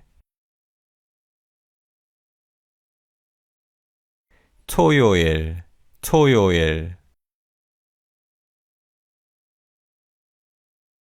일요일 일요일 That was great. Well done. Now let's do the second independent practice on counting the number of days. You will see an English prompt on the screen and I'd like you to say the number of days in Korean. Okay, so if you're ready, let's begin.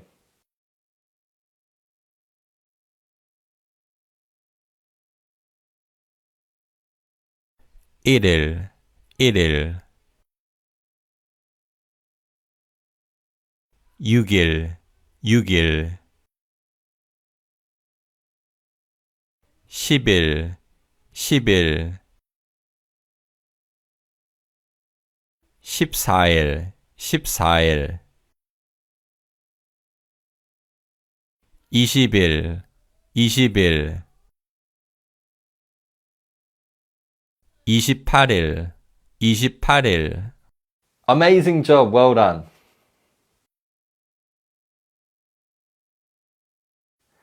Okay, so in today's lesson, we learned the days of the week in Korean, and we also learned to count the number of days using Sino-Korean numbers. In the next lesson, we're going to learn how to say the date in Korean. So I'll see you soon again. Bye-bye.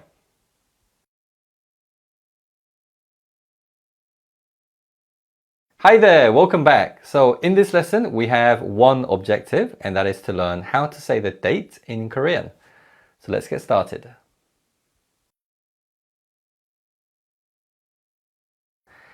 An important word we use to talk about the date is the word 월.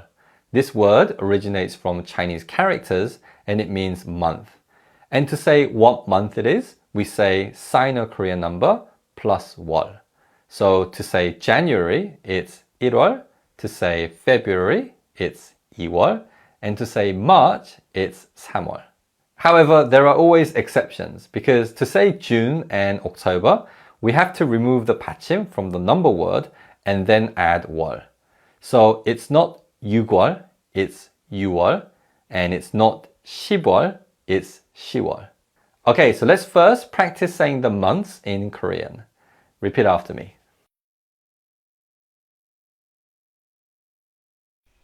1월 2월 3월 4월 5월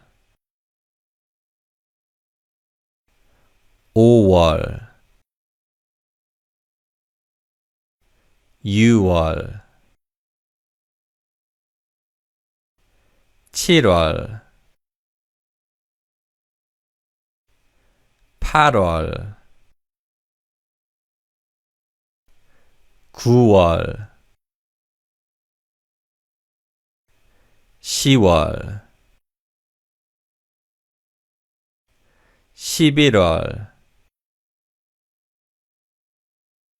12월 That was great, well done. Now, saying the date in Korean is really simple. You first say the month, which we just practiced, and then say the date number by using Sino-Korean numbers plus the word 일, which we learned in the previous lesson. So the 1st of September is 9월 1일, 17th of May is 5월 17일, and the 25th of December is 12월 25일. It's really not that difficult. But as with anything, you just need a little practice. So let's do a list and repeat practice of saying the dates. Repeat after me. 9월 5일 9월 20일 5월 8일 5월 13일 12월 10일 12월 25일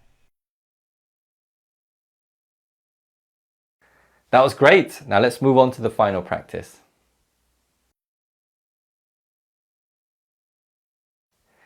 In this final practice, we're going to do 2 independent speaking practices. The first one is on the months of the year, and the second one is on the date. So we'll do the first one, but we won't practice the months in order. So if you're ready, let's begin.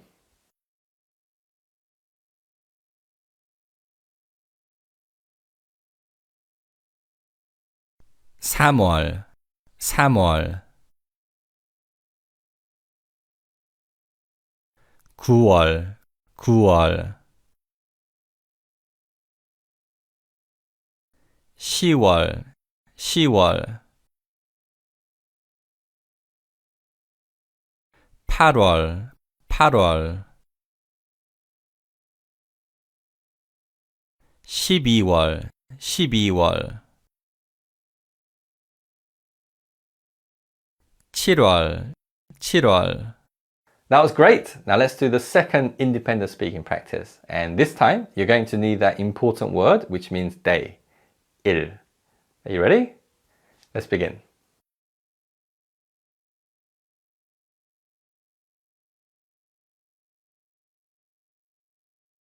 2월 10일 2월 10일 2월 20일 2월 20일 8월 9일 8월 9일 8월 16일 8월 16일 7월 4일 7월 4일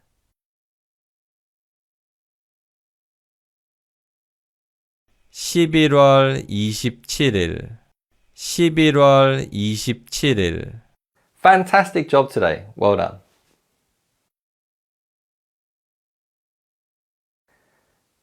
In this lesson, we learned the months of the year in Korean, and we also learned to say the date in Korean. In the next lesson, we're going to learn how to count months in Korean. So I'll see you soon again. Bye-bye.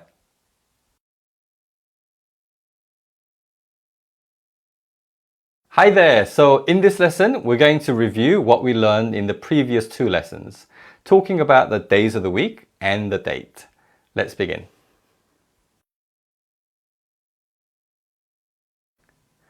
So we'll begin with the days of the week. Now, if you recall, the days of the week is about attaching the syllable that refers to a particular day to 요일.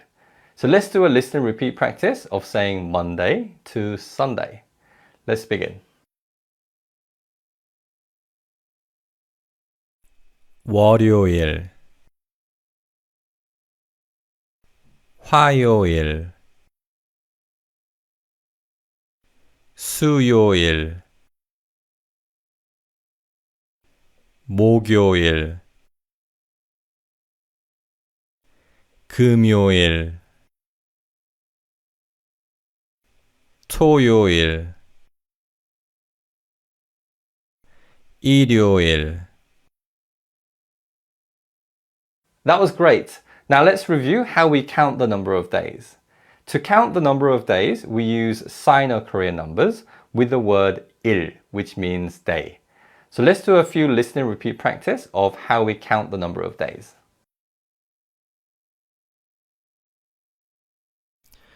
1일, 4일, 6일,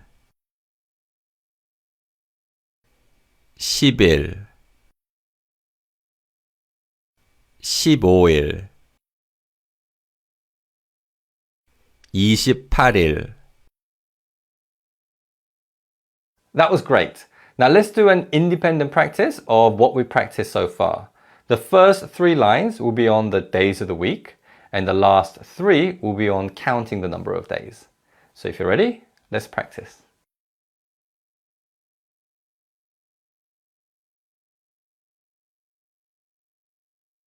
목요일, 목요일. 화요일, 화요일.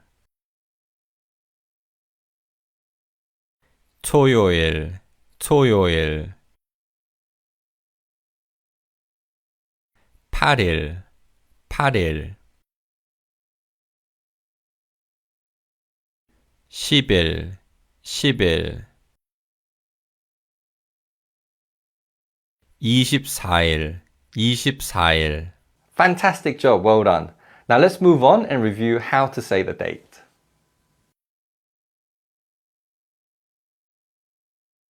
First, let's review how we say the months in Korean.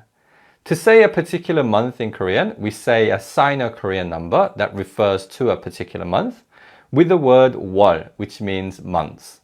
So if you're ready, let's do a listen and repeat practice of how to say the months in Korean. 3월, 4월, 6월, 9월, 10월, 11월. That was great, well done. Now let's review how to say the date in Korean. To say the date, we first state the month using one of the expressions that we just practiced. And then to say the number date, we use the expression that we use to count the number of days. So it's a Sino-Korean number and the word 일. This is a listen and repeat practice on how to say the date. Let's begin. 4월 10일, 4월 20일, 9월 5일, 9월 16일, 3월 24일, 11월 8일. That was great, well done. The last practice of this review lesson is an independent practice on saying the month and saying the date. The first two lines will be on saying the month and the rest of the practice will be on saying the date. So if you're ready, let's begin.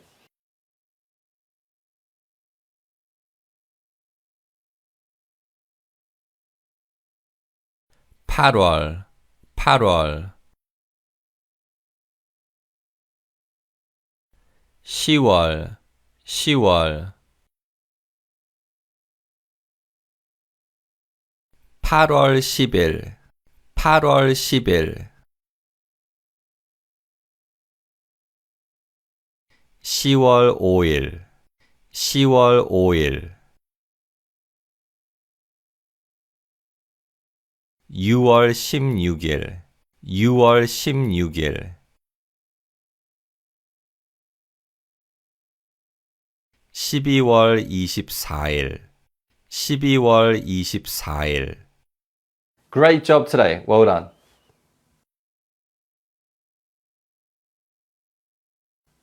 In this lesson, we reviewed how to say the days of the week, how to count the number of days, how to say the months in Korean, and lastly, how to say the date in Korean. In the next lesson, we're going to learn how to count the number of months in two different ways. So I'll see you soon in that lesson. Bye-bye.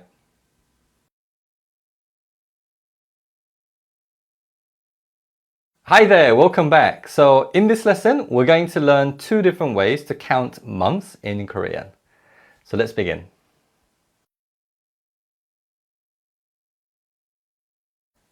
The first way of counting months is to use the word 월, which means month, and we learned this word in the previous lesson.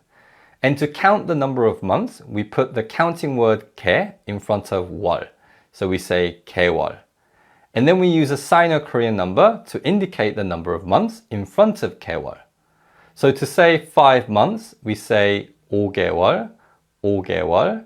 To say 10 months, we say 10개월, 10개월. And to say 8 months, we say 8개월, 8개월.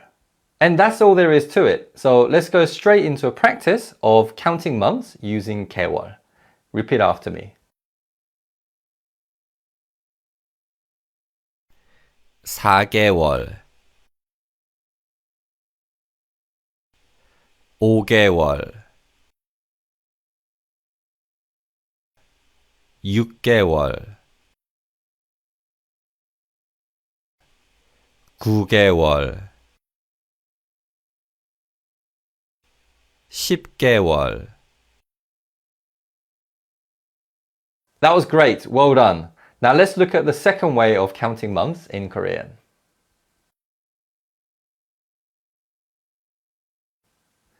Now the second way of counting months is to use the native Korean word 달. 달 means month, and because this is a native Korean word, we also use native Korean numbers. So to say 5 months, we say 5달. To say 2 months, we say 2달. And to say 10 months, we say 10달. Sometimes to say 3 months and 4 months, instead of saying 3달 and 4달, which are both correct, Koreans often say 석달 and 넉달. And these words 석 and 넉 refer to numbers 3 and 4, but they're only used to count months and they're never ever used in any other context. Okay, so now you have a pretty good idea of how to use the word 달. Let's do a speaking practice. Repeat after me.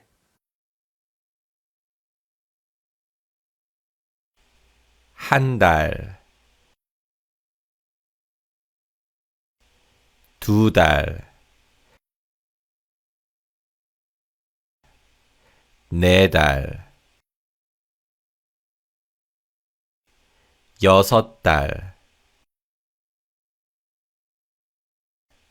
11 달. That was great. Well done. Now, both expressions, 개월 and 달, are commonly used in everyday speech in Korea. However, 개월 is a little more formal than 달. So in official documents such as property contracts, where they state the duration of your stay, you're more likely to see 개월 used than 달. Okay, let's move on to the final practice.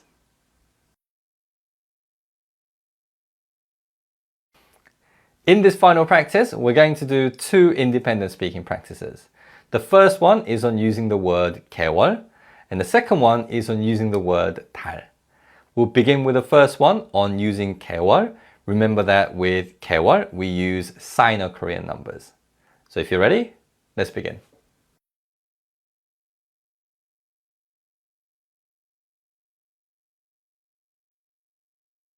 4개월, 4개월. 6개월, 6개월. 7개월, 7개월. 10개월, 10개월. 2개월, 2개월. 5개월, 5개월. That was great. Well done. Now let's do the second independent speaking practice, and this time we're going to practice using 달. And of course, 달 is a native Korean word, so we use native Korean numbers. So if you're ready, let's begin.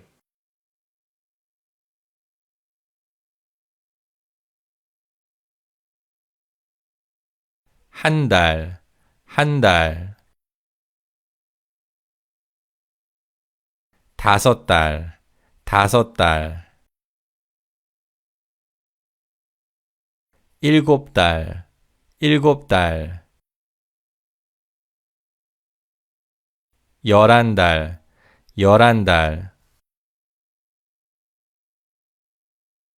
2달, 2달. 3달, 3달. Awesome job today. Well done.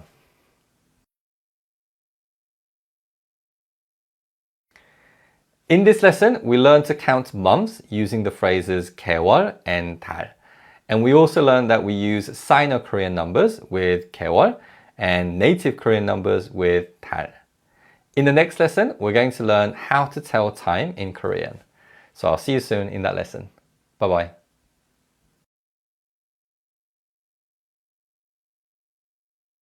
Hi there, welcome back. So in this lesson, we're going to learn how to tell the time in Korean, and we're also going to learn how to count hours, minutes, and seconds. So let's begin.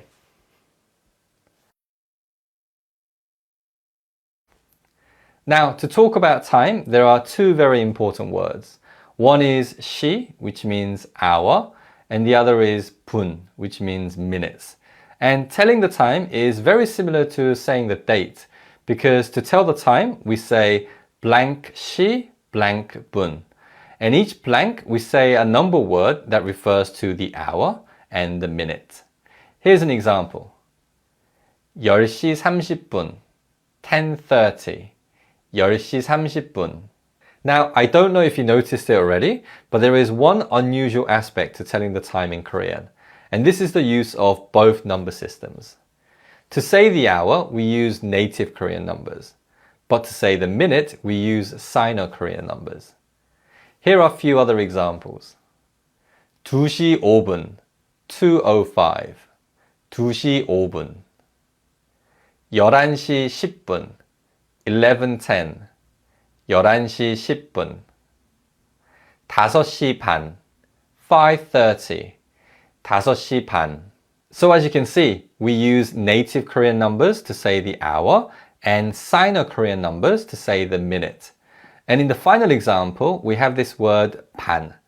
반 means half in Korean, and we use this word to indicate 30 minutes past the hour. So 5시 반 means 5:30. Okay, so let's do a speaking practice of telling the time in Korean. Repeat after me.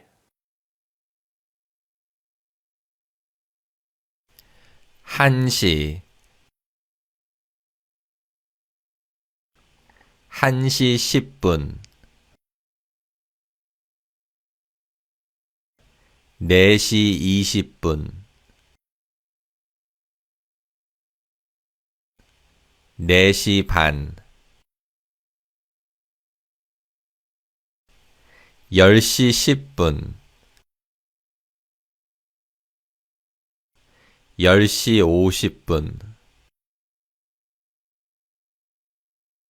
That was great, well done. Now let's look at how we count time in Korean.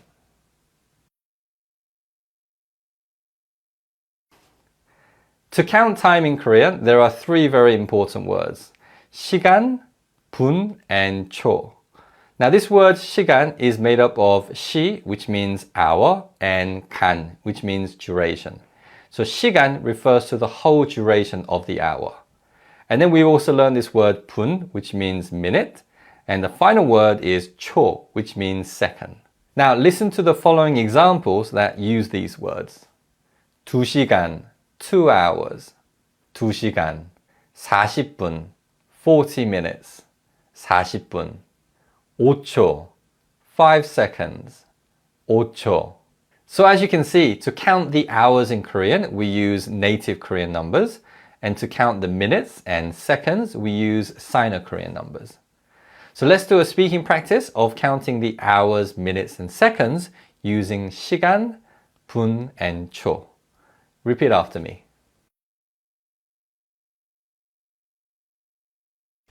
3시간 5시간 20분 45분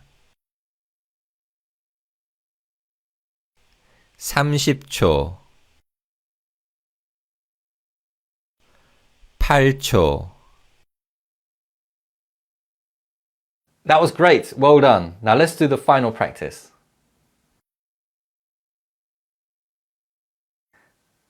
Okay, so in this final practice, we're going to do two independent speaking practices.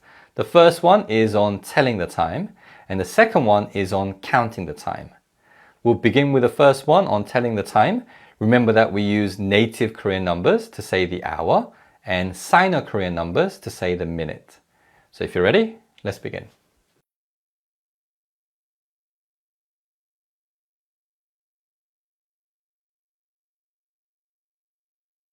5시 40분 5시 40분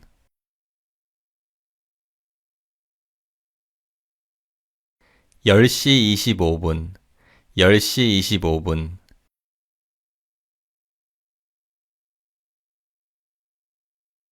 7시 반 7시 반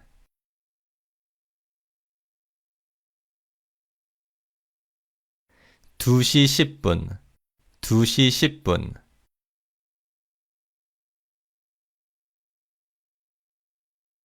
8시 50분 8시 50분 Fantastic job, well done. Now let's do the second independent practice, and this time we're going to practice counting the time. Remember that we use native Korean numbers to count the hours and Sino-Korean numbers to count the minutes and seconds. So if you're ready, let's begin.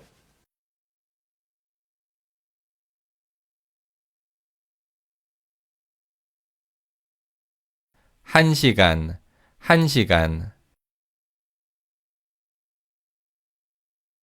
5시간 5시간 20분 20분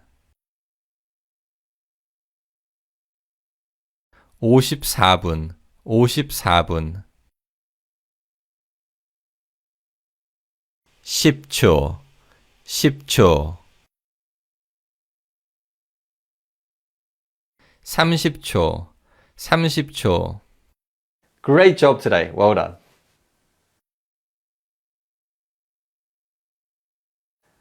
In today's lesson, we learned to tell the time in Korean, and we also learned to count the hours, minutes, and seconds. In the next lesson, we're going to review how to count the months and also review everything covered in this lesson. So I'll see you soon again in that review lesson. Bye-bye.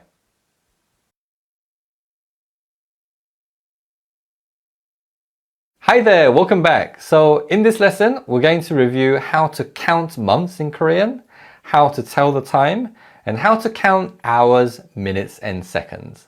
That's a lot to get through, so let's get started.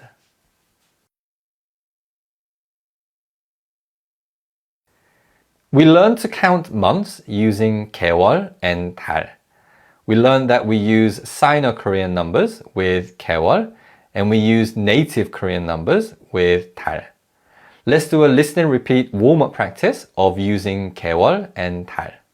Repeat after me.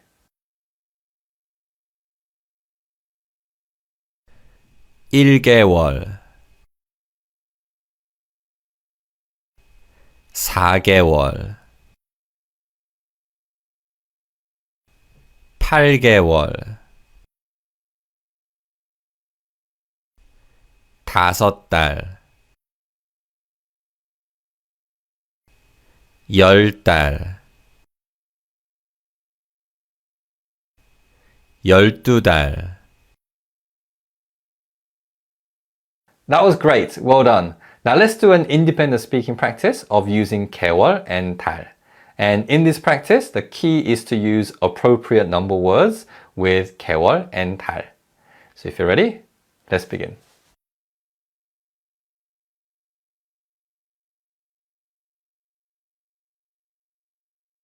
일개월 9개월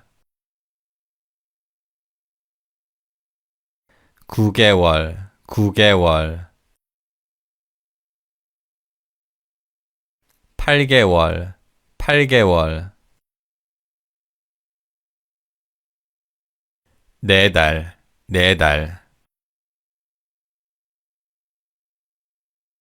6달 12달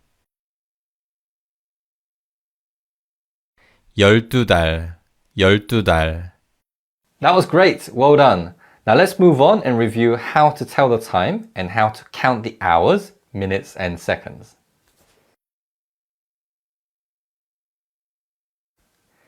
To tell the time, we use the words 시, which means hour, and 분, which means minute. And the key aspect of telling the time is that we use native Korean numbers with 시 and Sino-Korean numbers with 분. So let's do a listen and repeat practice of telling the time in Korean. 5시 5시 반 7시 10분 10시 15분 Great job, well done. Now we also learned to count hours, minutes, and seconds in Korean using the words 시간, 분, and 초. And we also learned that we use native Korean numbers to count hours, and we use Sino-Korean numbers to count minutes and seconds. So let's do a listen and repeat practice of counting the hours, minutes, and seconds. Repeat after me. 4시간 7시간 10분 25분 30초 40초 That was great, well done. Now this is the final practice of this review lesson, and this is an independent practice on telling the time, counting the hours, minutes, and seconds. Think about what number system you have to use when telling the time, and also when you're counting time using 시간, 분, and 초. So if you're ready, let's begin.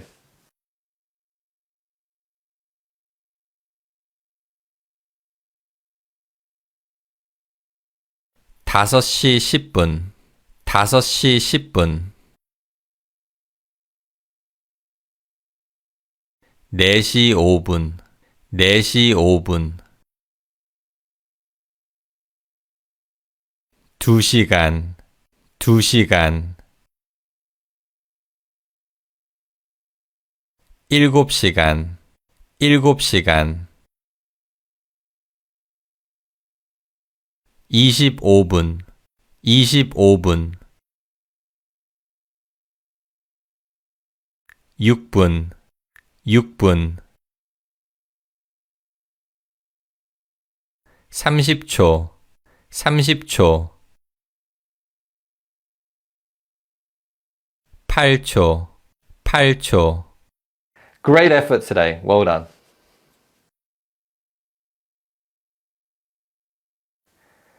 In this lesson, we reviewed counting months in Korean, telling the time in Korean, and counting the hours, minutes, and seconds. Now, I think that's been a pretty in-depth coverage of numbers in Korean, so we're going to move away and turn our attention to the elements that make up the Korean sentences. So I'll see you soon again. Bye-bye.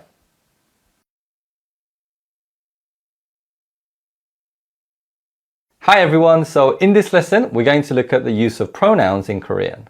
Now, we've already seen the use of pronouns in some of our previous lessons, where we form sentences using the pronoun I. But I think it'll be good to focus on learning exactly what pronouns are in Korean and how they're used. So that's what we're going to do. Let's first begin with the pronoun I.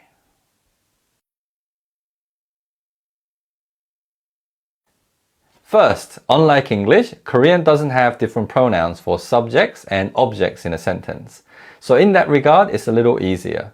However, there are two different forms of the pronoun I, formal form and an informal form.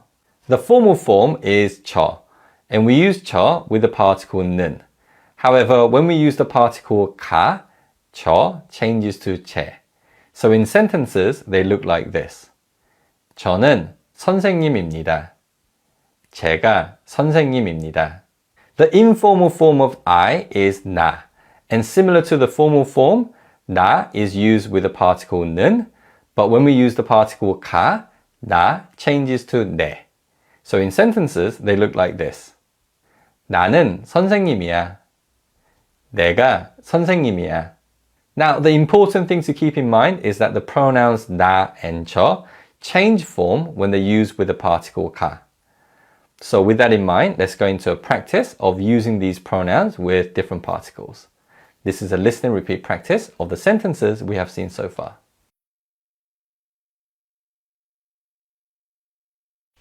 저는 선생님입니다.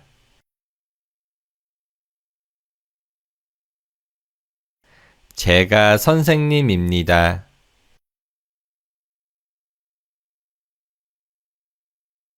나는 선생님이야. 내가 선생님이야. That was great. Let's move on and look at the pronoun you.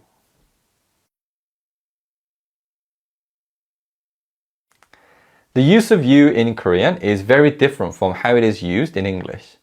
In general, the use of you implies that you and I are of equal level. So unless you're talking to your friend who is the same age as you, using you becomes rather inappropriate. However, when we're talking to friends who are of the same age, or those who are younger than us, we can use 너. 너 is the most commonly used form of you, but you mustn't use this with people who are in a more senior position than you, as it can come across quite impolite. Here are some example sentences using 너. 너는 선생님이야. 너는 선생님이야. 내가 선생님이야. 내가 선생님이야. As you can see here, the pronoun 너 changes to 내 when it's used with the particle 가. However, the pronoun 내, which means I, and the pronoun 내, which means you, sound the same. And although based on the context, you can work out whether 내 means you or I, to avoid confusion, people often just say 너가 rather than 내가, like this. 너가 선생님이야. 너가 선생님이야. However, it should be stressed that the use of 너가 is in speech only. In written text, you should write 내가. So let's do a speaking practice of these sentences using 너는 and 너가. Repeat after me.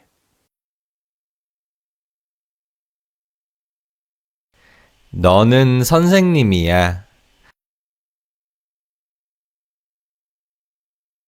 너가 선생님이야. 너는 선생님이야.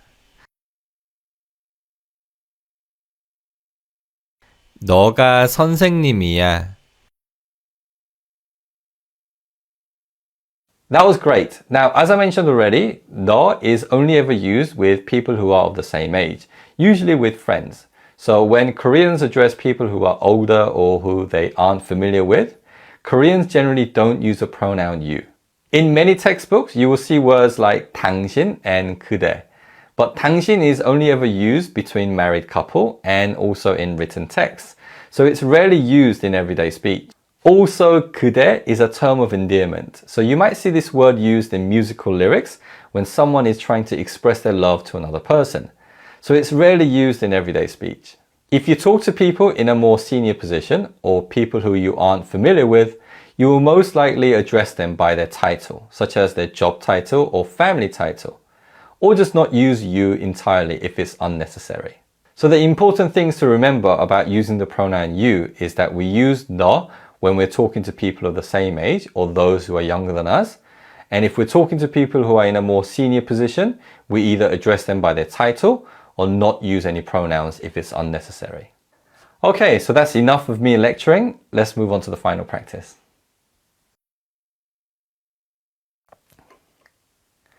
In this final practice, we're going to do one independent speaking practice. Using the prompts on the screen and depending on whether the sentences use the particles 은는 or 이가, I'd like you to use the appropriate form of the pronouns I or you and complete the sentences. Also, when you use you with the particles 이가, please use 너 in this practice as this is more common in everyday speech. Okay, so if you're ready, let's begin the practice.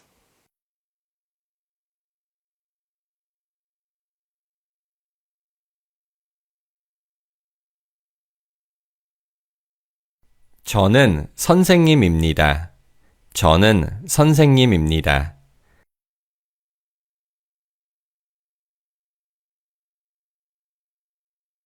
너가 선생님이야. 너가 선생님이야.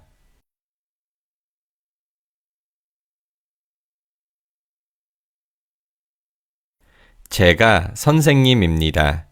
제가 선생님입니다.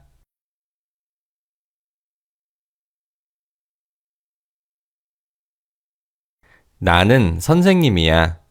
나는 선생님이야.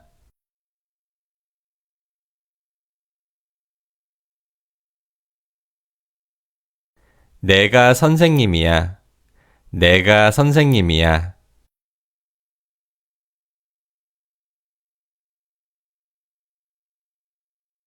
너는 선생님이야. 너는 선생님이야. Great effort, well done.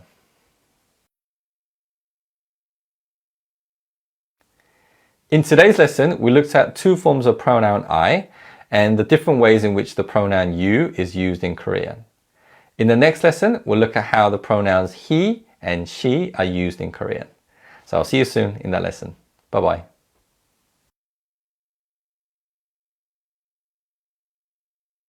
Hi there! So in this lesson, we're going to look at the pronouns he and she in Korean. Let's begin.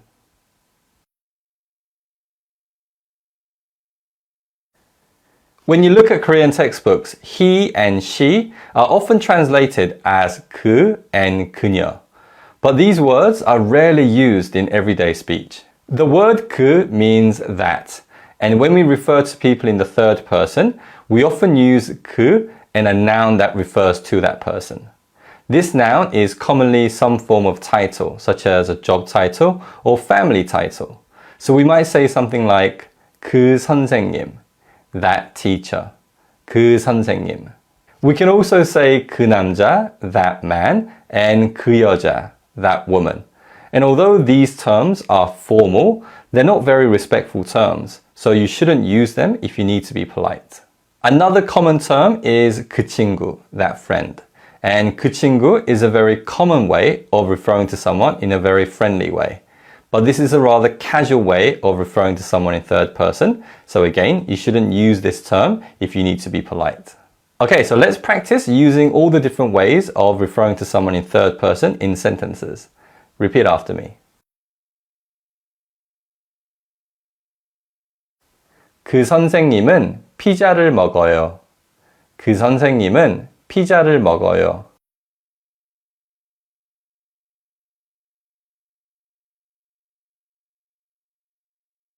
그 남자는 피자를 먹어요. 그 남자는 피자를 먹어요.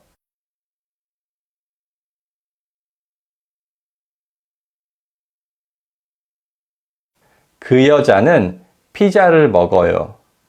그 여자는 피자를 먹어요.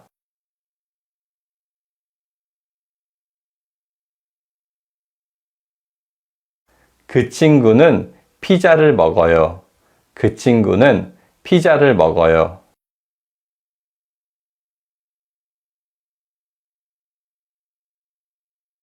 That was great. Now let's look at the formal way of referring to someone in third person.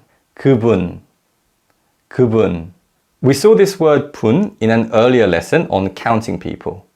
We can use 분 when we're referring to people that we need to be respectful to, such as teachers, and we can also use 분 when we're not sure what title to use when referring to certain people.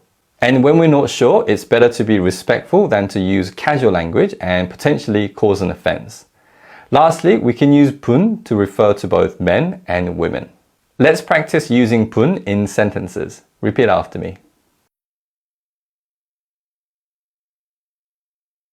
그분은 피자를 먹어요. 그분은 피자를 먹어요.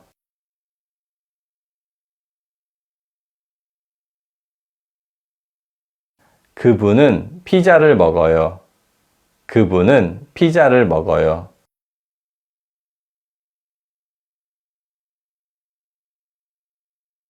That was great. Well done. Now let's look at the casual way of referring to someone in third person. 걔, 걔. 걔 is a shortened form of 그 아이. And although the word 아이 means a kid, we use 걔 to refer to our friends or those who are younger than us. But we should never use 걔 when referring to people in a more senior position. Also, 걔 can be used to refer to both men and women. And although 걔 is spelled with a Y glide 예, in fast speech it's pronounced as 걔, 걔. Let's practice some sentences that use 걔. Repeat after me. 걔는 피자를 먹어. 걔는 피자를 먹어.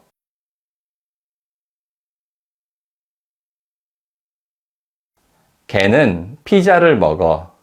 걔는 피자를 먹어.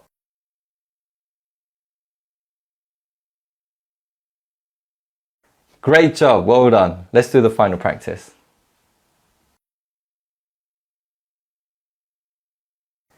In this final practice, we're going to do one independent practice of using the pronouns we use to refer to he or she.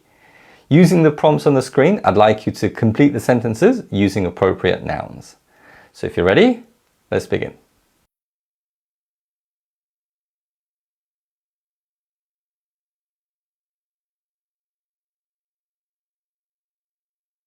그 친구가 피자를 먹어요. 그 친구가 피자를 먹어요.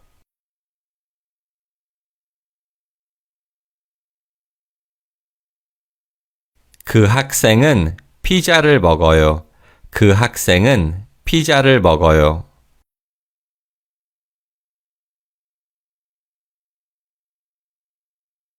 그분은 피자를 먹어요. 그분은 피자를 먹어요.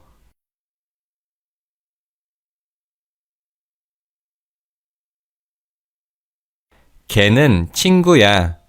걔는 친구야.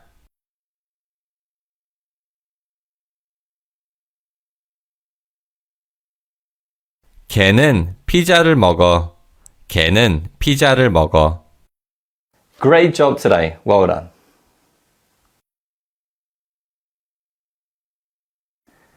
In this lesson, we looked at how we can express he and she in Korean. In the next lesson, we'll look at how we can express we and they in Korean. So I'll see you soon again in that lesson. Bye-bye.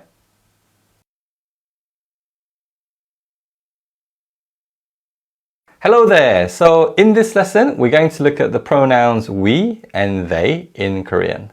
Let's start.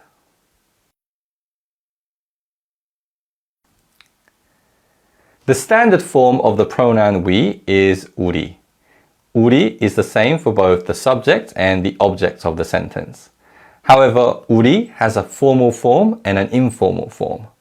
Let's look at some sample sentences using both forms. 우리는 공부해요. 우리는 공부해요. 저희는 공부해요. 저희는 공부해요.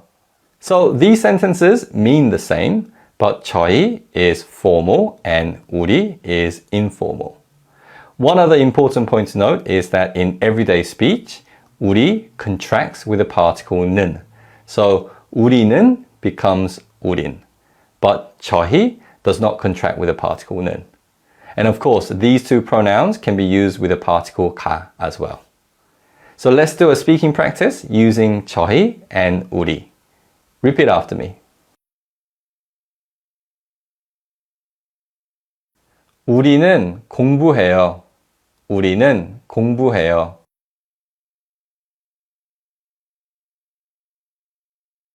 저희는 공부해요. 저희는 공부해요.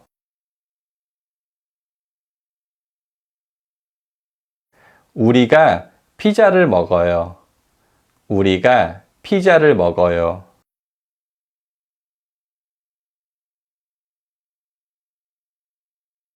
저희가 피자를 먹어요. 저희가 피자를 먹어요.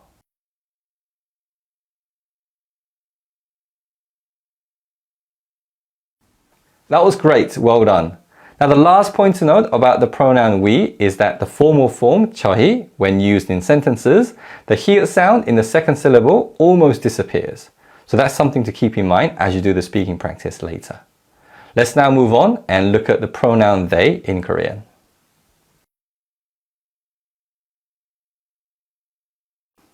Okay, firstly, in many textbooks, they is translated as 그들. But similar to the pronoun he or she being translated to 그 and 그녀, 그들 is rarely used in everyday speech. But we use this word in a slightly different way to say they. The word 들 is a plural marker, and we can attach 들 to many different nouns to make those nouns plural. For example, the word 학생 means student, and if we say 학생들, it becomes students. And the word 가방 means bag, and if we say 가방들, it becomes bags. So in Korean, rather than saying 그들, we say 그 학생들, those students, 그 가방들, those bags, and 그 친구들, those friends. Here are some example sentences that use these expressions. 그 학생들은 공부해요. Those students study. 그 학생들은 공부해요. 그 친구들은 피자를 먹어요. Those friends eat pizza. 그 친구들은 피자를 먹어요. Now, I do want to highlight that because there isn't one word that means they in Korean, there are other ways of referring to a group of people in third person. However, what I've just told you now is the most common way of referring to a group of people in third person. So we'll do a speaking practice of using 그, noun, 들. Let's practice the sentences we have seen in this lesson. Repeat after me. 그 학생들은 공부해요. 그 학생들은 공부해요.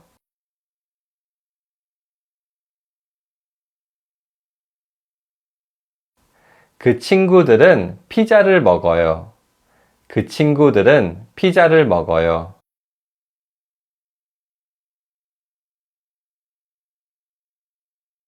그 여자들은 공부해요.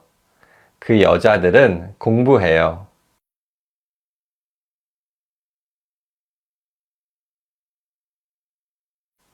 그 남자들은 피자를 먹어요.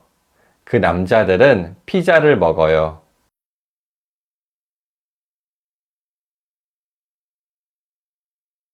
Great job, well done. Let's do the final practice.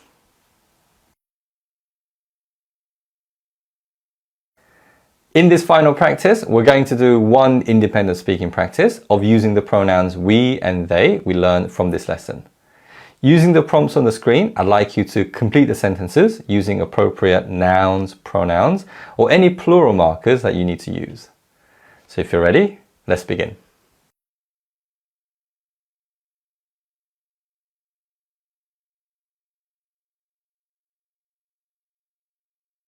저희는 공부해요. 저희는 공부해요.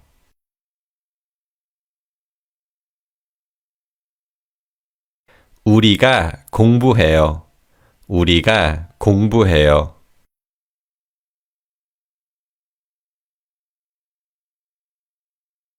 저희는 피자를 먹어요. 저희는 피자를 먹어요.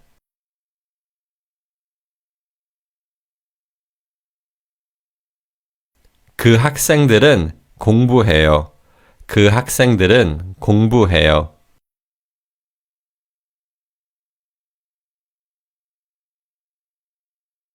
그 친구들은 피자를 먹어요. 그 친구들은 피자를 먹어요.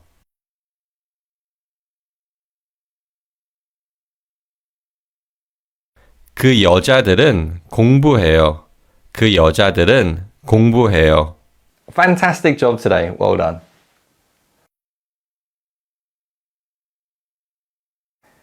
In this lesson, we looked at how we can express we and they in Korean. Now, the next lesson is a review lesson, and we're going to go over all the different ways of saying I, you, he, she, and we, they. So I'll see you soon again in that review lesson. Bye-bye.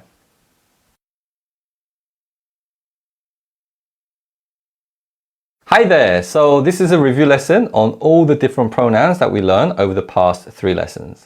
There's a lot to get through, so let's get started.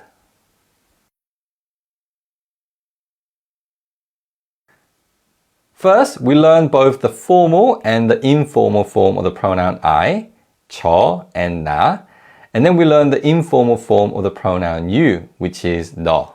We're going to do a listen and repeat practice of these pronouns, but remember that these pronouns change their form depending on what particle they're used with. So as you do the practice, please pay attention to the pronouns and see how their form changes. So if you're ready, let's begin. 저는 선생님입니다. 저는 선생님입니다.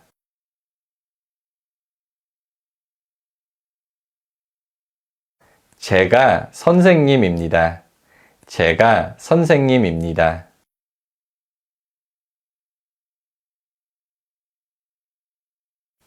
나는 선생님이야.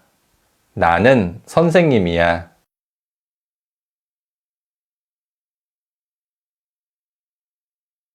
내가 선생님이야. 내가 선생님이야.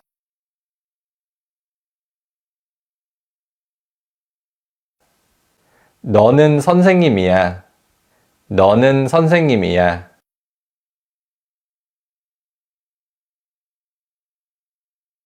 너가 선생님이야. 너가 선생님이야.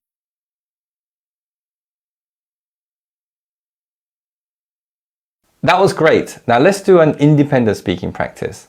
You will see sentences with blanks, and I'd like you to complete the sentences using appropriate forms of the pronouns I and you. So if you're ready, let's begin.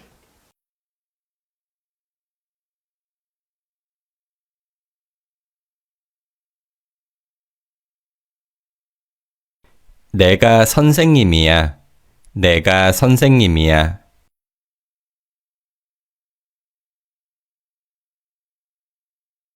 저는 선생님입니다. 저는 선생님입니다.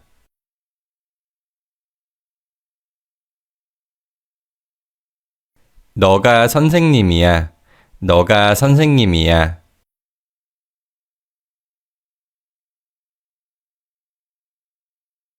제가 선생님입니다. 제가 선생님입니다.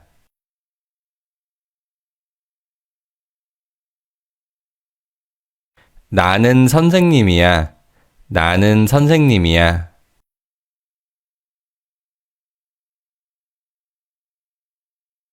너는 선생님이야. 너는 선생님이야. Great job, well done. Now let's move on and review the pronouns he and she.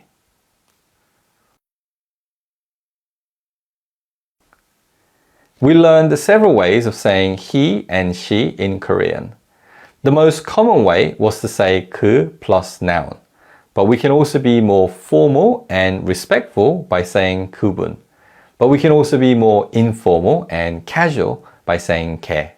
Let's first do a listen and repeat practice on all these different ways of saying he and she. Repeat after me. 그 친구는 피자를 먹어요. 그 친구는 피자를 먹어요.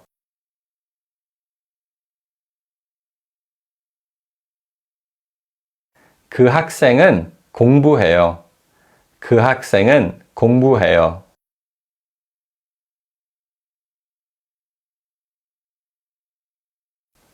그분은 선생님이에요. 그분은 선생님이에요.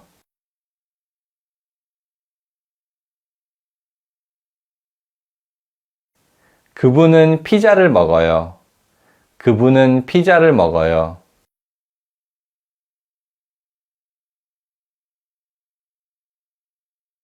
걔는 친구야. 걔는 친구야.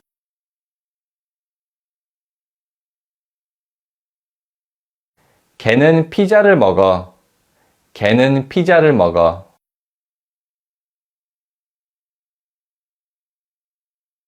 Great. Now let's do an independent speaking practice. And similar to before, I'd like you to use the prompts on the screen and complete the sentences using one of the expressions we just practiced.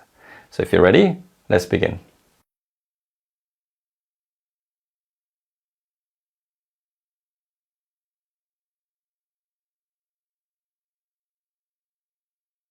그 친구가 피자를 먹어요. 그 친구가 피자를 먹어요.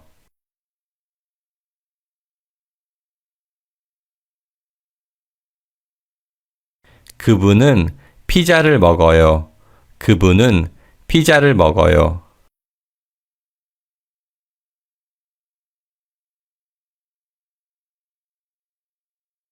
그 학생은 피자를 먹어요. 그 학생은 피자를 먹어요.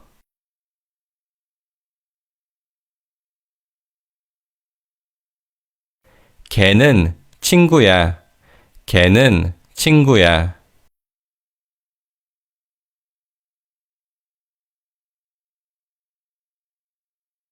그분은 선생님이에요.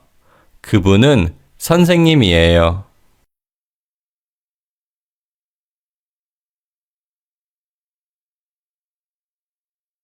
걔는 피자를 먹어. 걔는 피자를 먹어. That was great. Well done. Now let's review how to say we and they in Korean.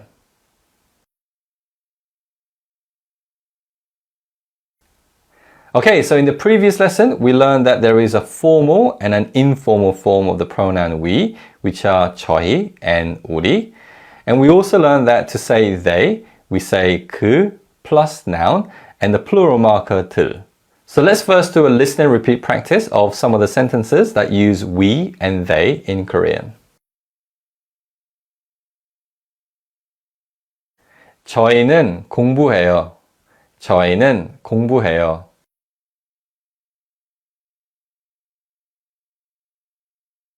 우리는 공부해요. 우리는 공부해요.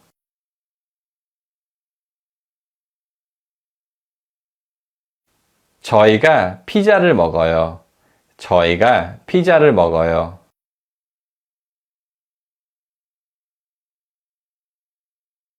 그 학생들은 공부해요. 그 학생들은 공부해요.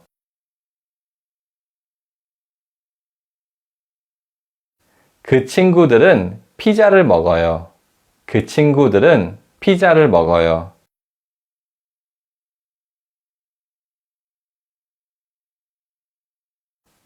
그 남자들은 피자를 먹어요. 그 남자들은 피자를 먹어요.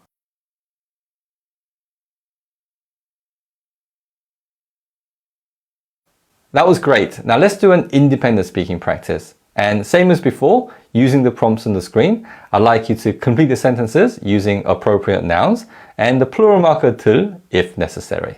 So if you're ready, let's begin.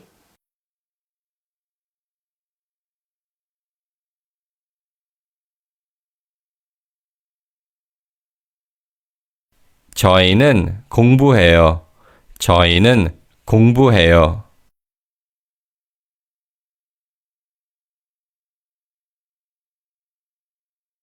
그 친구들은 피자를 먹어요.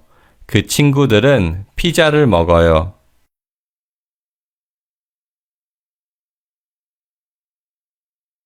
우리가 공부해요. 우리가 공부해요.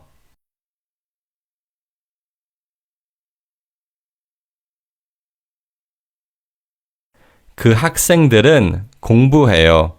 그 학생들은 공부해요.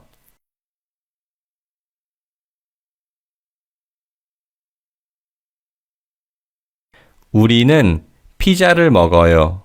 우리는 피자를 먹어요.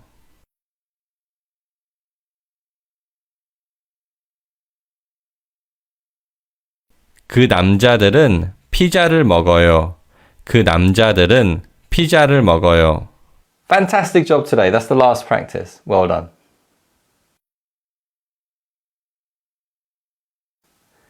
In this lesson, we reviewed all the different ways of expressing I, you, he, she, and we, they. We're now going to move away from pronouns and focus a little bit more on learning about Korean verbs. So I'll see you soon again. Bye-bye.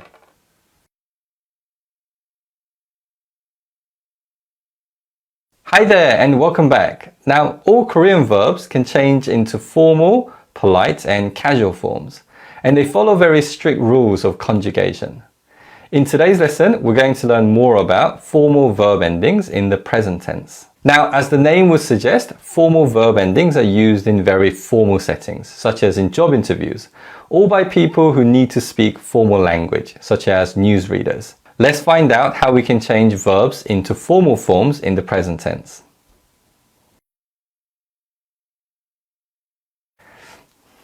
Okay, so to help us along, let's use these verbs. 먹다, which means to eat, and 공부하다, which means to study. These are infinitive forms, the base forms of these verbs. The infinitive forms of Korean verbs all end in 다. And the parts other than 다 are called verb stems. So in this verb, the verb stem is 먹, and in this verb, the verb stem is 공부하. How we conjugate verbs depends on two factors. One is the vowel used in the final syllable of the verb stem, and the other is whether the final syllable of the verb stem has a 받침 or not. And the two main ways of forming formal verb endings is all about the 받침. First, when a verb stem has a 받침, we simply add 씁니다 to the verb stem to make it into a polite form. For example, this verb 먹다, the verb stem is 먹 and it has 기역 as 받침. So we add 씁니다 to 먹 to make 먹다 into the formal form. So the formal form of 먹다 is 먹습니다. 먹습니다. Also remember that this 씁니다 has a 비읍 as a 받침, but we read it as if it has 미음 as 받침. So it's not 먹습니다, it's 먹습니다. 먹습니다. Let's look at a few other examples. The verb 읽다 means to read, and this verb has 겹받침. So here we add 씁니다 to the verb stem, so the formal form of 읽다 is 읽습니다. Another verb is 놓다, which means to put or lay. And applying the same rule, the formal form is 놓습니다. 놓습니다. Finally, we have the verb 섞다, which means to mix. And again, applying the same rule, the formal form of 섞다 is 섞습니다. 섞습니다. Okay, so now that you have a pretty good understanding of the first way of changing verbs into formal forms, let's do a speaking practice. Repeat after me. 먹다, 먹습니다. 읽다, 읽습니다. 놓다, 놓습니다. 섞다, 섞습니다. That was great, well done. Now let's learn the second way of changing verbs into formal forms.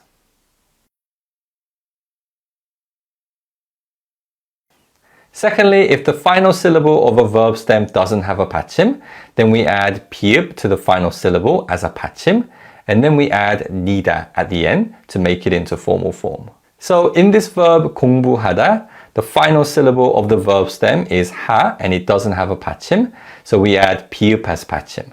And then we add 니다 at the end to make this verb into a formal form.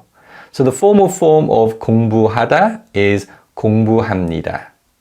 Let's look at a few other examples. The verb 자다 means to sleep, and the verb stem 자 doesn't have a 받침, so we add 비읍 as 받침, and then we add 니다 at the end.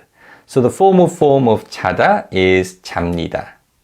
Another verb is 마시다, which means to drink.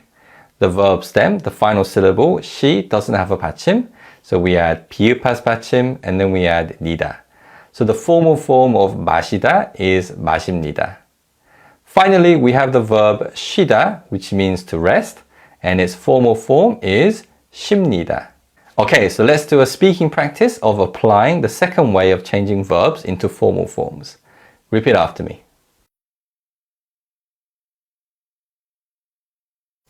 공부하다, 공부합니다. 자다, 잡니다. 마시다, 마십니다. 쉬다, 쉽니다. That was great. Well done. Now we've learned the two main ways of changing verbs into formal forms, but as with many things in grammar, there is always an exception.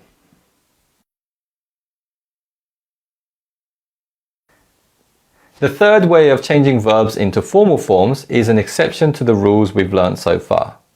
Now, when the final syllable of a verb stem has 리을 as 받침, we don't simply add 씁니다 to the verb stem. We actually remove 리을 받침 and replace it with 비읍 받침. And then we add 니다 to make that verb into a formal form. For example, the verb 팔다 means to sell, but we don't simply add 씁니다 to 팔.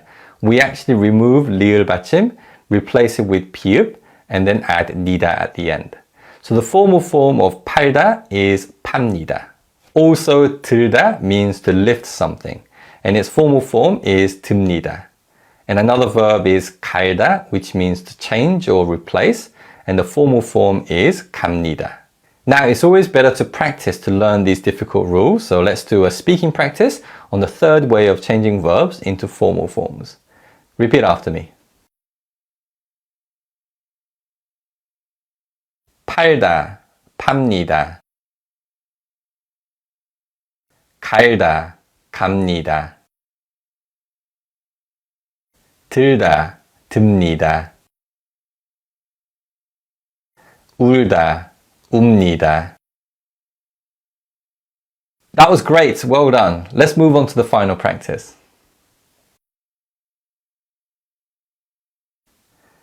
In this final practice, we're going to do one independent speaking practice. And you have to apply the rules we've learned today and change the verbs on the screen into their formal forms. Remember that if the final syllable of the verb stem has a 받침, then we simply add 씁니다 to the verb stem. If the final syllable of a verb stem doesn't have a 받침, then we add 비읍 as 받침 and then add 니다. And the final rule, which was an exception, was that if the final syllable of a verb stem has 리을 as 받침, then we replace 리을 with 비읍 and then add 니다 to make that verb into a formal form. Okay, so with those rules in mind, if you're ready, let's do this independent speaking practice.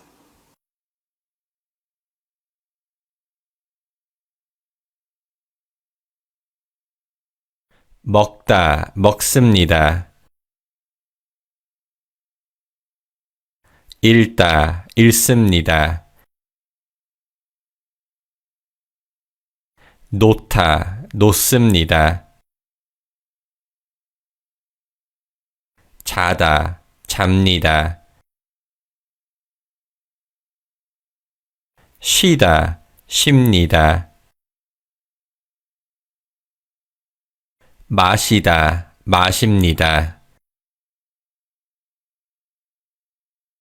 들다, 듭니다. 울다, 웁니다. Great effort today. Well done.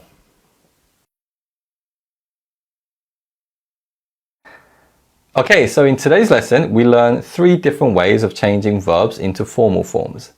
In the next lesson, we'll look at how we can change verbs into polite forms. So I'll see you soon again in that lesson. Bye-bye.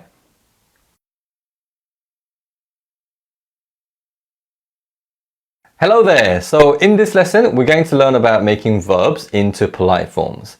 Now, polite verb endings are the most commonly used in Korean language. So this is going to be a very important lesson. There are 2 ways you can make verbs into polite forms. One is by adding ayo to the verb stem, and the other is by adding oyo to the verb stem. In this lesson, we'll focus on learning to add ayo to the verb stem.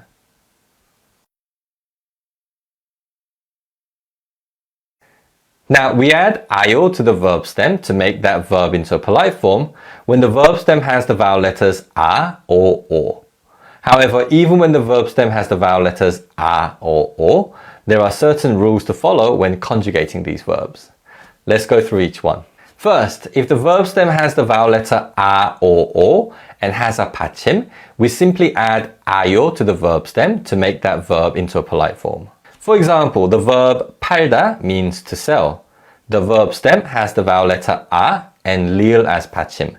So we simply add ayo to the verb stem to make this verb into polite form. So the polite form of 팔다 is 팔아요, 팔아요. The verb 놓다 means to put or lay. The verb stem has the vowel letter o and 히읗 as 받침. So we simply add ayo to the verb stem. So the polite form of 놓다 is 놓아요, 놓아요. Let's look at 2 more examples. 볶다 means to fry, and its polite form is 볶아요, 볶아요. And 찾다 means to find or look for, and its polite form is 찾아요, 찾아요.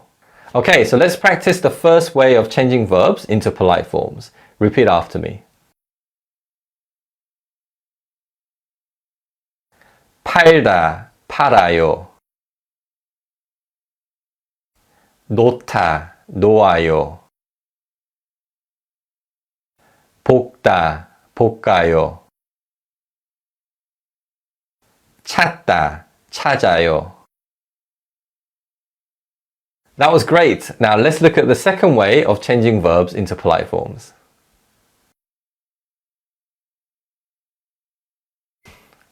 Now, the second way of adding ayo to a verb to make that verb into a polite form is when the verb stem ends with a vowel letter a and has no 받침. We simply add 요 to the verb stem to make that verb into a polite form. For example, the verb 자다 means to sleep. The verb stem 자 ends with a vowel letter a and there is no 받침. So we add 요 to the verb stem. So the polite form of 자다 is 자요. Let's look at a few other examples. The verb 가다 means to go, and its polite form is 가요, 가요. Another verb is 만나다, which means to meet, and the polite form of 만나다 is 만나요, 만나요. Finally, the verb 끝나다, which means to finish, the polite form is 끝나요, 끝나요. Okay, so let's practice the second way of changing verbs into polite forms. Repeat after me. 자다, 자요. 가다, 가요. 만나다, 만나요. 끝나다, 끝나요. Excellent job, well done. Now let's look at the final way of adding ayo.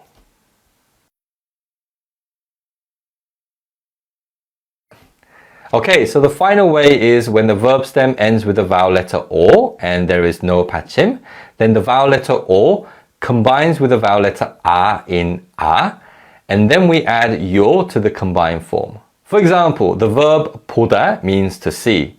The verb stem has the vowel letter o, so this o combines with a to make 봐. And then to the combined form we add 요. So the polite form of 보다 is 봐요, 봐요. Another example is the verb 오다, which means to come.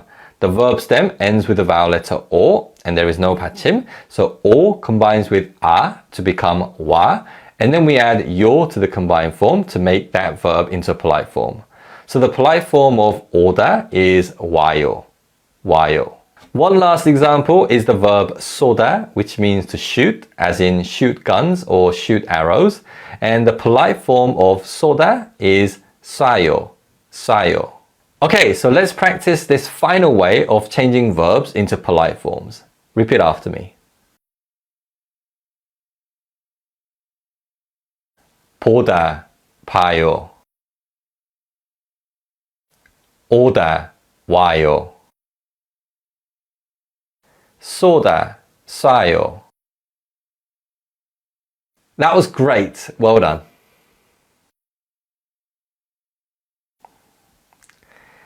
In this final practice, we're going to do one independent speaking practice. And all you have to do is change the verbs on the screen into polite forms. Remember the 3 different ways of adding ayo to verbs to make those verbs into polite forms. First, if the verb stem has the vowel letters a or o and a 받침, we simply add ayo to the verb stem. If the verb stem ends in a and there is no 받침, then we simply add 요 to the verb stem. Finally, if the verb stem has the vowel letter o and there is no 받침, then o combines with a and then we add 요 to the combined form. So with that in mind, let's do the final speaking practice.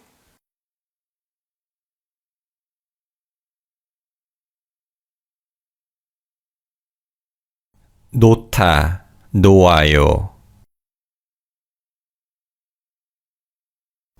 볶다, 볶아요. 팔다, 팔아요. 자다, 자요. 가다, 가요. 사다, 사요. 보다, 봐요. 오다, 와요. 쏘다, 쏴요. Great effort today. Well done.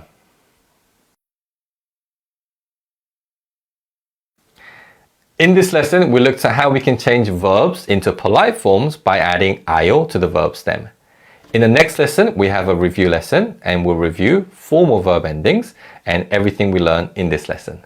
So I'll see you soon again in that lesson. Bye-bye.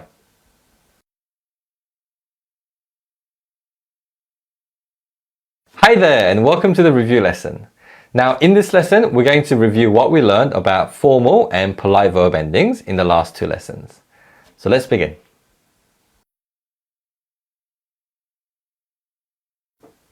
First, we learned that all formal verb endings end with 니다. But if the final syllable of a verb stem has a 받침, then we add 씁니다. If it doesn't, then we add 비읍 as 받침, and then we add 니다 at the end. However, there is always an exception, because if the 받침 is 리을, then we remove 리을 and then add 비읍 as 받침. And then we add 니다 at the end. Okay, so with that in mind, let's first do a list and repeat practice of formal verb endings. 먹다, 먹습니다.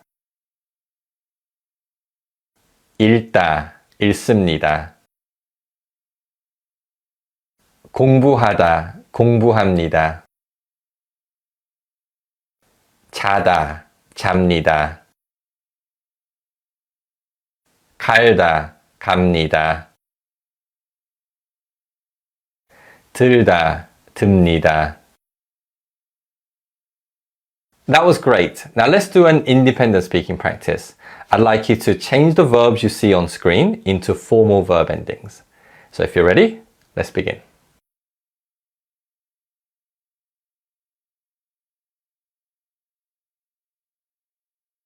먹다, 먹습니다. 섞다, 섞습니다. 공부하다, 공부합니다. 마시다, 마십니다. 팔다, 팝니다. 울다, 웁니다. That was great. Well done. Now let's look at how we can add ayo to verbs to make those verbs into polite forms.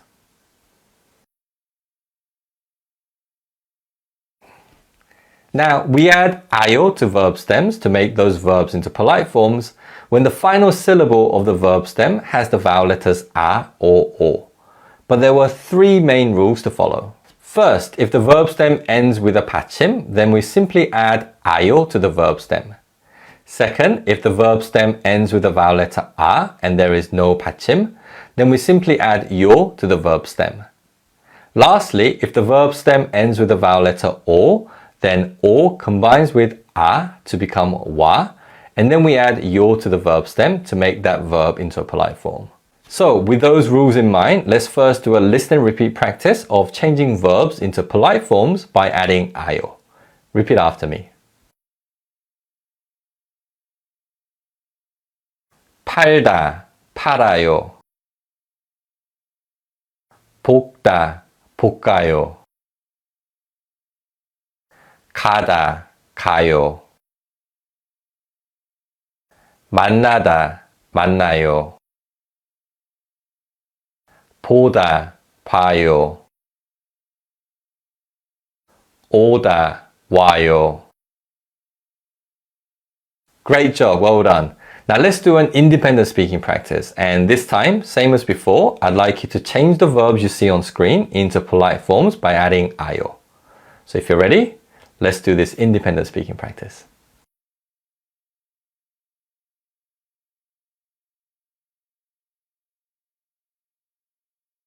팔다, 팔아요.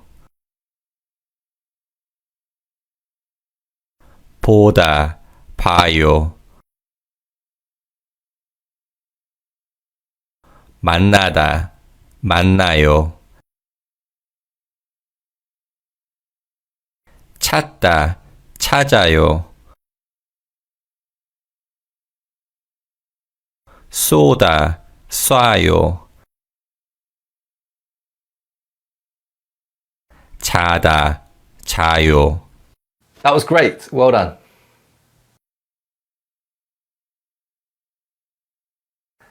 Okay, so in today's lesson, we reviewed how we can change verbs into formal forms and also into polite forms by adding ayo to the verb stem. In the next lesson, we'll look at how we can change verbs into polite forms by adding oyo. So I'll see you soon again in that lesson. Bye-bye.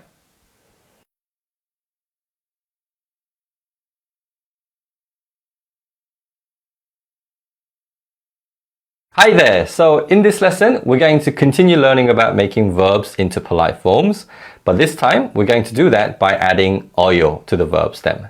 Before, we learned that if the final syllable of the verb stem has the vowel letters a or o, then we add ayo to the verb stem.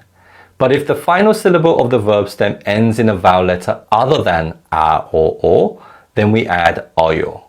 There are, of course, some rules we have to follow, so let's look at each one carefully.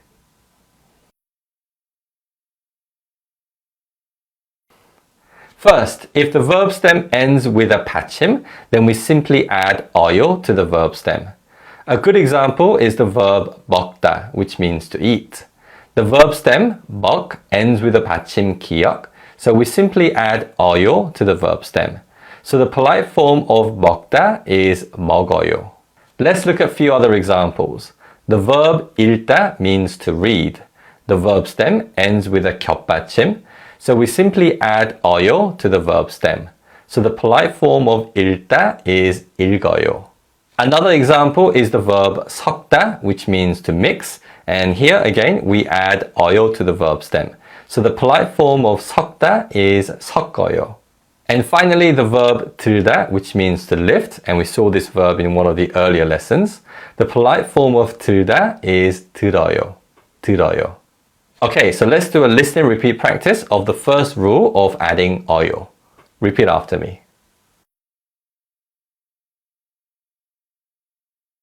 먹다, 먹어요. 읽다, 읽어요. 섞다, 섞어요. 들다, 들어요. That was great. Now let's look at the second way of adding 어요 to verbs.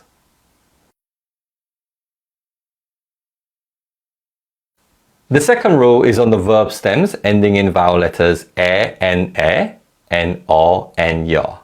When the verb stem ends in these vowels and there is no 받침, then we simply add 요 to the verb stem to make those verbs into polite forms. However, there aren't that many verbs that end in 어 or 여. So it's more important to remember about the verb stems that end in 에 or 에. Let's look at some examples. 세다 means to count, as in count the number of things. And the polite form of 세다 is 세요. And another example is the verb 서다, which means to stand. And the polite form of 서다 is 서요. We also have 켜다, which means to turn on, as in turn on the light. And the polite form of 켜다 is 켜요. And lastly, the verb 내다, which means to pay. The polite form of 내다 is 내요. Okay, so let's do a listen and repeat speaking practice of applying the second rule of adding 어요 to verbs. Repeat after me. 세다, 세요. 서다, 서요. 켜다, 켜요. 내다, 내요. That was excellent, well done. Let's look at the final way of adding 어요 to verbs.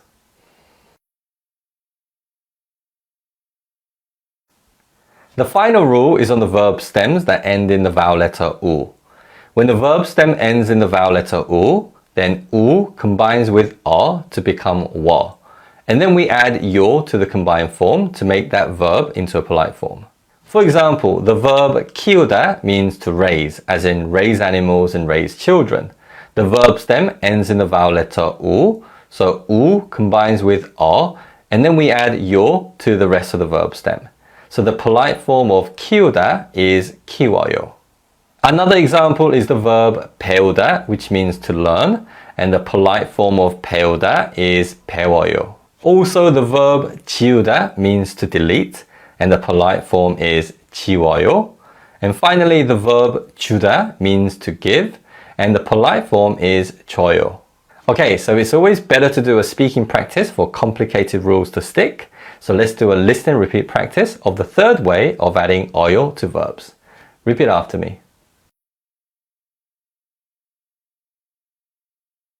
키우다, 키워요. 배우다, 배워요. 지우다, 지워요. 주다, 줘요. Excellent job, well done. Let's move on to the final practice.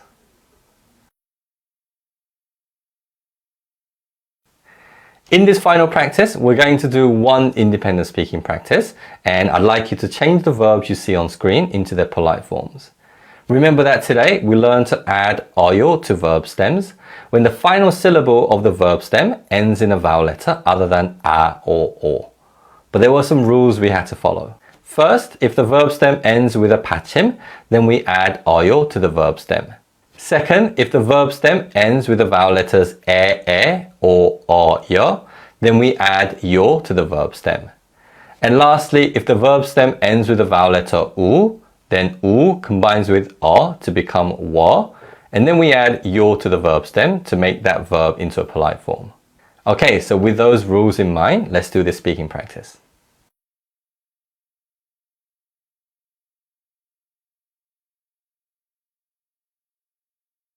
먹다, 먹어요.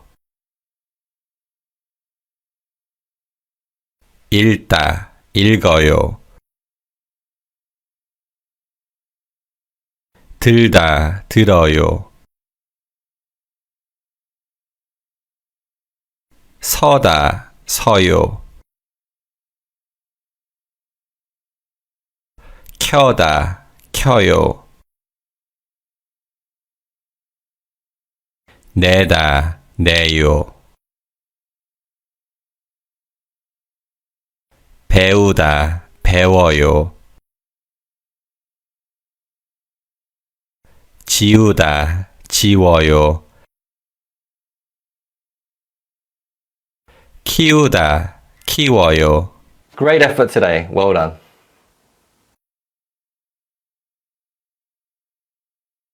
So in today's lesson, we learned to add 어요 to verbs to make those verbs into polite forms.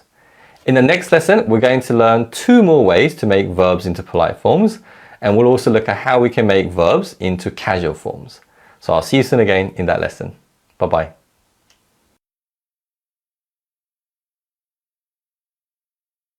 Hi there and welcome back. Now, before we get into today's lesson, I just want to mention that so far we've learned many ways of changing verbs into formal and polite forms.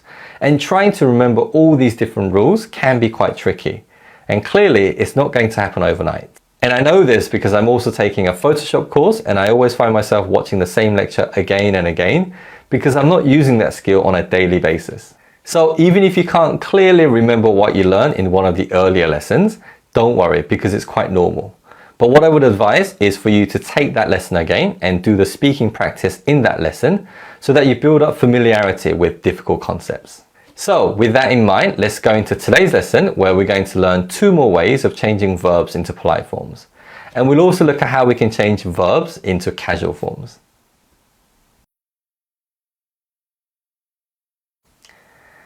Okay, first, if the verb stem ends in the vowel letter E, then E changes to 여, and then we add 요 to the verb stem to make that verb into a polite form. For example, the verb 마시다 means to drink, and here the verb stem ends in the vowel letter E, so we change E to 여, and then we add 요 to the verb stem to make this verb into a polite form. So the polite form of 마시다 is 마셔요, 마셔요. Let's look at a few other examples. The verb 말리다 means to stop someone from doing something. And the polite form of 말리다 is 말려요, 말려요. Another example is the verb 가지다, which means to own something. And the polite form is 가져요, 가져요. The final example is the verb 치다, which means to hit something. And the polite form is 쳐요, 쳐요. Okay, so it's a pretty simple rule, but let's do a speaking practice of applying this rule. Repeat after me. 마시다, 마셔요. 말리다, 말려요. 가지다, 가져요. 치다, 쳐요. That was great. Let's look at the final way of changing verbs into polite forms in Korean.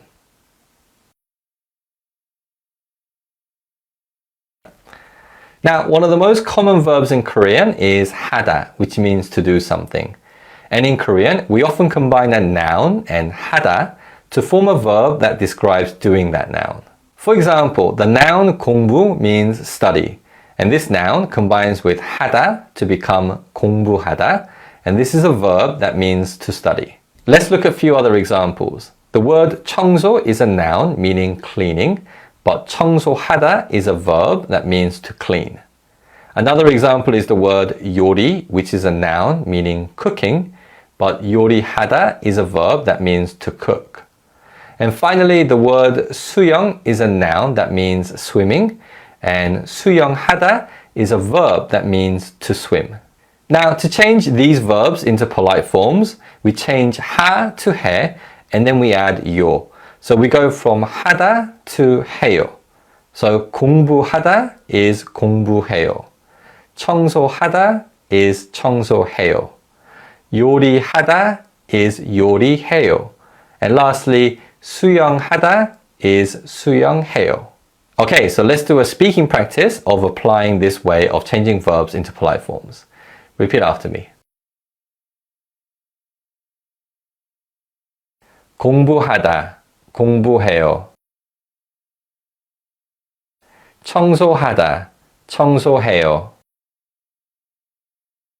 요리하다, 요리해요.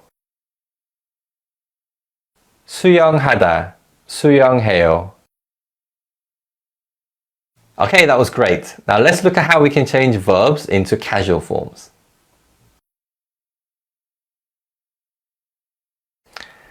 Now, changing verbs into casual forms is really simple. All Korean verbs in their polite form end in 요. And to make these verbs into casual forms, we simply remove 요 from the polite form. So the casual form of 먹어요 is 먹어, 팔아요 is 팔아, 지워요 is 지워, and 요리해요 is 요리해. It's really that simple. So let's do a speaking practice of changing verbs into casual forms. Repeat after me. 먹어요, 먹어. 지워요, 지워. 팔아요, 팔아. 요리해요, 요리해.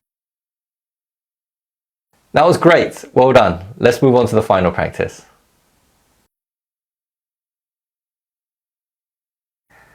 Okay, so in this final practice, we're going to do one independent speaking practice on what we learned today.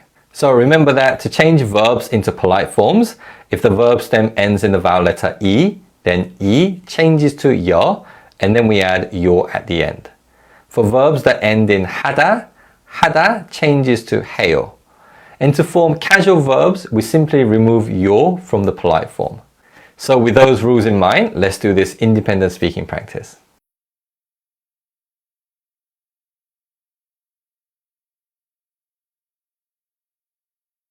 말리다, 말려요. 가지다, 가져요. 치다, 쳐요.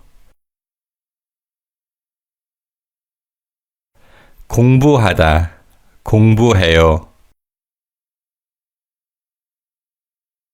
청소하다, 청소해요. 요리하다, 요리해요.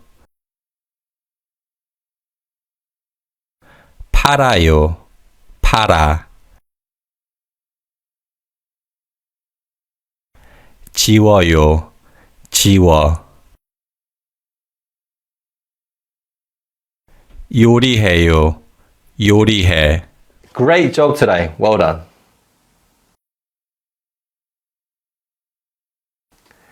So in today's lesson, we looked at two more ways of changing verbs into polite forms. And we also looked at how we can change verbs into casual forms. In the next lesson, we're going to learn how we can use objects in Korean sentences. So I'll see you soon again in that lesson. Bye-bye.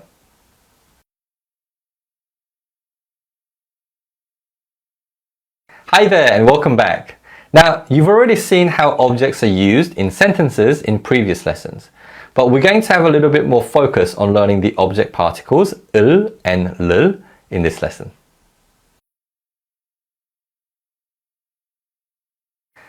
Now, the basic function of 을 is to indicate that the nouns they are attached to are the objects of the verbs in that sentence.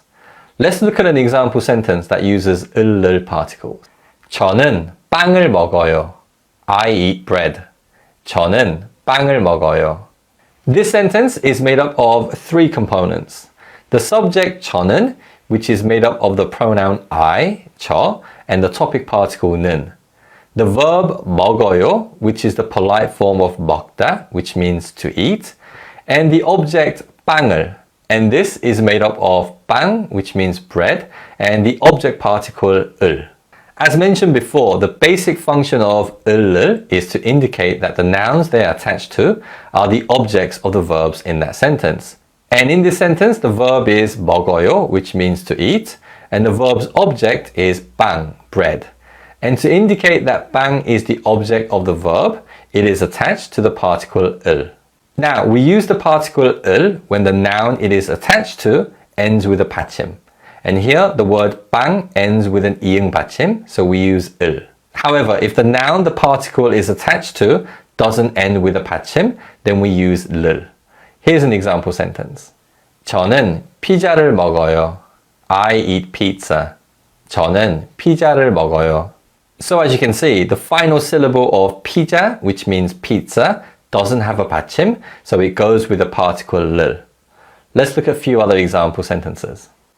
저는 비빔밥을 먹어요. I eat 비빔밥. 저는 비빔밥을 먹어요. 저는 바나나를 먹어요.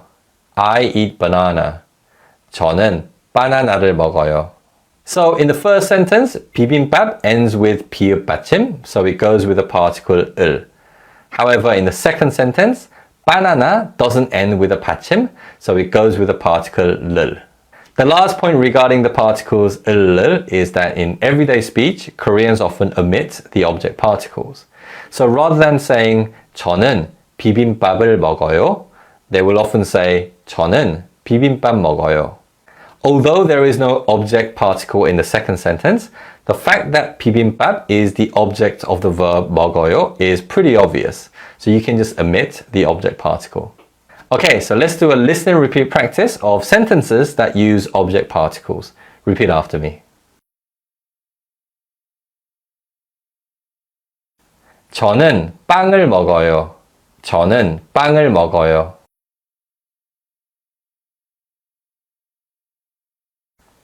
저는 사과를 먹어요. 저는 사과를 먹어요.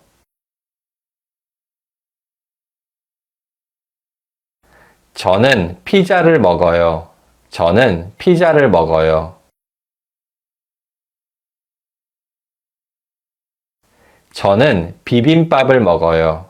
저는 비빔밥을 먹어요.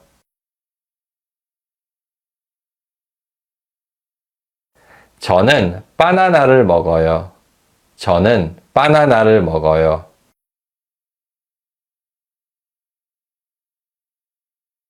저는 라면을 먹어요. 저는 라면을 먹어요.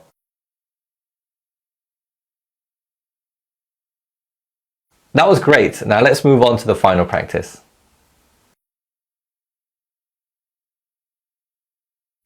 Now, in this final practice, we're going to do one independent speaking practice. You will see sentences on the screen, but in each sentence, the object particles will be missing. And based on whether the object ends with a 받침 or not, I'd like you to complete the sentences using either the particles 을 or 를. Remember that if the object ends with a 받침, then you use the particle 을. If it doesn't, then you use the particle 를. Okay, so with that in mind, let's do the final practice.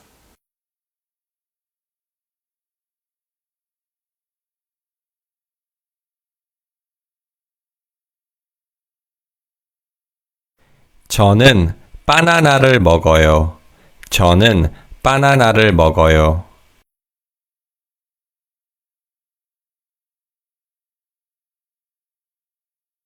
저는 빵을 먹어요. 저는 빵을 먹어요.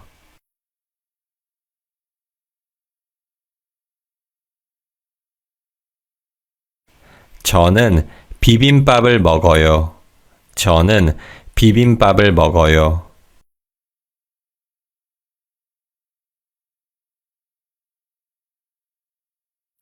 저는 사과를 먹어요. 저는 사과를 먹어요.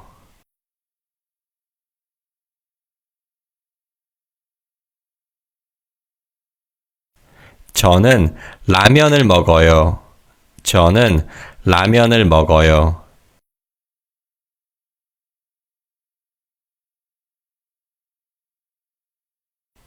저는 피자를 먹어요. 저는 피자를 먹어요. Great job today. Well done.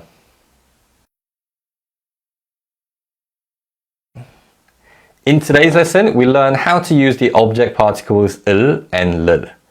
The next lesson is a review lesson, and we're going to review how we change verbs into polite and casual forms and the use of 을 from today's lesson. So I'll see you soon again in that review lesson. Bye-bye.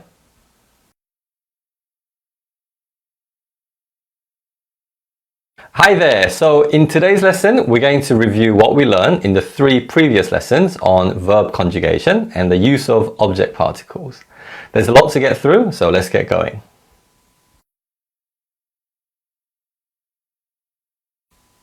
Now, we can make verbs into polite forms by adding 어요 to the verb stem. And we do this when the verb stem doesn't end in a vowel letter a or o. But there are 3 very important rules to follow. First, if the verb stem ends with a 받침, then we simply add 어요 to the verb stem. Second, if the verb stem ends with the vowel letters 에 or 여, then we add 요 to the verb stem. Finally, if the verb stem ends with the vowel letter 우, then 우 combines with to become 워, and then we add 요 to the combined form. Okay, so as a warm-up, let's first do a listen and repeat practice of adding 어요. Repeat after me. 먹다, 먹어요. 읽다, 읽어요. 세다, 세요. 서다, 서요. 켜다, 켜요. 배우다, 배워요. 지우다, 지워요. Great job! This time, let's do an independent speaking practice. This is a simple practice and you just have to change the verbs you see on the screen into polite forms by adding 어요. So if you're ready, let's begin.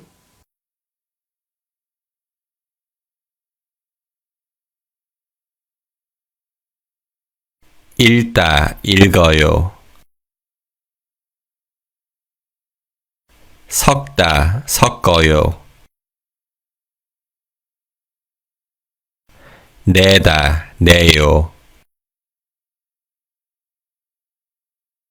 서다, 서요. 켜다, 켜요. 지우다, 지워요. 주다, 줘요.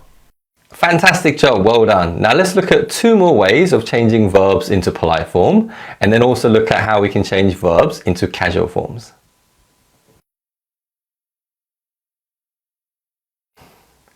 Okay, so 2 lessons ago, we learned 2 more ways of changing verbs into polite forms, and we also learned a very simple way of changing polite forms into casual forms. First, if the verb stem ends in the vowel letter E, then E changes to 여, and then we add 요 to the verb stem to make that verb into a polite form. Second, for the verbs ending in 하다, 하다 simply changes to 해요. And lastly, to make verbs into casual forms, we simply remove the 요 at the end of polite forms of verbs. Okay, so let's first do a listen and repeat practice on these ways of changing verbs. 마시다, 마셔요. 가지다, 가져요. 공부하다, 공부해요. 청소하다, 청소해요. 먹어요, 먹어. 지워요, 지워. That was great, well done. Now let's do an independent speaking practice. And this time, same as before, I'd like you to change the verbs you see on the screen into either polite forms or casual forms. So if you're ready, let's begin the practice.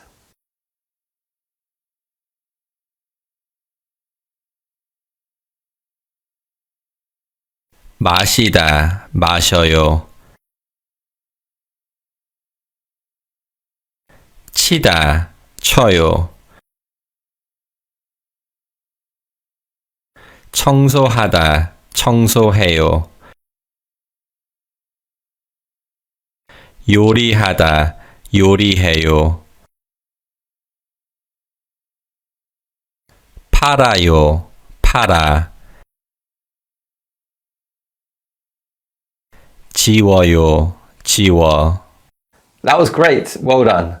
Let's now review the use of object particles.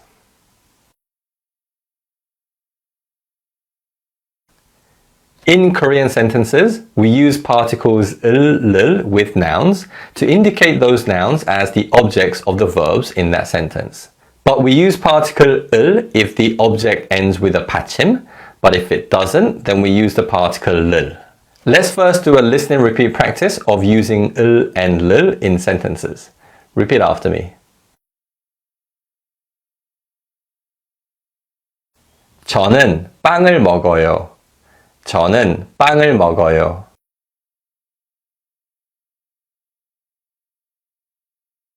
저는 비빔밥을 먹어요. 저는 비빔밥을 먹어요.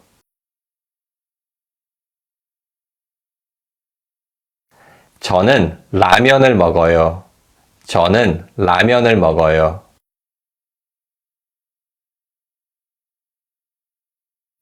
저는 사과를 먹어요. 저는 사과를 먹어요.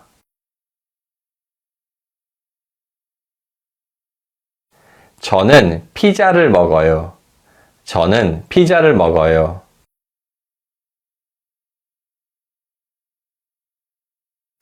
저는 바나나를 먹어요. 저는 바나나를 먹어요.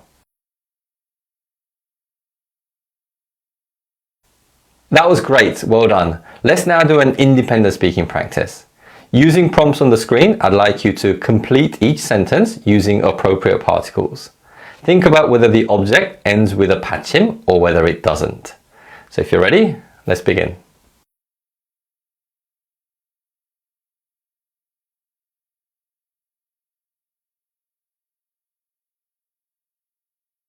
저는 빵을 먹어요.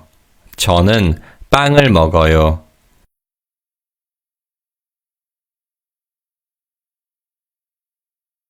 저는 사과를 먹어요. 저는 사과를 먹어요.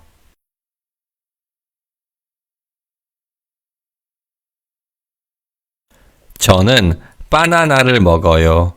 저는 바나나를 먹어요.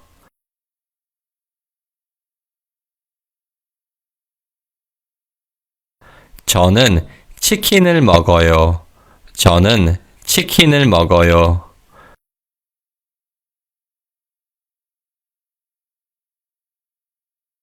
저는 라면을 먹어요.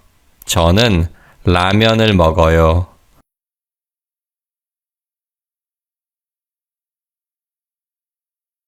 저는 햄버거를 먹어요. 저는 햄버거를 먹어요. Great effort today. Well done.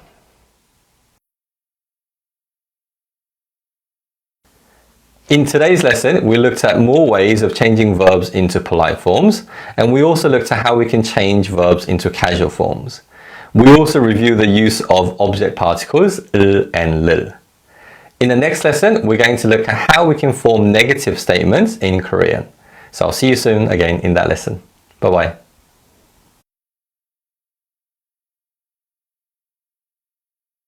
Hi everyone, so in this lesson we're going to look at how we can form negative statements in the present tense. Now in Korean there are two different ways to form negative statements. So we'll begin with the first one.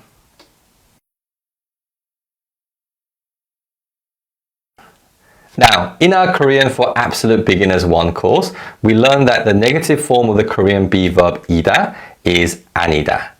This part 아니 means no. And we use the contractive form of 아니, which is 안, to form negative statements for all other verbs. Here's an example sentence. 저는 술을 안 마셔요. I don't drink alcohol. 저는 술을 안 마셔요. So as you can see, we simply add 안 in front of the verb 마셔요 to make this statement a negative statement. Let's look at a few other examples. 저는 책을 안 읽어요. I don't read books. 저는 책을 안 읽어요. 저는 피자를 안 먹어요. I don't eat pizza. 저는 피자를 안 먹어요. 저는 공부 안 해요. I don't study. 저는 공부 안 해요. Now, related to this final example, many Korean verbs are comprised of noun plus 하다.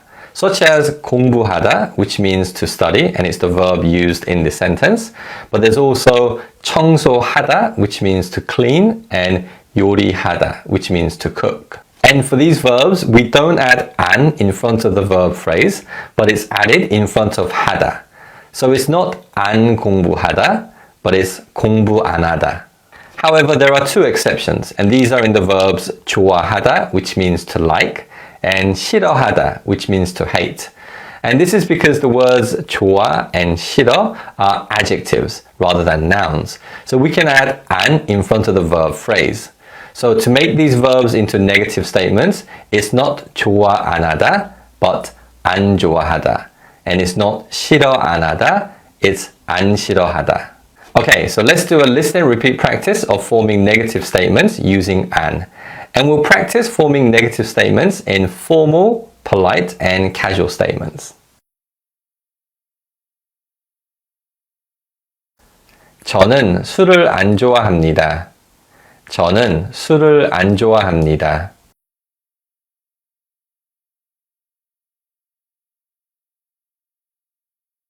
저는 책을 안 읽습니다. 저는 책을 안 읽습니다.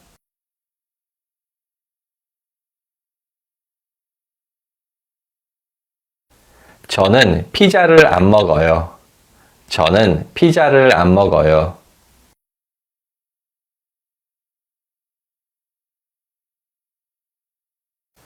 저는 공부 안 해요. 저는 공부 안 해요.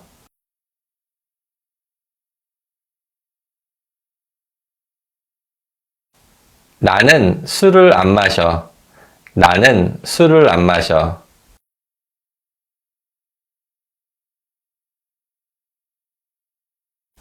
나는 피자를 안 먹어. 나는 피자를 안 먹어.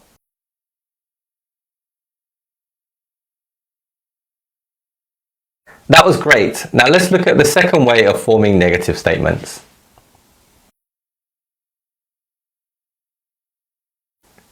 The second way of forming negative statements is to use 지 않다.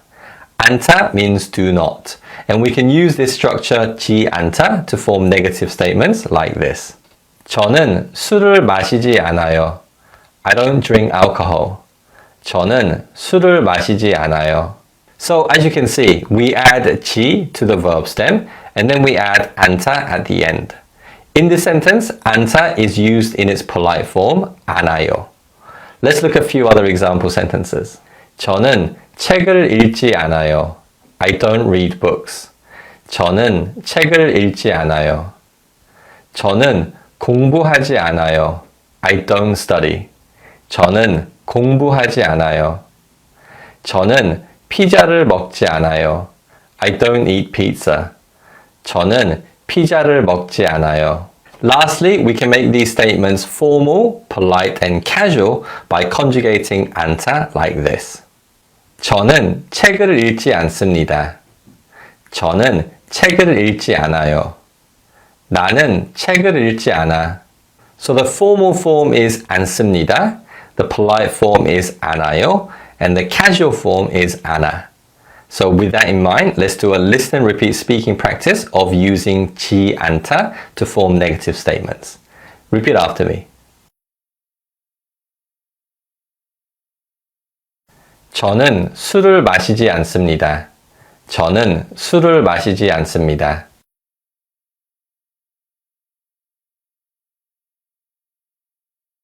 저는 책을 읽지 않습니다. 저는 책을 읽지 않습니다.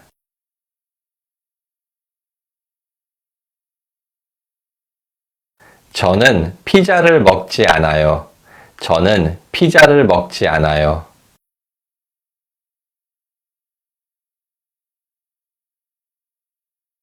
저는 공부하지 않아요. 저는 공부하지 않아요.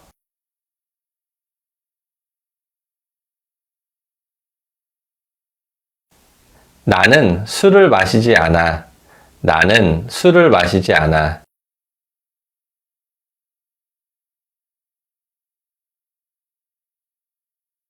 나는 피자를 먹지 않아. 나는 피자를 먹지 않아.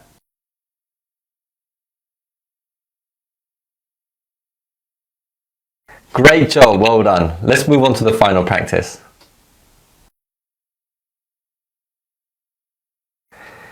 In this final practice, we're going to do two independent speaking practices.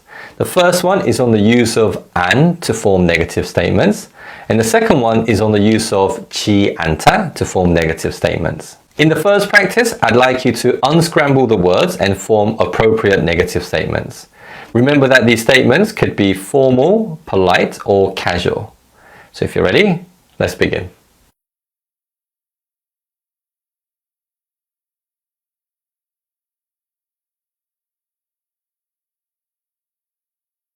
저는 술을 안 마셔요. 저는 술을 안 마셔요.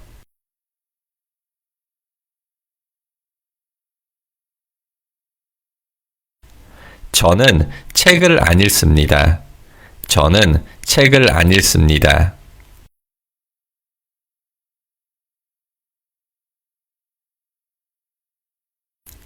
나는 피자를 안 먹어. 나는 피자를 안 먹어.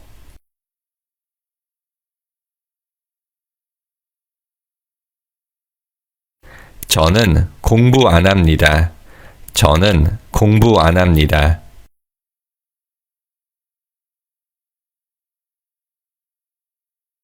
나는 책을 안 읽어. 나는 책을 안 읽어.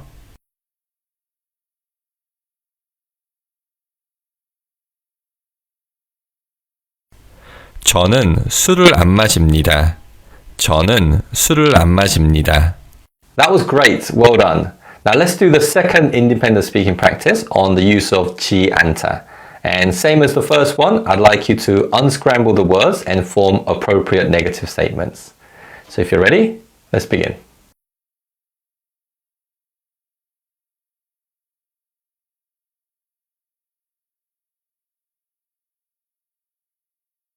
저는 술을 마시지 않아요. 저는 술을 마시지 않아요.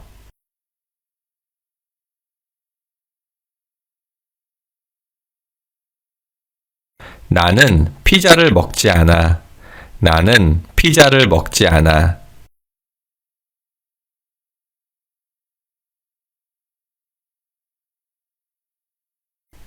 저는 책을 읽지 않습니다.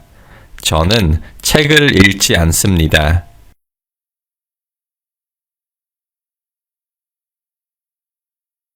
저는 공부하지 않아요. 저는 공부하지 않아요.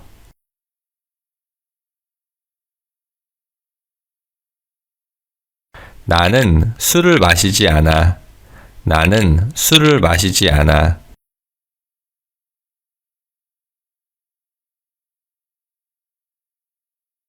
저는 피자를 먹지 않습니다.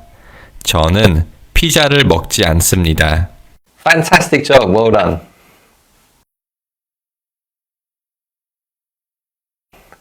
In today's lesson, we looked at how we can form negative statements by using an and 지 않다. In the next lesson, we're going to look at how we can form questions in Korean. So I'll see you soon again in that lesson. Bye-bye.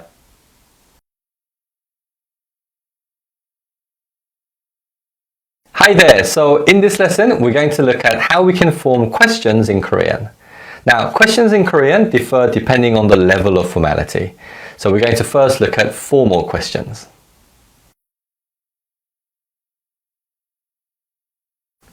Now, forming formal questions in Korean is really simple.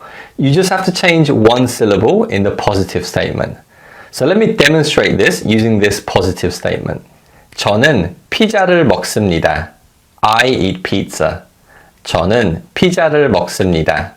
So to form a question using this statement, I would change 다 at the end to 까 and say the question with a rising tone at the end. And if I were to ask you, I wouldn't use a pronoun since I'm already speaking to you. So I would say 피자를 먹습니까? Do you eat pizza? 피자를 먹습니까?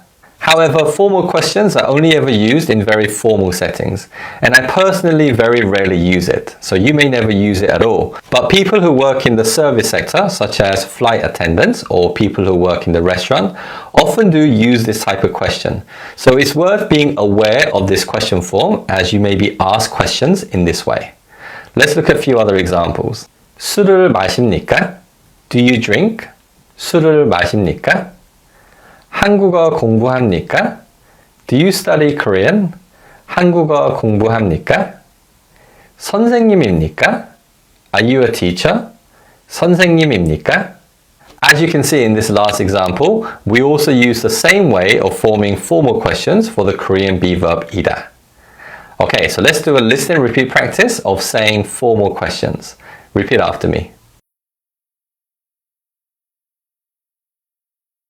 피자를 먹습니까? 피자를 먹습니까? 술을 마십니까? 술을 마십니까? 한국어 공부합니까? 한국어 공부합니까? 선생님입니까? 선생님입니까? That was great. Now let's look at how we can form polite and casual questions.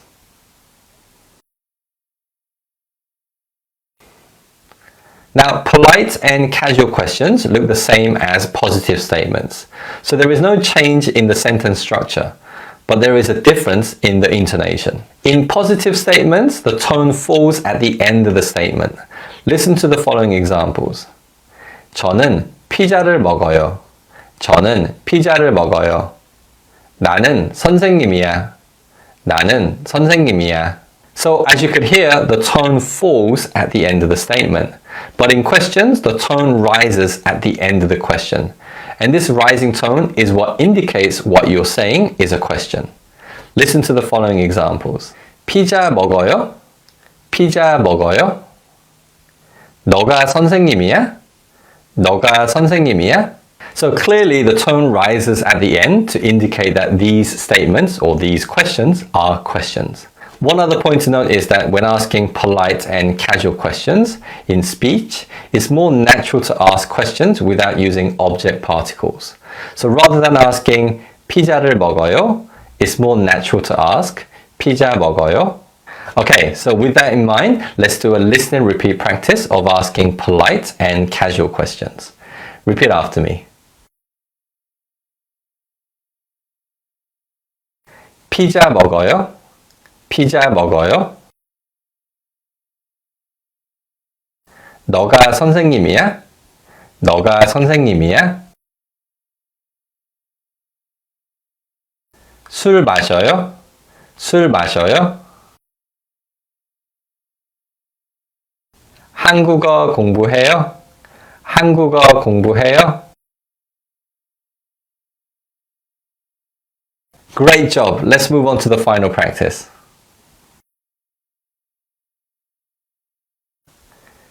In this final practice, we're going to do one independent speaking practice, and using the prompts on the screen, I'd like you to form formal, polite, or casual questions. Remember to say the questions with a rising tone at the end. So if you're ready, let's begin.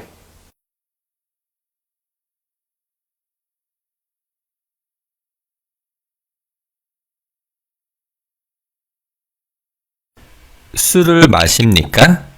술을 마십니까?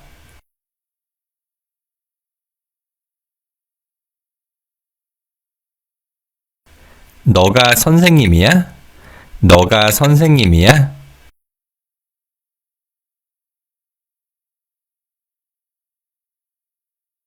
한국어 공부해요? 한국어 공부해요?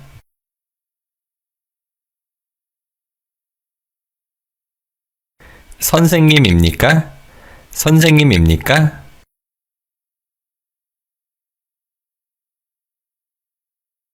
술 마셔요? 술 마셔요?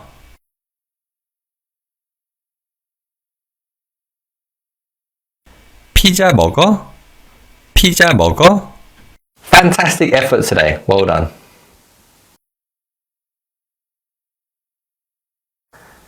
In this lesson, we learn how to form formal, polite, and casual questions. Now, before this course ends, we have one more lesson, a review lesson on negative statements and forming questions. So I'll see you soon again one last time before the end of the course. Bye-bye.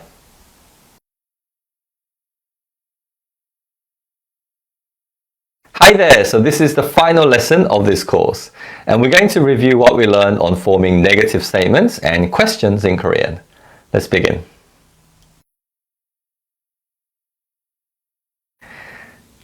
We learned two different ways to form negative statements. One was to use an in front of the verb, and the other was to add 지 않다 to the verb stem.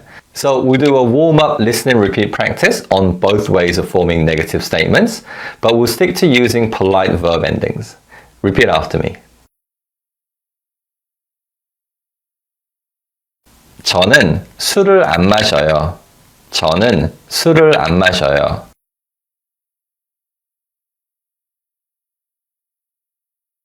저는 책을 안 읽어요.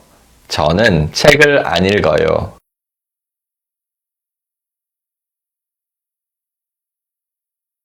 저는 피자를 안 먹어요. 저는 피자를 안 먹어요.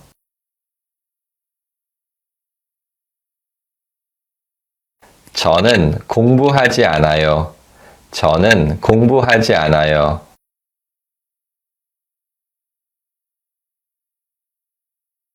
저는 책을 읽지 않아요. 저는 책을 읽지 않아요.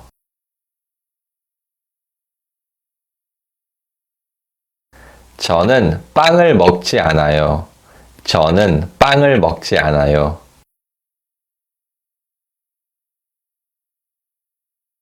That was great. Well done. Now let's do an independent speaking practice. And in this practice, you have to unscramble the words and form correct negative statements. So if you're ready, let's begin.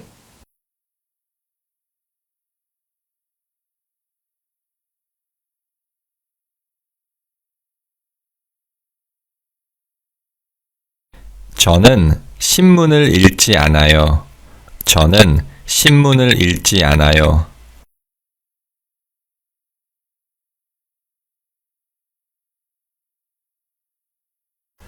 저는 빵을 먹지 않아요. 저는 빵을 먹지 않아요.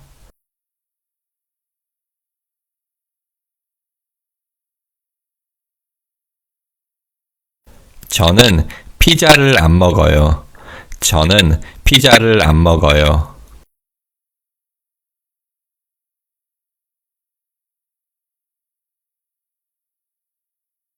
저는 운전하지 않아요. 저는 운전하지 않아요.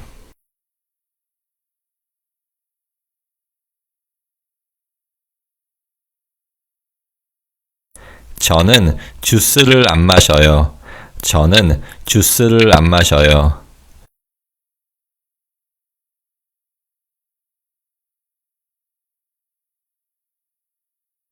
저는 책을 안 읽어요.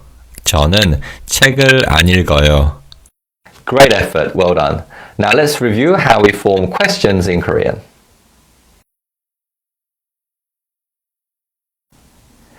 To form questions in a formal way, we have to remove 다 at the end of the positive statement and replace it with 가. And we have to say this question with a rising tone at the end of the question.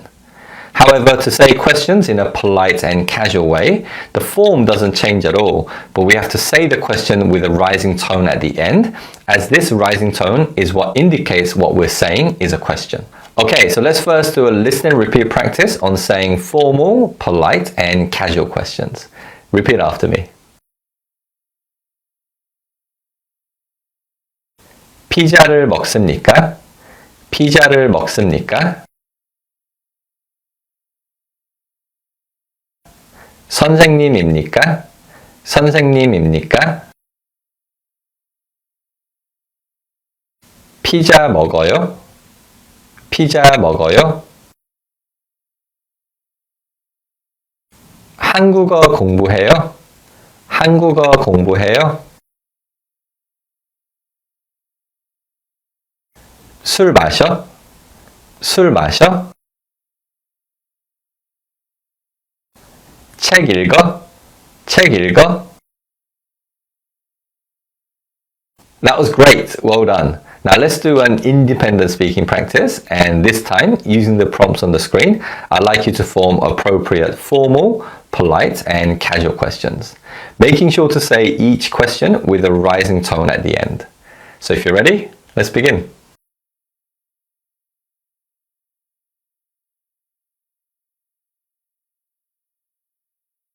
학생입니까? 학생입니까? 비빔밥을 먹습니까? 비빔밥을 먹습니까? 영어 공부해요? 영어 공부해요? 피자 먹어요? 피자 먹어요? 책 읽어? 책 읽어? 맥주 마셔? 맥주 마셔? Fantastic job today. Well done.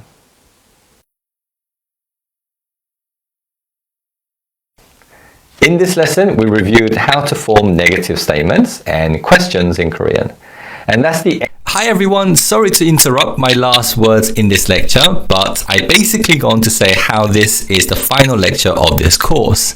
However, this course has been updated with additional content, so this is not going to be the last lecture. And in the next unit, we're going to learn about irregular verbs in Korean. So I hope you're ready to learn more about Korean verb conjugation patterns in the present tense. See you in the next unit. Bye-bye.